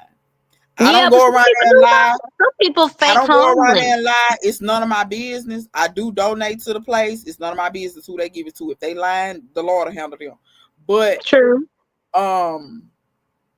they disperse the stuff to people. Like I said, they got a list of people who meet their requirements, like that's low income or they have a certain amount of children, or whatever the case may be. And I noticed like I remember somebody thought, oh yes, it ain't nothing but black people going over there. That was the assumption. I had to correct them real quick. I said, no, it's not. It's some everybody going over there. And I said, to be fair, actually, the black people is in the minority of who going over there. I've seen more Hispanics and white folks over there than I have blacks. I So think the thing about black people is that we have an understanding that there will be times when nobody's going to give us anything, right? And even if they're giving out things, there are going to be places where you show up and because you're black, they're not going to want to give you none, or they're going to serve everyone else first. yeah, And so we try to sustain ourselves more than people think we do before we even go out to have to ask for stuff. A lot of times we don't want to have to ask for nothing you ain't because never we don't lied. think you're going to have fast give it to us no way. And so it's just interesting, but that's again, it's a societal thing is that, but the thing is the willful ignorance, like we talk about, like I talk about people coming over a lot because I'm married to a Nigerian, that's why. But Is he? also Is he? like, I have a question. Is he a cool Nigerian, or is he one of them Nigerians you have to browbeat them? Cause see, I've met both. I I've met think the that I will only Nigerians be married. I'm that's only married to my husband because he came over here when he was 10 years old. I think he came over here young enough okay, to grow up here and have some sense. okay. Cause If I've I met, could I've be met honest I've with met you. both. I've met But some. again, I'm in a family. He's the second to youngest in his family, though. Okay, yeah. Cause I've met both. I've met Africans that they say these wild things, and I ain't gonna lie, be the first one to check them, and then I ain't gonna lie. Because for a long time I wasn't really feeling the Africans either. But and this is why I caution black people especially. It wasn't until I ran into like one African professor, and it was something that he said to me. And when he got to talking, he was like, "No, see the division, because the division is how they win. When they able to Mm-hmm. pit black people against black people, that's how they win. We can't Mm-hmm. let them win if we band together." And he was like, "Nah, 100% of us ain't gonna band together, but dog, think about it. If 50% of us band together, how powerful we will be. We don't really understand our power because we're so divided." He was like, even look in the Black American community, how they be divided. And when he said that, I got it immediately. So that kind of changed my mind. And True. then I I met think, some but other with him professors. saying we is different. Like when him saying we sounds like he feels like there is a we, that we are we. How Oh do you yeah, he was connect the to he those was the who first don't feel like person. it's a we? Because I will say, growing up, I thought all black people was black people. Even getting married, like I was like we not the same, but we the same.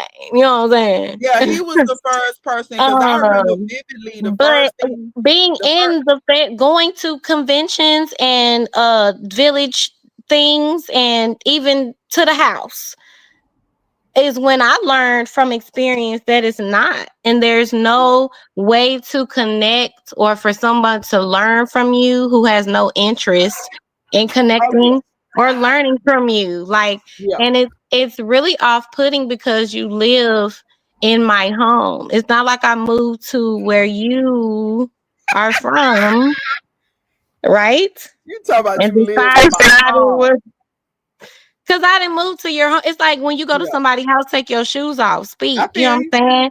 So I didn't go to your home, right? You And came to decide mine. that I was better than you and I had Yeah, no interest in integrating with you or learning the yeah, history or like where I live at yeah. or you know what I mean? So for me it's like, I agree. And see my dad, my dad is like Martin Luther King. He wanna connect with everybody. And that's why we all have different parts to play in the revolution, Yeah, right? Because I'm gonna grow the food and I'm not gonna beg nobody to see my value.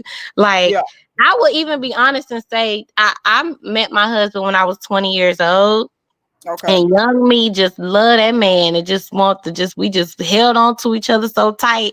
They ain't had no choice but to Yeah, they weren't look, gonna he run gonna you hold off at on that to her. point. Either we gonna lose him or we gonna gain her. But I don't think I was ever fully gained. And I think Yeah, 38-year-old me would not sign up for yeah. Yeah. to feel not fully loved and accepted in a family like for the rest of my life. So I I think feel. that we can, like how he said we, if you saying we, baby, I'm with you. Yeah. You know what I'm saying? Yeah. He But was. I wasn't I'm there not for here years. to use my energy or to convince anybody that we are Yeah. we. Yeah. I'm not here to beg for you to see that I have value or that I have something to teach or that I can help you navigate in a place that's my home where you move to. That it's up to you. You know what I'm saying? And so I'm open, I'm not closed, Yeah. but I also don't think that, like, I think it's hard because when we as Black Americans talk about like the treatment and responding to things, it's like, well, we got to stay together, but like, it's like you can't be we if they don't think we're we. Like, Mhm. yeah, you can tell me Yeah. that all day, but it's been 20 years and I've been Yeah. trying to say we and we ain't we. Yeah. Like, what? Yeah. How much energy can you put towards something Yeah. that's not? It really took Um, for. It really took for like just a long. Because like I said, that particular professor. I remember when we first got into the conversation. I forget what I was saying. And I remember vivid. He said blatantly, you African. I looked at him. I took it as offense at first.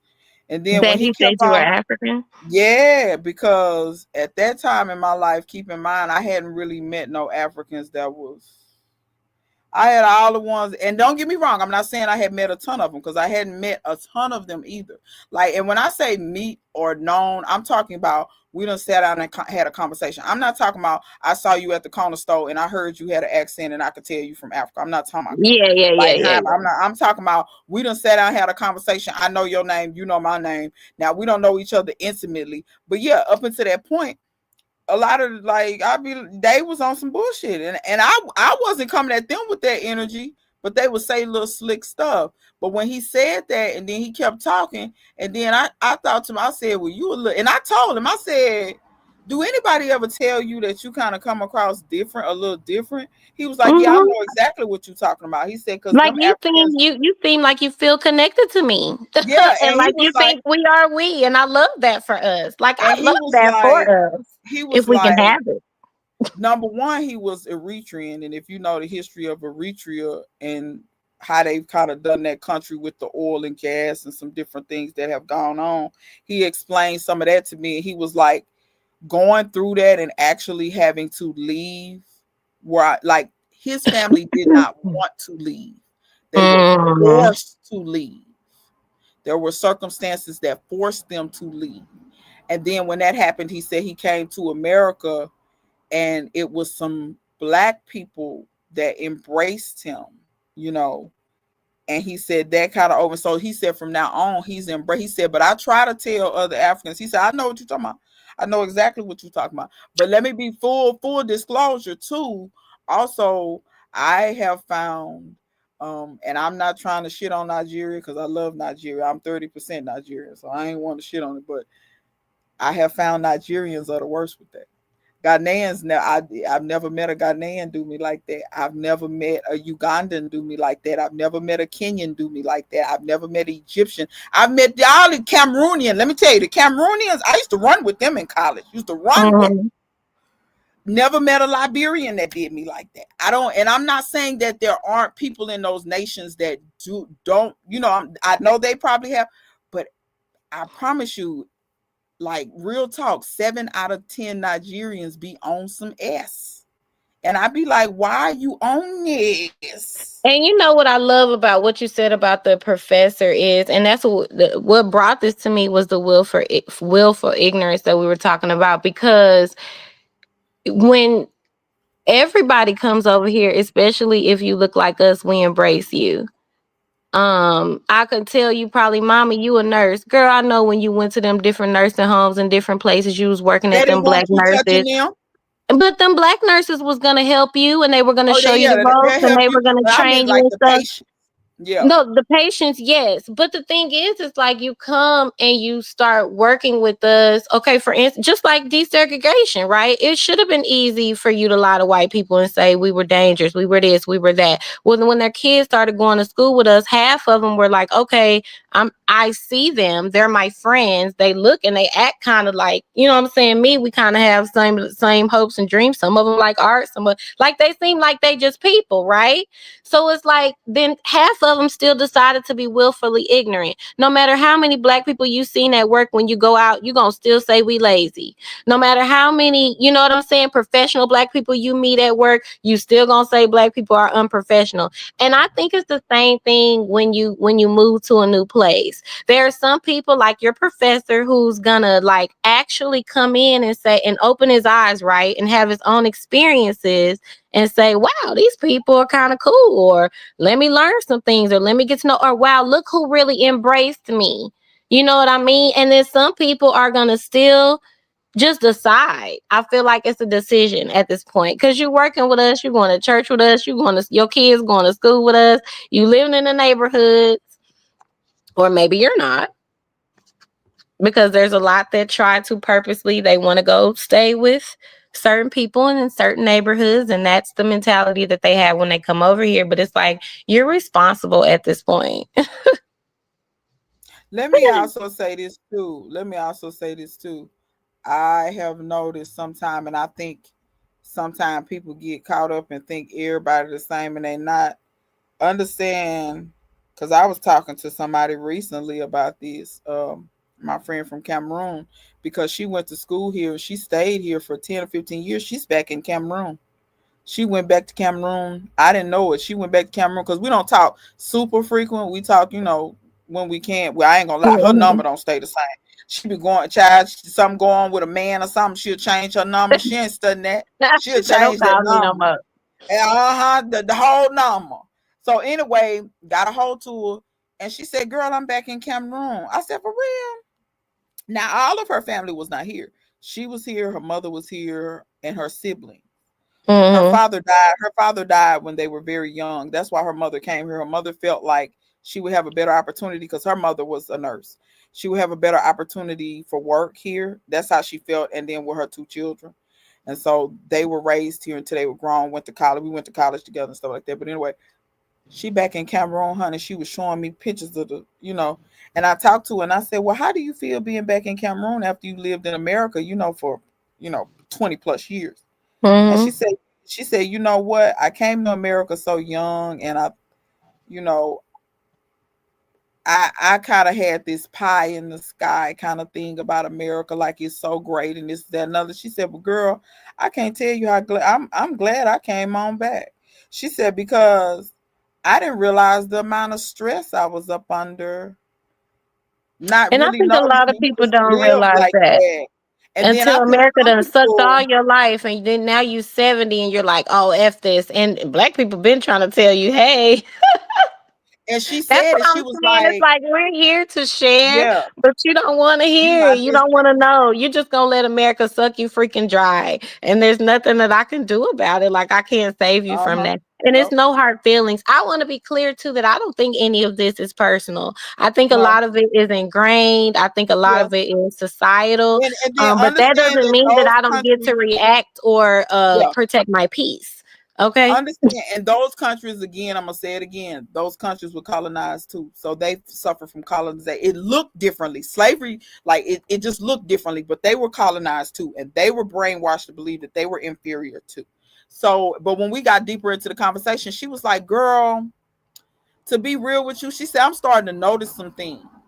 She said, I really do believe there are certain Africans, before they leave, they have it fixed in their mind that America is the greatest thing ever. And when they go over there, that, anybody that's not living in a mansion, and she said, basically, those are the people that need to leave Africa and stay away from Africa. We don't need you over here. We need good people. And I was like, girl, when she got to get in, she said, girl, because I can't stand it when people try to say something about like some of the people repatriating to Africa and stuff. She said, somebody tried to say, she said, girl, don't say nothing about that. She said, you don't understand what it's like living over there. I do. I was there for 20 years. You're not going to listen to them, but you listen to me when I tell you the microaggressions, all these different little things. All this. She said, She said, don't say nothing about, yeah, they do. You do get held back.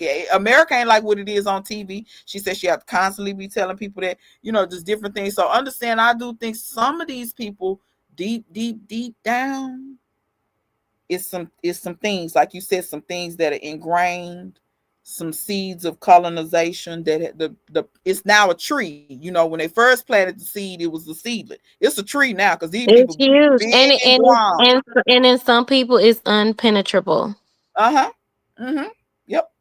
But to those people, I leave them by the wayside in our food. That's why I try to tell people all the time, you're not gonna have a great experience. When I say leave them by the wayside, I'm not gonna go out of my way to, Yeah, but like do the you people have who the I'm cool with, capacity we to gonna run understand together. what I'm trying to get you to understand? No, and that's Exactly. okay.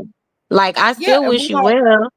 You might learn it exactly. the hard way. You might never learn it, but I did try. It's just I understand that we cannot reach one another.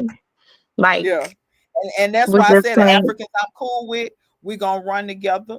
And the ones that you kind of got these slick comments, because I don't sit around white people with slick comments. I'm surely not going anybody, I don't care who it is, the slick Facts. underhanded comments. I don't do it. And even if your energy, if I get, you may not be saying nothing, but if your energy says that you on some S, I'm not gonna sit around you. So but like I said, you can find good people out. So like I said, that may I be. think so. I think you definitely can find good people. Like, let's Yeah, all remember the professor. There's plenty of yeah. It's you just people gotta. just like the professor who knows that unity is strength. And It's I just believe that unfortunate. as well. I just Yeah. don't believe in one-sided relationships. I don't No. believe in placing my energy into relationships that are not growing or feeding me or even going anywhere. Like, Yeah. if you're impenetrable, you just can't be reached. And, No. bless But you. those May the those Lord bless and people, keep you. those people, they'll figure it out one way or another, because when you're like that, when you're so rigid like that, I feel like you can only go so far in life. Like, you only open to so much stuff because it's so much stuff you closed off to. And when you closing yourself off the opportunity. You know what I'm saying? It's plenty of people probably will want to get with you, help you do something, but you don't want to do nothing because you're so I'm closed off in this area, this area, this area, or I alienate people here, here, and here.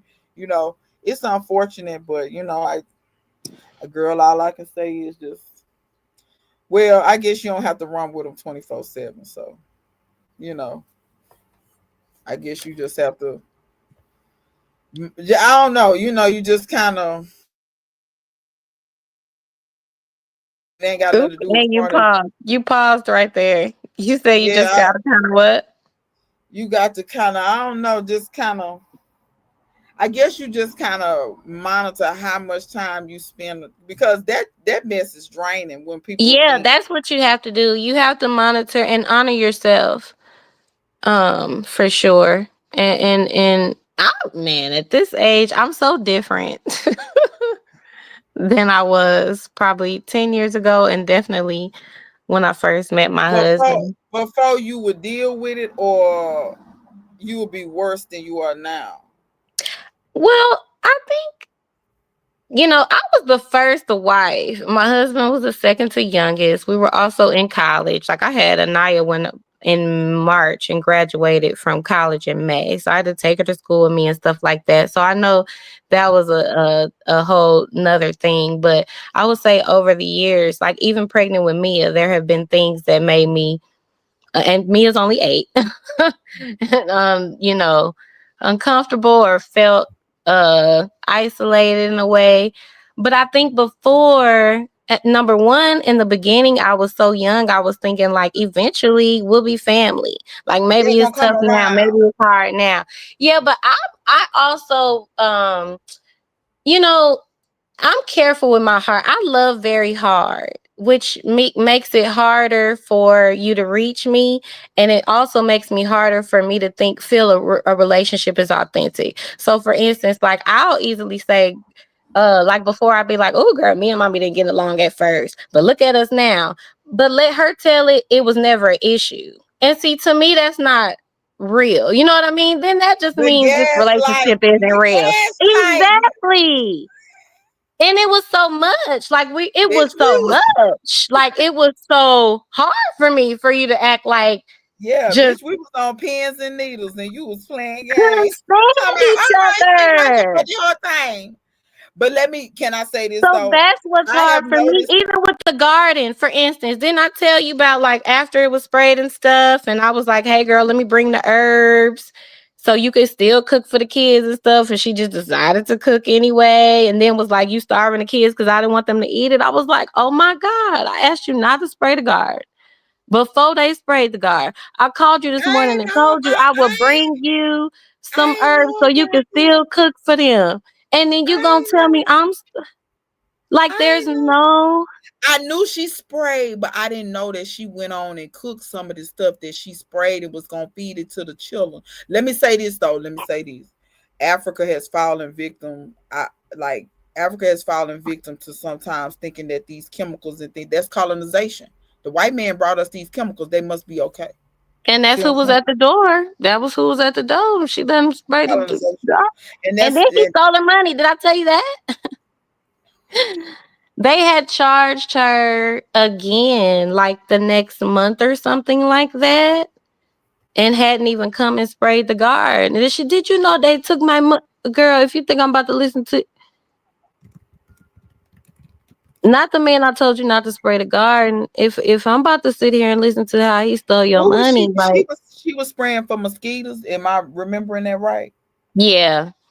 Girl, then here go Anaya. And grandma and the spray didn't even work. And we still out here getting bit. But Let me tell you something. and Let I'm me to be tell you something. Them clear, children will get your ass together every time the children gonna tell it. The children ain't gonna lie. girl, now we still out here getting bit. Somebody in there straight in the And now we can't eat out here. Like what? So my whole thing is like I said, you know what, it's your garden. It showed space. You were sharing it with me anyway. I remember when you abandoned the space, and I'm one of these type people. If a person tell me what's going on, I will listen, no judgment. But I Yeah, also don't pry in people's lives, like because I understand some things may be personal. And yeah. when it comes to marriage and in-laws and things like that, I knew it was something, and I knew it had to do with the spraying because I remember you mentioned in the video they about to spray. So I ain't gonna be too much over here. No, I remember that in the video because I'm telling you, I rolled that back 3 or 4 times. I said, "What you say, Aisha? They about to spray." So I ain't gonna be. I was on that video rolling, and then we never did see Mommy's house no more.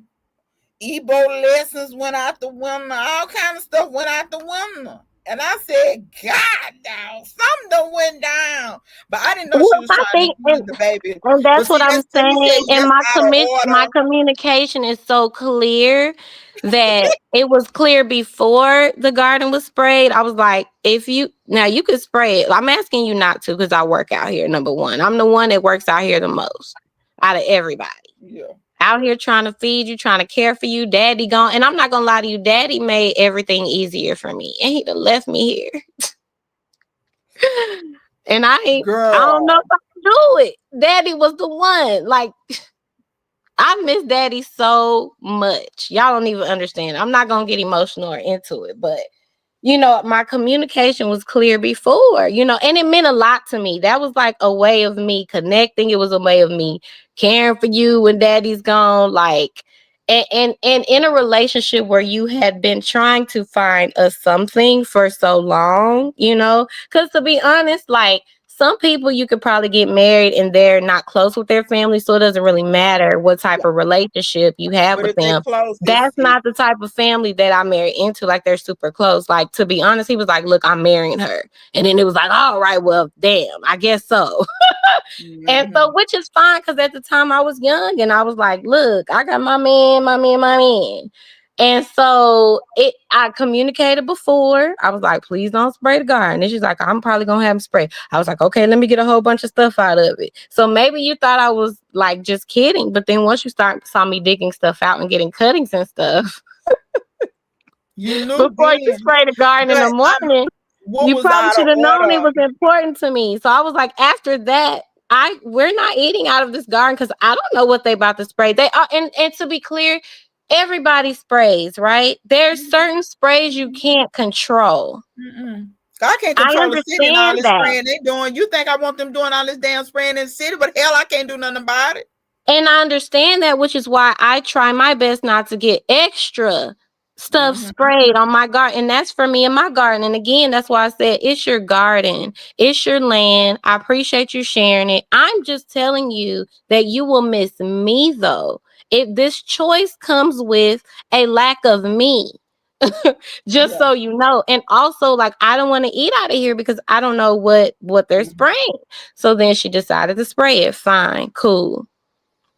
To me, because I expressed how I felt, that mean it didn't mean as much to you as it meant to me, or my thoughts weren't, that important. Fine, that's cool.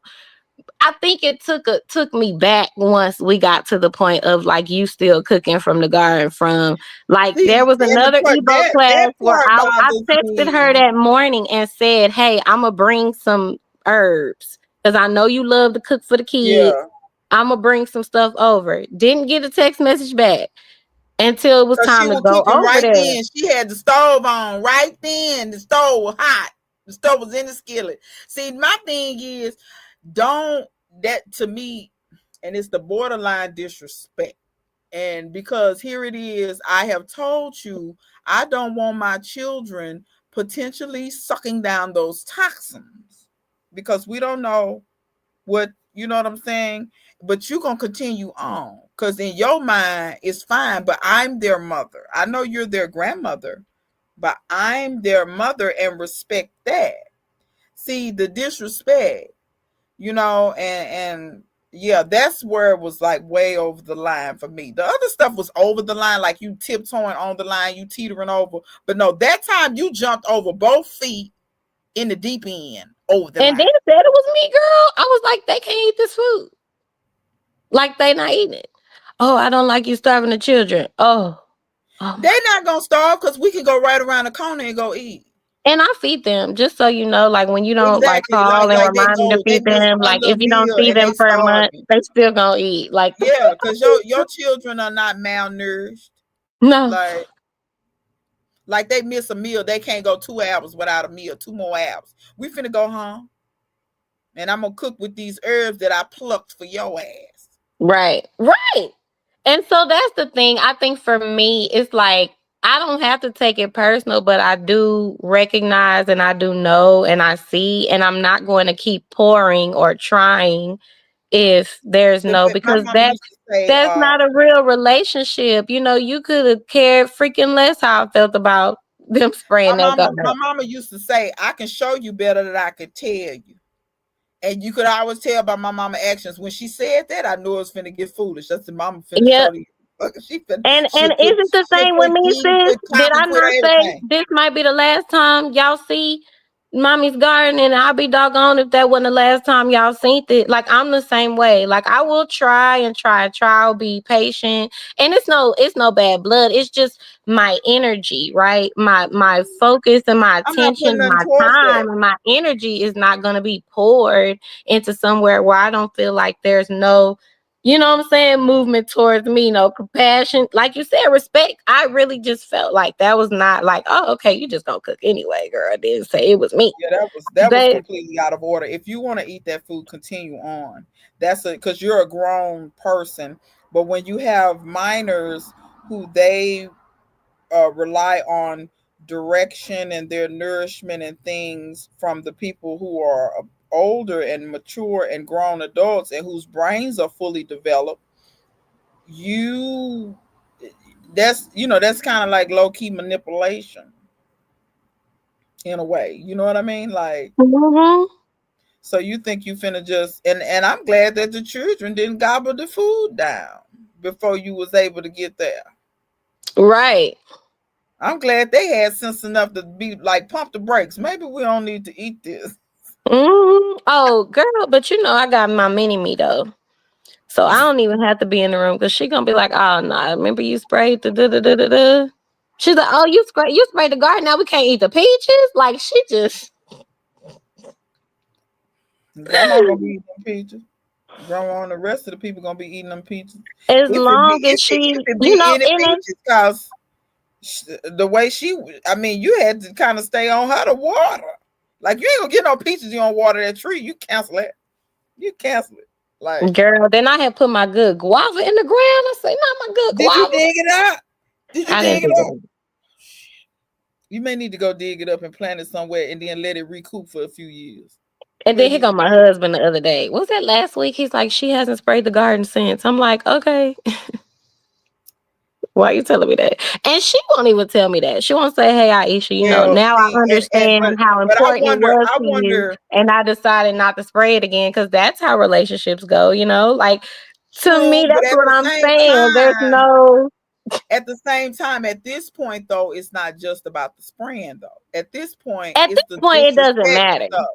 Yeah, because see, for me, I think that's where people mess up. Well, she didn't do that no more, and it's been a while. Yeah, but you understand it wasn't just the spraying; it was the disrespect and the disregard and like that part. Because right about now, it ain't about the spraying. Because maybe I don't want to keep up 2 gardens no more. Maybe I'm through with that. Maybe I'm But out you of that know what? One of the things that I will tell everybody listening is I think most things that feel bad or feel like they hurt your feelings at times are to push you to where you're supposed to go. I have over this time in the last few years of my life poured into probably for one because of daddy's passing. Feeling like I needed to extra care for, extra be there for. I have poured a lot into places that weren't necessarily feeding me. And I have a lot of work to do. I homeschool my children. I put together these events for Black owned businesses. I'm really trying to like circulate the Black dollar. I would love to be able to buy some property in Trinity Garden somewhere where I can build a community garden. So I say all that to say that I was spending every single Thursday in mommy's garden. Oh, because you was filming over there regularly. And Regularly. I could have been growing more in my own yard. I could have been canning and stuff from my own pantry, right? I could have been working on making jewelry. I make jewelry. That's my job. Is making Yeah. jewelry. Growing this food for my family is my job. Even YouTube, like I would like to be able to get my watch hours up to a point where I can get monetized. So there's all these Y'all go different over to positive Aisha channel things. and put her channel on at night when y'all sleep and just let that stuff Thank roll. y'all, because I've been stuck on the same amount of watch hours for more than a month, and I don't know if YouTube playing with me or not. Because I'm like I be going live, I post regularly, but either way, I started this channel to share anyway. So if people are learning and knowing that they can grow, that's cool. But it would allow me to be able to do a lot more if Yeah. I was able to get monetized. But I say all that to say, were my feelings hurt? Absolutely. But did I need to know, girl, stop thinking something's here that's really not here. Like, stop pouring, like, just know what it is and put your energy and your time towards those things that are feeding you for how many years? You've got to be 40. And what is Yeah. it you're trying to build in those years? I think being a stay-at-home mom, number one, military spouse, and all of that, it kind of creates this like where you're like a little bit the sacrificial lamb. Everybody thinks you have time to help them, support them, do them, but they don't show up for you the same. And so Yeah. sometimes you need your feelings hurt a little bit, or sometimes you need to feel a little something just to nudge you and help you Yeah. focus your attention, you know what I mean, into a more positive place. That's the number one thing. Like, you make me mad, I'm about to build something. I'm about to go plant the thing. Like I put my energy towards Hold go, on. let me make a piece of jewelry. Like I remember I was so mad about Flint, Michigan. I was like, oh, like I Yeah. don't have no money, but I'm about to make some jewelry and sell it and donate because I'm mad. So it's Yeah. okay. You know what I mean? It's really okay when you go through things that rub you hard or push you another direction. Like, it's to make you into who you're supposed to be. Like, you don't have time to be pouring into all these different places. Like, you don't have every Thursday to be in mommy's garden. She Mm-hmm. can get her in her own garden. Exactly. Exactly. But yeah, that's the Army Chickadee said she had a question, and then while she type her question, I'm gonna run over these comments real fast. Most of it was just agreeing with what you said. Army Chickadee says she seen a guy on the highway on a bicycle when she was on her way back from Aldi. And she said she wanted to stop and didn't. Then I had to think it's him and I, well, no one will probably help him.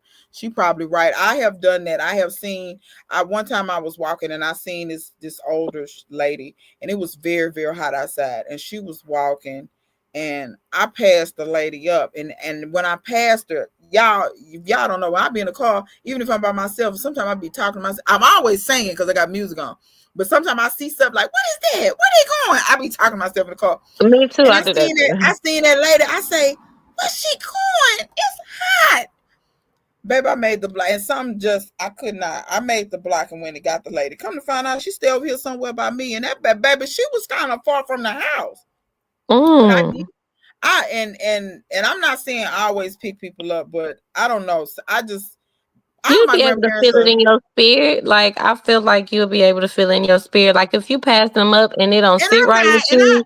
And I ride with a knife in the car. So, you know, if you go down, you ain't going to get me, baby. Somebody going to be bleeding. Something going to happen. But anyway, but I think about it like, my granny, even though she dead and gone, I think about it like, you know, if that was my grandmother, I would want somebody to stop and get her. Or if I get elderly, I would want somebody stop and help. Because when I dropped off at her house, she was gonna try to give me some money. I told her, lady, close your purse and going in the house. I said, I'm gonna stay here till you get it. She went on in the house or whatever.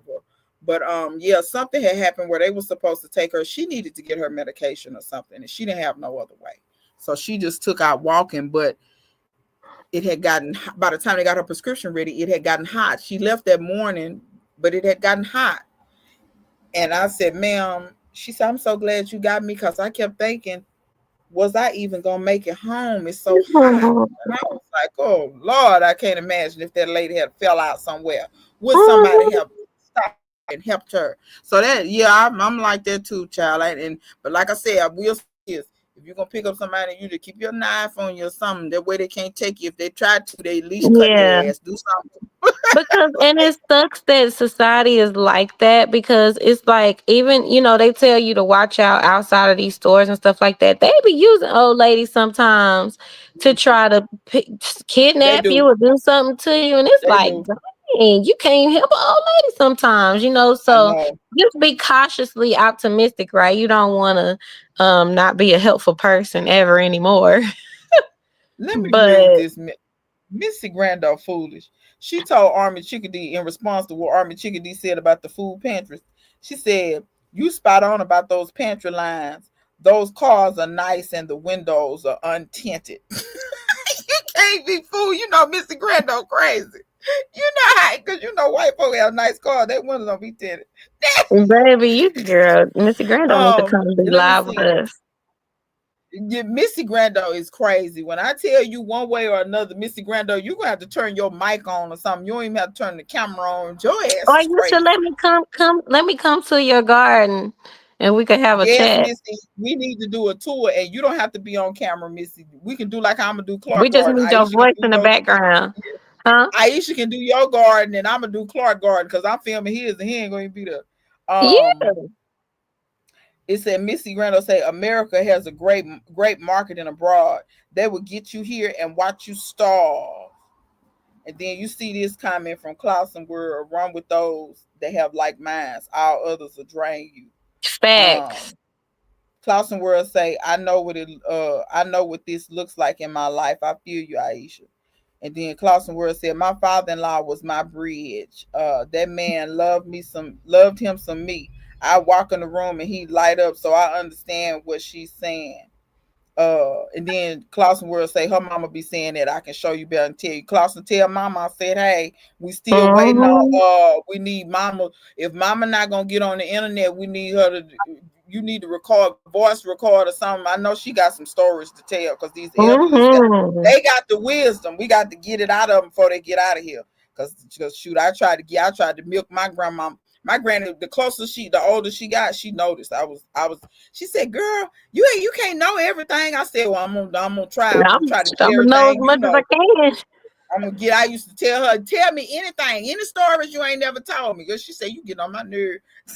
You could just record yourself watering the garden or walking around and have mama talking the voiceover in the background, and we'll just listen. We'll just let show will show because I'm telling you, you got to get because these people are leaving here with all of the good information. Clausen World said it's cultural. She's not gonna come to you. That was in response to what you were saying when she said she didn't tell you that she didn't spray. No, She said, she's not. And like I told my husband, and that's fine. But see, people can love because I'm sure mommy thinks she loves me, right? But you can love someone and not love them the way they need to be loved. So that's not enough for me to just secretly hear that you ain't spraying the garden no more. Like yeah, everybody. my love I think a takes lot of work, people. just like it takes work on my side. It Let me takes work tell on you, your but side as well. An authentic relationship, an authentic friendship should be like, Diva, you said that and it kind of hurt my feelings, sis. And then your response is going to let me know if you give a damn that you yeah, just hurt my feelings, sis. You know what I'm yeah, saying? yeah. And then I'm able to go You ahead. make So that's adjustments. okay. And that's Yeah, why I you said make it's your not adjustments. personal. It could be culture, it could be whatever. But just know you don't have an authentic, loving relationship with your daughter-in-law because you're not able to do the work. Yeah, and that all of this, I just want to stay almost like stunted in my emotional IQ because there's an emotional IQ as well, not just. And so when you want to stay stunted in your emotional IQ, well, you need to get around some other people who are stunted in their emotional IQ, and then y'all can sit up and emotionally snipe each other back and forth. Well, I But think you're not gonna also snipe some over people here. have support for that. Like I remember when I was pregnant with Mia, girl, I decided to go to like a different church or whatever. And mommy was like, you need to go to this church, Catholic church. Da, da, da, da. Like it was a big issue. And my husband was on the Navy ship gone. And I was gonna move out. I was like, I'm about to find an apartment because I literally am going to whatever church I want to. And like some of the siblings were like, well, can't you just go to both? Well, can't you just go to the one that mommy wants you? And I'm like, y'all, I'm hella pregnant right now. My husband is in the Navy. He is gone. Y'all don't even care if I'm actually spiritually fed. You literally just want me to do what You do. but you know what? And you know how easy it is for your kids to find Nigerian wives and for you to welcome people into your family that have the same culture as you as if you stay there. That's true. And then let me go If you further. don't stay there, then you would need to be slightly open to the And people who then already live let me where go you are. further. Let me go further. She telling you to do all that while you're pregnant, as if your child can't feel all of that that's going on. So there's no concern about the stress that you're putting on me Of just your having this grandchild. You big care nothing about this your grandchild, even if irrational she didn't care about conversation about you. where I'm going because I don't Yeah, even have to go to church to be clear like that. Like yeah, that's my choice because I'm like 30, bro. yeah, yeah. And to be Like real, like I said, even if she didn't give a damn about you, the idea that she hadn't thought about her grandchild. Because and the only reason I say that is because most grandparents, if they don't care nothing, I like for instance, I know my granny, doggone it. I was grown and she still sometime. Be careful, that knife is sharp. You know what I'm saying? I'm like, Granny, come on now. like, I've been cutting meat for about 15 years now. Like, come on now. Like, you know yeah. what I'm saying? But most, like, you know what I'm saying? And the idea that, but like I said, and I agree that it's culture. I'm not making an excuse because I'm like you. I don't believe in excuses either because you can grow because there are some things that culturally are considered black that I don't subscribe to. Like some of these passing down certain pathologies and Me um too. I don't with my like kids. yeah, like so you can grow. I get it is cultural, but you also can grow outside of your culture. You could take your culture and morph it into something else. Just because it's culture doesn't mean it doesn't change. I think And culture again, you're moving your evolves like cultural humans. self to another place. I think that's the biggest thing. It's like when Black people say, hey, we'll get to know us, we'll learn from us, we'll integrate with us, we'll recognize our culture. And it's like, no, well, why we got to do that? We're not, y'all don't learn about our culture. I'm not moving to Nigeria and ignoring what you've already built. I'm not moving to Nigeria and not taking your input on life in Nigeria. I'm not Yeah, moving to Haiti and then trying to tell you I'm better than you yeah, because you had to build from yeah, Haiti. You didn't get to move out of Haiti and send money home to Haiti to yeah, rebuild Haiti and go back and forth, right? You had to stay in Haiti, fight in Haiti, win in Haiti.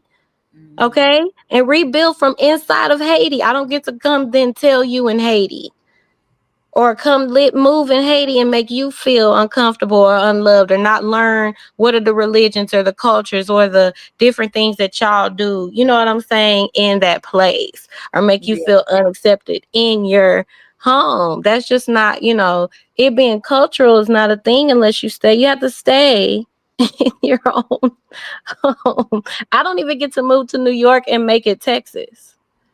Clausen World is crazy. I She don't said her get to mama, move to New York and tell them to act like Texans yeah, the only and look, have the only trail rides and stuff. tell Like, I don't tell get to do that. I tell gotta them go to New York, and I can be a Texan in New York, but I yeah, will still need to be open to the culture that's already there. yeah. Or be ostracized. One or two.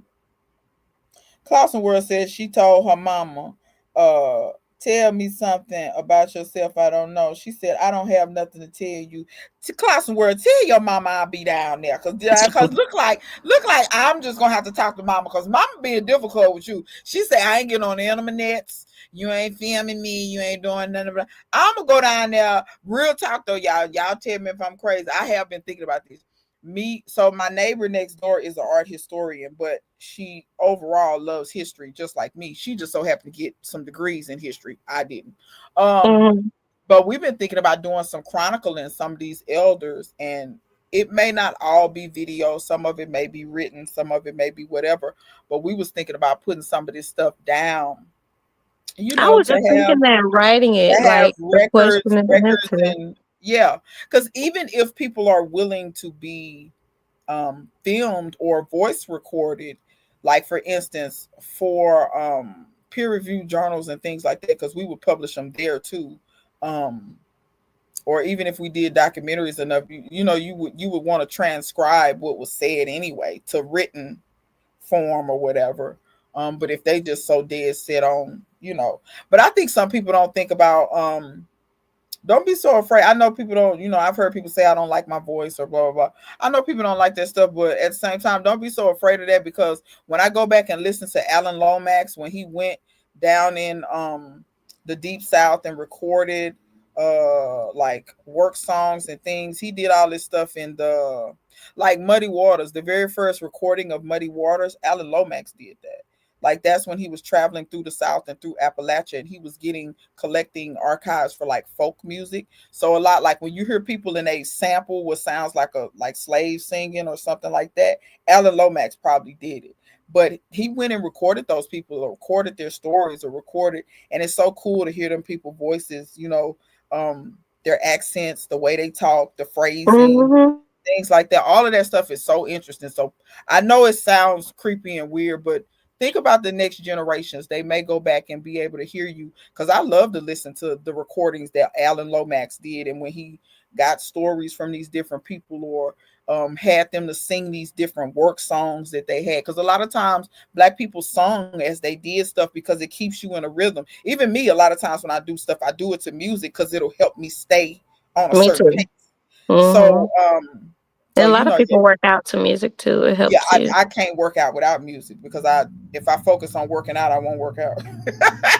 but Right? yeah, but like, yeah, I'll be thinking about that, some of that stuff. But yeah, I'm thinking about doing that, kind of getting some of these people, and it doesn't have to be stories about anything in particular, just whatever they want to tell me, whether it's about their Mhm. life, somebody else's life, the way they used to do things and stuff. So we was thinking about doing that, to have something historical, to save and put out there, because I think that's a great idea. like I so was many of gonna these. my kids, because we doing like politics and history, social studies and stuff on Thursdays. I was just gonna have them go sit up under my mama, Do you it. know, and Do for her it. to tell them how was it what her growing up. She grew up in Hannibal, Missouri, and and she went to school right after desegregation. Like, so I'm sure she And real has talk, they should they should plenty of they should stories to tell. they should record some of those stories as well. Her stories are important. Everybody's stories are important, because everybody's stories is different. And at the end of the day, eventually they weave like this pattern where they all end up interlocking together. One person's perspective versus another person's perspective. Um, Mhm. Well, I because think my mom, if she'll let me get her on yeah, camera. tell I mama we be want trying to to hear. sneak her in a little bit.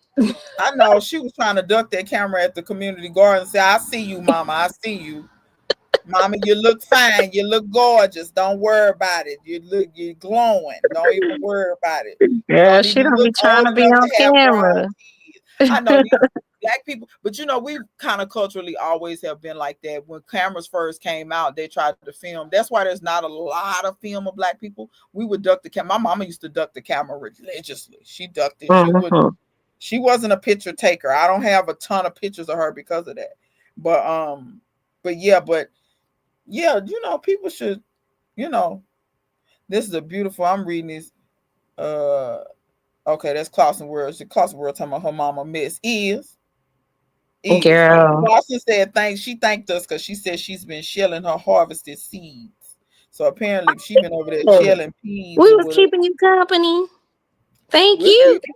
keep you on task because I got them onion seeds done with while I was sitting here. I said, let me get these onion seeds together. I've been Right. meaning I to was do that for canning like last week. I canned two batches of potatoes. I got some broth I'm about to can right now too, because we almost ran out of broth. But y'all know I don't buy broth, so I was like, let me get on cancel it. it. Cancel Yeah. it. I'm finna make me some broth. You just got some bones you gonna put in there, or Yeah, I put so when I get rotisserie chickens, I like to make, chicken salad or whatever. I be saving them carcasses, so I just yeah, save them in the freezer and then I stick it in the and crock then make pot your for a yeah, day with some food scraps and yeah, stuff that yeah. also came from the freezer. Then I just can it up or freeze it. But I try not to fill my freezer up too much because I I still know. ain't getting my solar generator. I ain't gonna never forget that after barrel. I I ain't gonna know, never girl. forget When it. I tell you, I I'm I have narrowed down. I haven't narrowed down exactly what brand or of which solar generator I want, but I have narrowed down how I'm going to integrate it into my system. Because I thought to myself at first, do I want to just do something where I can run certain stuff, but I ain't gonna That's lie. my goal. I went down the street. They have one of those Generac. It's automatic, but it's not Yeah. solar. But it flips. Like when the power goes out, it fires up and everything. One of my And neighbors has that. it run their whole house. Yeah. And I say, oh, this. So you don't? She said, oh, she said, I know the power out because the generator come on. She said, but I don't. I say, and how long can this? I said, when we was out of power for them 3, 4. She said, oh yeah, I was over here running. She said, yeah, I didn't have no. I say, so I think I'm gonna do baby steps, but I want a whole house situation to where it's like that, to where it And you just. have to rewire your house for that, right? So my house, when I bought this house, it already was rewired. In the case of the house that you're in now, since it's so new, you would not have to rewire it. What you have to do is you can have a transfer switch put in. So a Not transfer, rewire, install. You have to install like a certain type of plug, right? yeah. So the transfer switch will have all that in it, and pretty much so when the city power goes down, the transfer switch realizes it, and And it just pops it on. flips your generator on. Yeah. Yeah, one So of my now I neighbors will has say one of if those, your and house we is hear it pop right yeah, on, as soon as yeah. the lights go out. And believe it or not, I thought so you would have to call electricians in your area to find out how much that would be to do it. I know here the electrician told me to put in just the transfer switch. He told me, he said, I can wire up the transfer switch. You don't even have to have the generator right now. He was like, I can wire it up in such a fashion to where you know how it has that cord that you plug into the solar Yes. generator. He was like, I can wire it to where it'll have the cord and everything will be bundled up, weather tight and stuff. And when you get your generator, you be able to just plug it in whenever you get your generator. He told me I think it'll be 300. I don't think that's that bad. Like if I get that No, piece now, because you can lose way more food than that out your deep freezer. and he told me And he if you was think like, about it like that, it pays for itself. Just he told me he was like, he was like, even like when I do the transfer switch, the way the cord is, these cords go for a lot of different generators. Like generators kind of have I don't want to say it's universal, but you get what I'm saying. Like he was like, even if you change your mind and you just get a gas generator for right now, you still will be able to plug it in. And he said, and then when you get your ideal, whatever, or maybe you just get one and then you add some batteries, because he was showing me the ones. And I think that's what I'm leaning towards. I think I'm going to lean towards getting the, the ones that you can expand and you can add batteries to. I think EcoFlow makes those. But I definitely want something solar. I don't mind all that, but all that shit running, I'm good. I that quiet, I like it when don't nobody, because I might not want nobody to know I got power. That's all my biggest thing. Because I know exactly who has power. During Barrel, I knew exactly who had a generator, and I was like, if we were in the dark for 3 weeks, I believe somebody will be over your fence by now. Like they getting hungry and hot, and we know you got what we need. So for me, the quiet was one. Number two, the gas. Not having to hold to gas, that they ain't gonna be fighting over gas at these places, and that's an issue that we always have, is the lines at the gas station. I do keep a little bit of extra gas, but to me that's to drive off, to be honest, or whatever, to pack to go. It's not for a big old house generator. So I think for the solar, plus I live in Texas, like we always have sun, baby. We might not have no lights, but the sun gonna come out tomorrow. So I know I could have power. So I was thinking of getting one that's big enough to take care of my important appliances. I'm not looking for the whole house, because I feel like as far as like entertainment purposes or like temperature, like we can have a fan and stuff like that. We got a hot plate. We could cook outside if we need to, or inside if we need to. But I just don't want my fridge and my freezer to go out. Like that's the main issue. So I think for me, having something big enough to power the freezer, the fridge, and something quiet enough where nobody knows that I'm over here just chilling. That's another reason I don't need my whole house lit up and everybody else's house dark. I don't need y'all paying attention to me like that. You don't really need to know that we're over here chilling as hard as we chilling.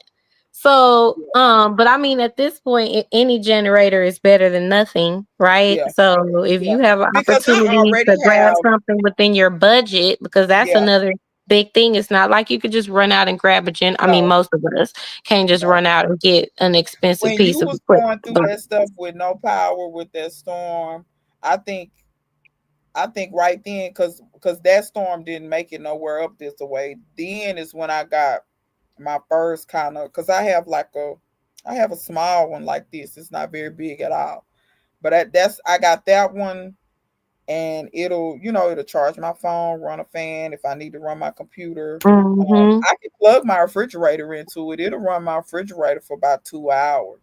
But I got that first, and then I do have one that's a little bit bigger. So like I said, if something happens right now, I got stuff that I can plug my refrigerator and my freezer into. The big one I will plug my refrigerator and freezer into, because I think I may have paid like $300 for it.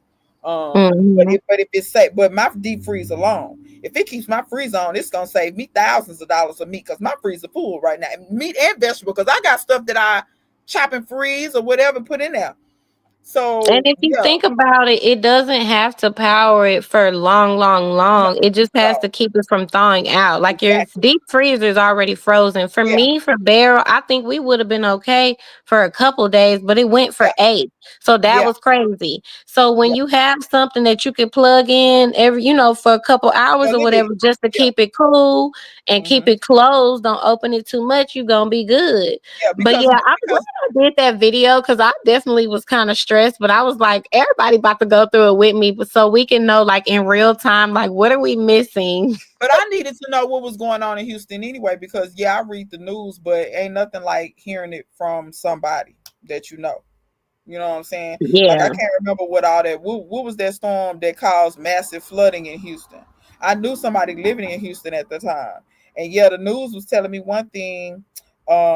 But I was really contacting that person, like, tell me what's really going on, because they show one thing, but I need to know from your perspective, what is it? You know what I'm saying? Is it better? Is it worse? Is it what? Missy Grando, no, Army Chickadee says she just visited Hannibal, Mississippi. I mean, excuse me, Missouri. I'm sorry. Missouri? Okay. Yeah. Mm-hmm. Why? If you don't Missy mind me say, asking. It's a very small place. I feel like normally people don't really visit it unless they have ties to, like, my family is all over there. But I don't even be like, I mean, I go to my granny house, but I'll be like, "Cuzzo, when you moving out of Hannibal, Missouri?" So I was wondering Lord, what took you there. Misty say,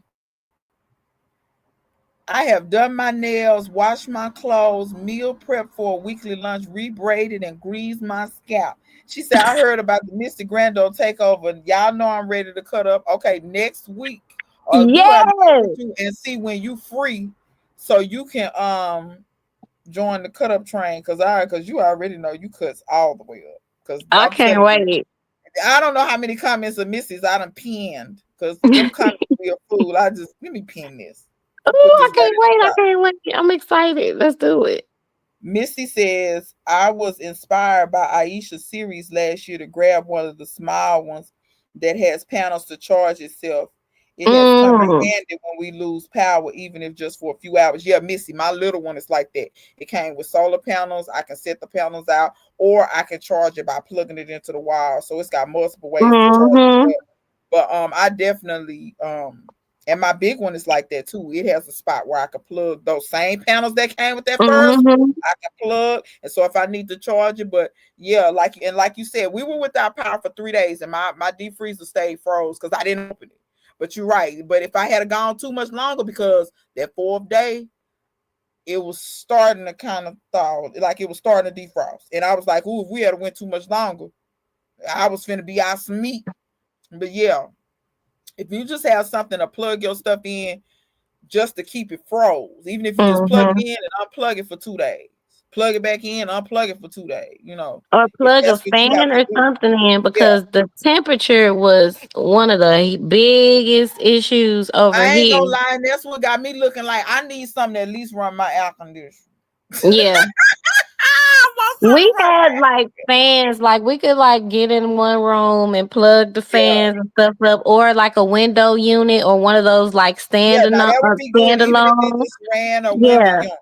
Yeah. Yeah, because that's my thing is I'm like, we probably gonna be chilling in a room, you know what I'm saying, kicking it. Like we could have a little one for the little area that we in. Do I need my entire house to be getting cooled down? I don't think so. But that's me being a minimalist anyway. It's like if the lights are out, I ain't trying to do too much or be all over the house. No way. I just want to make sure that we eat, that we safe, you know what I'm saying? Yeah. That we entertain, which we do very well, and that nothing goes bad, we don't lose no money. You know they done defunded FEMA, so they ain't paying you back for your food no more. See, that's another And it's thing. not funny, I'm just but I trying to laugh be to keep from because I know crying. you can't rely on nothing. Army Chickadee say Generac is sorry in my area. Set up many appointments for them to say that I'm too rural and they don't come out this way. That's really pitiful, Army Chickadee. I know y'all gonna think Don't you think that they would be going to rural areas? You would think that people in rural they need areas are it the the ones who most. want generators. Duh. But let me say this That though, don't and even I know make business sense. let me say this. Y'all gonna think I'm crazy, but there's a guy on YouTube, it's two different guys. They had that exact same problem. They're very rural, and I think both of them live on farmland. And they both did their own Generac thing, and they show you exactly how to do it and everything. And it was to code too. Hmm. I know people are very intimidated. It's electricity. You can't kill yourself. So I'm not, but sometimes, child, you have to kind of empower. Or what you might could do is maybe if you just found an electrician, maybe the electrician can just get the materials and do it for you versus going through Generac. I'm throwing that out there. Hmm. I don't know how it works. You would have to tell me. You know better than I do. But I'm just throwing that out there. It's since Generac won't help you, or maybe don't do Generac. Maybe are there other brands? There may be other brands that have those. Maybe you need to run with them and screw Generac. That's true I don't because just know. like we were talking about earlier, Generac is just probably the most popular because they can market the Yeah. most. And They're probably not the they've been only out for a one. long time. They've been out for a long True. time. maybe an electrician can set you up with a different scenario to where you will have, because they do have whole house.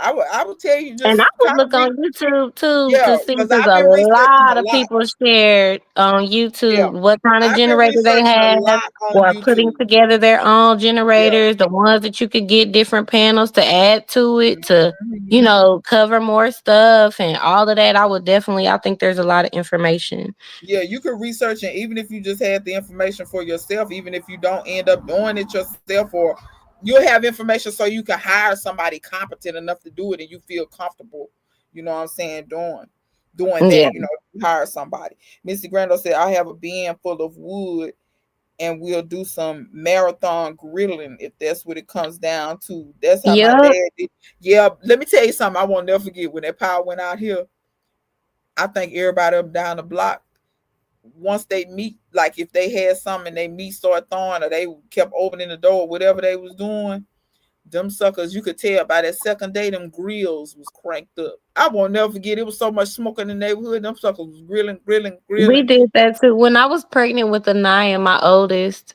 we had was that Ike? I think that was when we had Ike. And I lived in Huntsville, Texas, because that's where I went to school at Sam Houston State. And we didn't have lights for 2 weeks. Baby, we was some grilling fools out there. We was some grilling fools. We was grilling all our food. And then we had to, because it ain't nothing but schools and prisons in Huntsville, Texas. Yeah. So we would pull up. They was giving out water and MREs at the prisons and stuff. Baby, it was hard times, child. And my baby was just in the belly. Like, girl, you remember? You remember when we had no lights? That's hilarious. What's up, AA Home Gardening? Hi. But yeah, child, they a miss. If y'all don't watch AA Home Gardening, y'all better be watching. She live in the UK, somewhere in the UK, but she from I Jamaica though. yeah, she's the one that loved the butter beans, right? Her Yeah, butter she beans. and she grow everything. I don't She know be if one talking about, thing. I but for don't know some if reason, one the butter thing beans, was when she she don't mentioned grow. them beans, I be like, she love them, but I'm gonna need to grow me some butter beans Yeah. just by the way she be saying People it. on the internet will make you try stuff that you thought you would never try. But I promise you, I think she grow everything. I don't know of nothing that she don't grow. I like Yeah. it's so much stuff.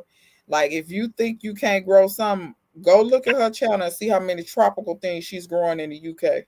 Mm-hmm. Now you're gonna have to ask her how to do it so she can tell you how to do it. But she and the stuff be fruiting too. She be getting food off this stuff.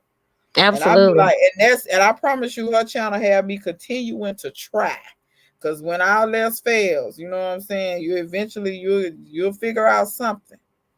But yeah, she be growing stuff in a climate that you would think that you can't really, because they season kind of short. It's not super Mm-hmm. short, but it's short. It's way shorter than my season though. Compared to ours. Way short. Yeah, it's way shorter. Way shorter. But girl, I'm gonna let you. I know you got stuff to do, Yeah, I and got to I'm get gonna. ready for homeschooling. We started school already, but every week this week is like the first full week. Like book club, my daughter's in this teen leadership group, and now she about to Okay, be she running for leading the vice children. president. And The revolution will not be televised. She leading the children. What's she gonna lead them to do? A mutiny? Tell him to lead look, their ass down to Greg Abbott office to take that wheelchair from his ass. He ain't got that wheelchair. right? He can't be able to do shit. Ain't no telling, child, but we got to get these kids involved and caring. That's why I said it's so funny because we were already gonna all be studying government and civics Yeah. and stuff, but this year I was like, oh, we really, really I studying have it. a So just question. understanding why is this important. Mm-hmm. Your oldest daughter, does she have what does she want to do when she finishes high school and stuff like that? Or she don't know, or she gone? Um, Or let her it's a tell it lot of right now. possibilities.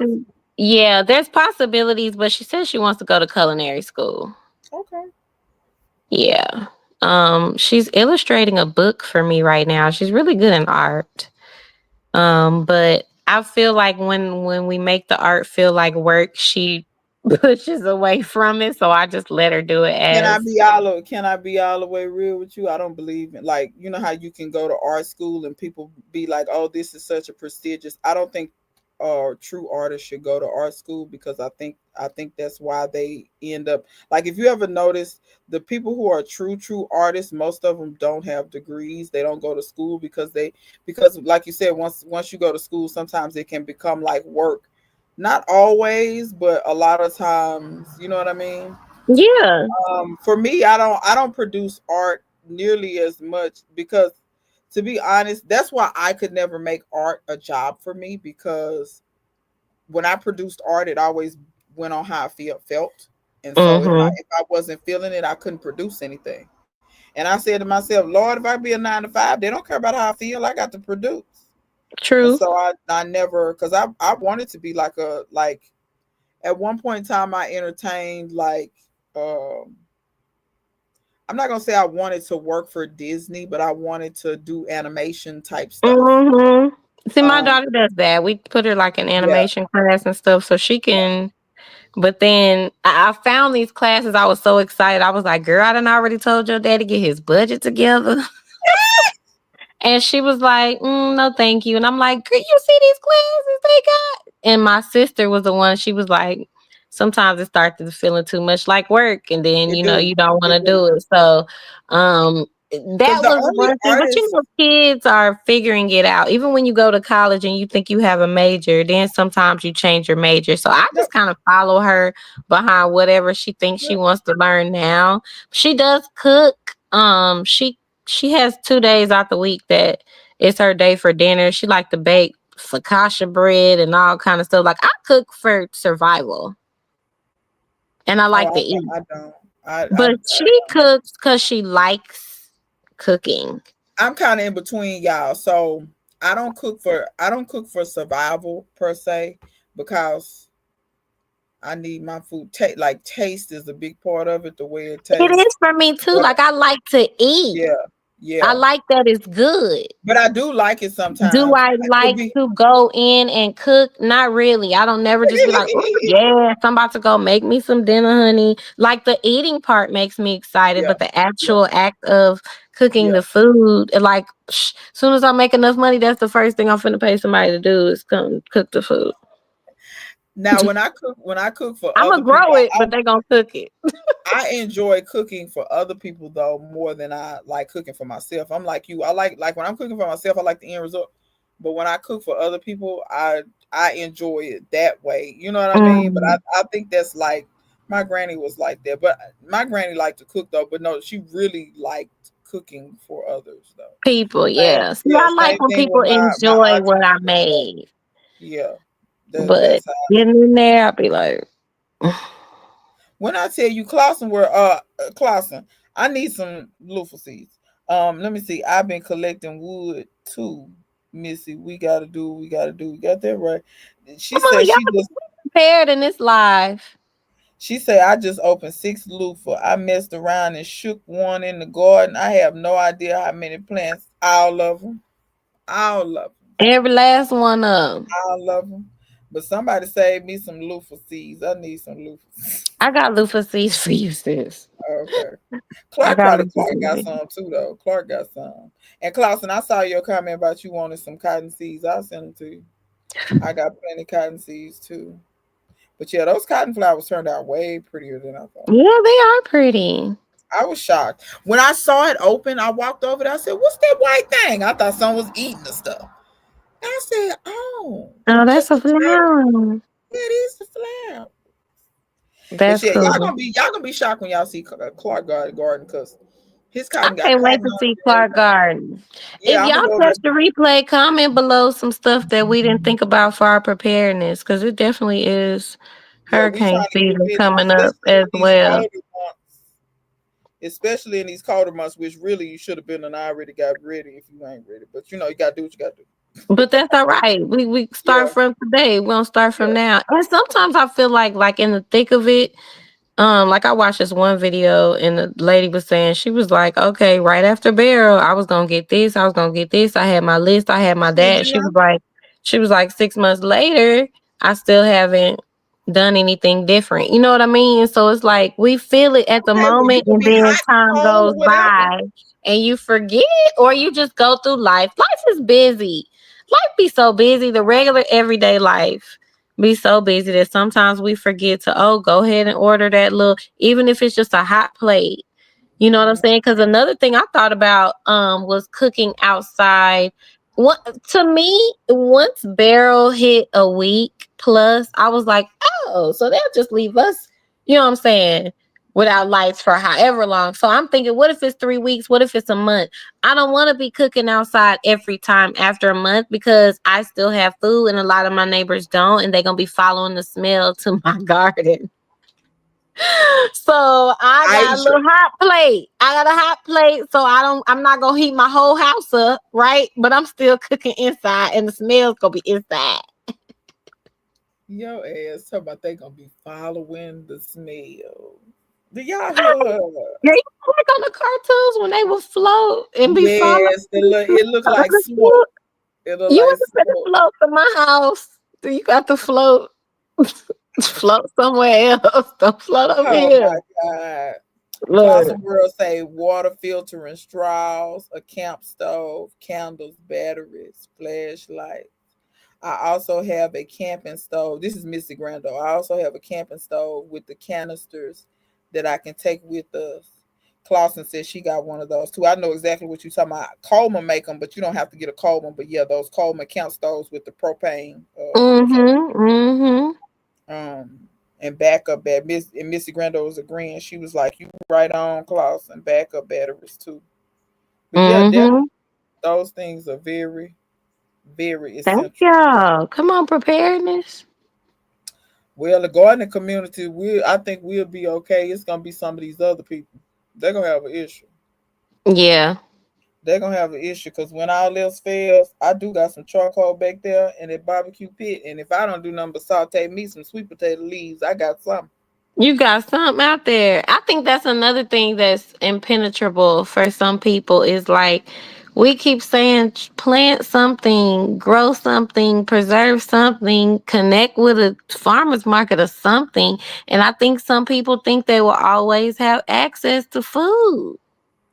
And good food at that. Like you realize you don't have a choice of what kind of food they're selling. And then if these different stores start closing up, like it's a false sense of security, I guess. And it's like nobody wants to fearmonger you. We just want to kind of encourage you to grow food. But like, how impenetrable can you be? Like your money, if you don't have anywhere to Probably put gonna it get or you give so it far to to, go. exactly. Or if some of these And here's systems the thing: fall, you your can money, nobody's gonna take your money. If they have food and you have money and that's all, and everybody's hungry, they don't want your money. They're gonna keep their food. because They'll be I got the right bartering to tell you and no. things like I have that. the absolute right to tell you no. You could bring me however much money and I can tell you no.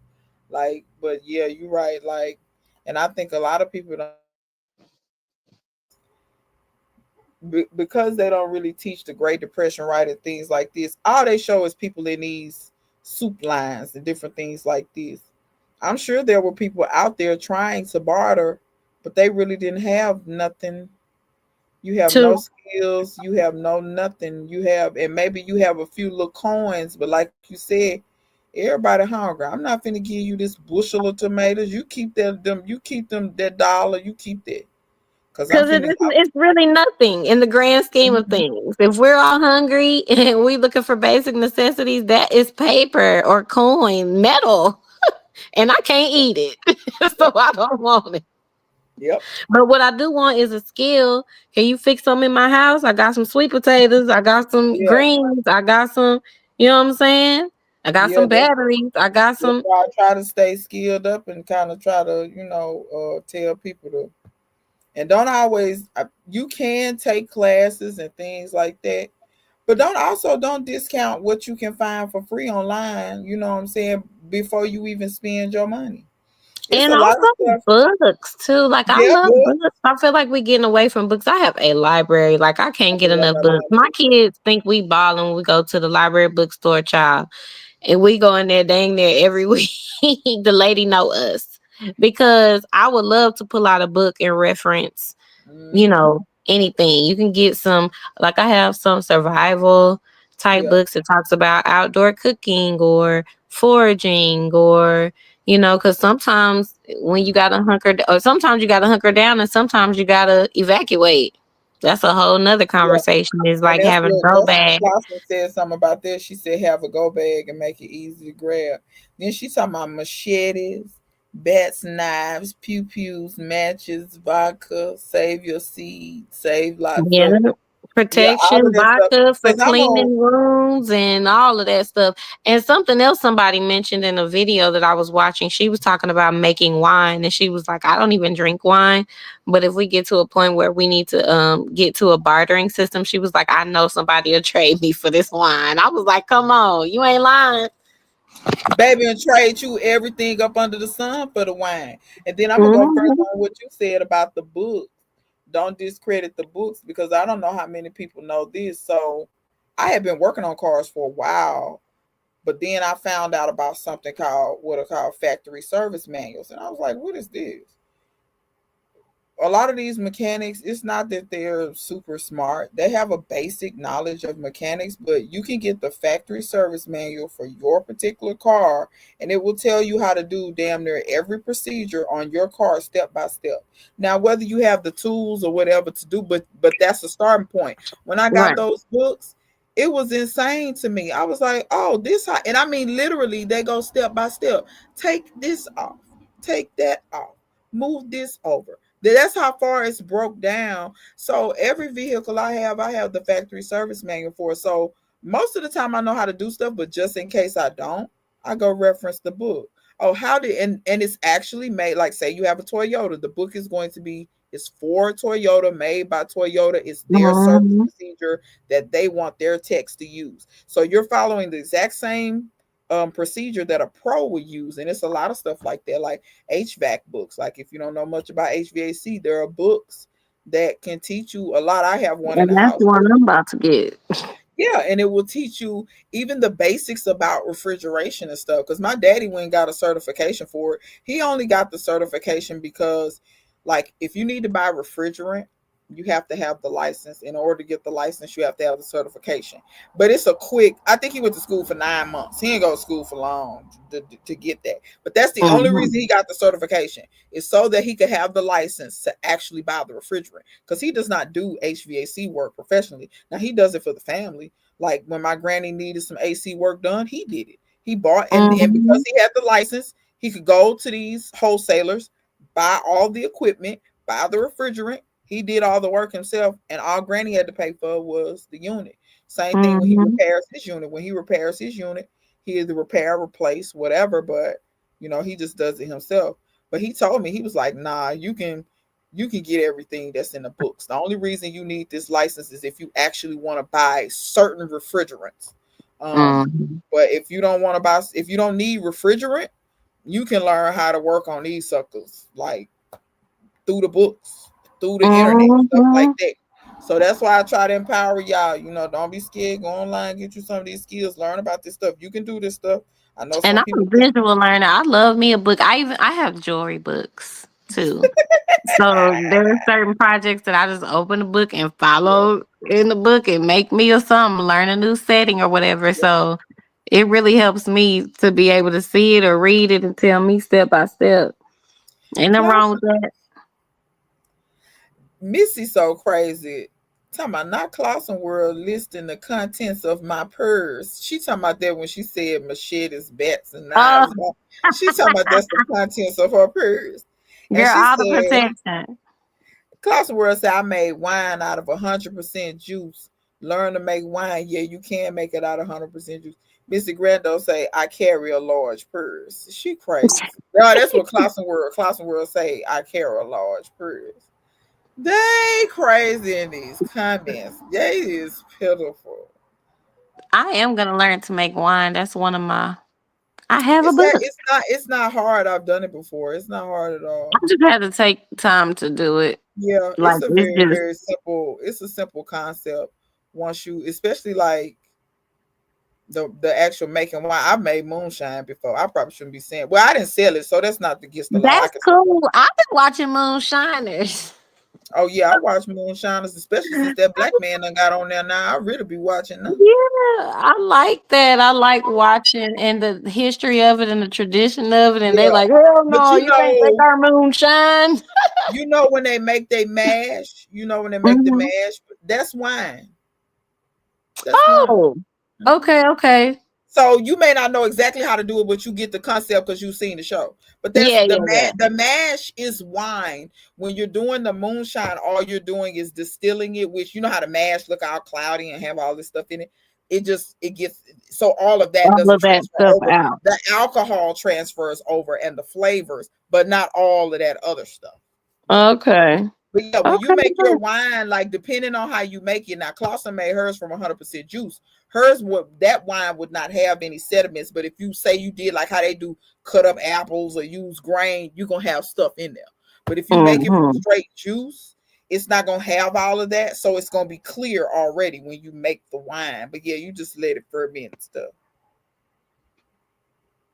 Clausen World says she on the fence by getting some hop seeds. I mean, child, if you go to making beer, them people gonna arrest you. They probably I won't. Not don't know. if you make it for personal. They won't know. How will they know? Is that a sound? How are they gonna know? They're gonna know. Don't put it on the videos, Clausen. Don't put it on the video. Just don't tell the people. Yeah, They need to mind their business. They do. But anyway, y'all, we done kept y'all. I think this is the longest live we done did, but we really was just talking and just. I enjoyed it. If I didn't have things to do, I would do this all day. Because I think it was 2 hours ago. I was like, oh, I'm gonna have to go soon. 2 hours later. She talking about she ain't gonna make no video. Yeah, don't make no video. Don't make no video. Just put a wink at the end. Yeah, but I feel like and then email us the steps. I feel the same way. I probably would sit on here all day if I could. This be the only day. I do got a couple of things to do myself. I got to go change my oil in my car, and that's got to get done today. And then I don't really have much to do in the garden. I could stand not too much in the garden today. I went out there a little earlier, and plus it's raining. But I got my event is coming up. It's not coming up, but it's coming up. When you planning it, it's coming up. That's in November. And it's November 29th. But I have a promo day coming up for my vendors and sponsors where we're gonna go like sneak peek the venue, take some promo pictures, help some people out with their marketing and stuff. And so I'm also gonna be selling jewelry there. So I have to get some jewelry made within the next less than 2 weeks for promo day. So I can, have some pictures and stuff. Okay, we'll keep us updated. Y'all make sure y'all check out Aisha channel. Aisha got 2 channels. One where she makes jewelry. And I was gonna say, if you watch my other channel, I will be there. Yeah, because I be watching, but YouTube be trying to play me because YouTube don't always tell me about the other channel if you be making jewelry. I just have to check over there. That's why I said in the comments one time, I said, why am I just not finding out about this video? Like, what's really going on? Yeah. But it's all good. I ain't YouTube loves me. Because on both channels, I'll be like, I don't think you be sharing me. Like the other day, they talking about a happy 5 years. I'm like, 5 years? It's been a minute, especially on the jewelry channel, because when I first looked at that channel, your oldest was little. She wasn't even a teenager. Right. It's been longer than that for the jewelry channel, but I feel like gardening grew real fast. Yeah, the gardening has probably been 5 years, probably. And it's more popular. I don't know how many people really actually like you watching people make jewelry. I really started that channel because I feel like stuff looks simple to make and people think they can make it at home, but they can't. So then I just go through all of the steps. So you can't. I don't either, but I just want you to know this little simple pair of earrings took hours to make. I started watching it because, to be fair, I really did not know. When I say I don't know how jewelry was made, like I know kind of how it's made, but not really. Like, you know what I mean? Like, I don't know what step do you do before this step and how do you get it to do this or whatever. So I really started watching it because I was interested in the process of making jewelry, and then it was a Black person, so boom. I think it helps people appreciate the work that goes into it, I guess. And then also, I'm a visual learner, so I was thinking like if anybody wants to take the trouble of trying to learn how to make I'm jewelry, they sure could people definitely. probably have learned. I know I've never made any, but I've learned. And then I found it interesting, like I said, like you be using a little torch, because I'm familiar with torches because you use them on cars for certain stuff. And I was like, oh, look, it's a baby torch. Oh, well, duh. Yeah, heat that up and do the same thing you do on a car, except it's Yep. jewelry. Yeah. So I was Same thing like, an electrician does oh, when he needs to connect his yeah, little wires and whatnot. Yep. yeah. Yeah, I was like, oh. Soldering or welding, pretty Yeah, much. solder, because I solder all the time. Like when I put radios in my car and different things like that. Like I Hmm. saw, or when you have to fix wires on a car, I solder all the time. And I was like, oh, you solder, but you just use like in a car, you're not going to use the solder that's used on jewelry because Right. you use it's tin solder. It's not a precious metal. But when you solder the jewelry, you use, depending on what kind of jewelry you make, depending on your solder. But I was like, Hmm. oh. Well, this makes sense. I was Hmm. like, oh, okay. But yeah, I was really on there learning. I'll be on there. But Well, yeah, it's good. I'm gonna always, be back on there soon. yeah, like see the pickling process and stuff. I didn't know what none of that stuff do. What do the pickle do? You be like, oh, I'm gonna put in Hmm. the pickle, and then you get it out, and I be like, oh, they do that. Oh, Yeah. okay. And then you be like, okay, I'm gonna put it in a tumbler now, and then we'll get it out, and I'll be like, oh, it's shiny now. Yeah. Oh. Girl, I'll be like, girl, check this out. I got a tumbler at the house. I bought it. So I bought a box full of stuff at the auction.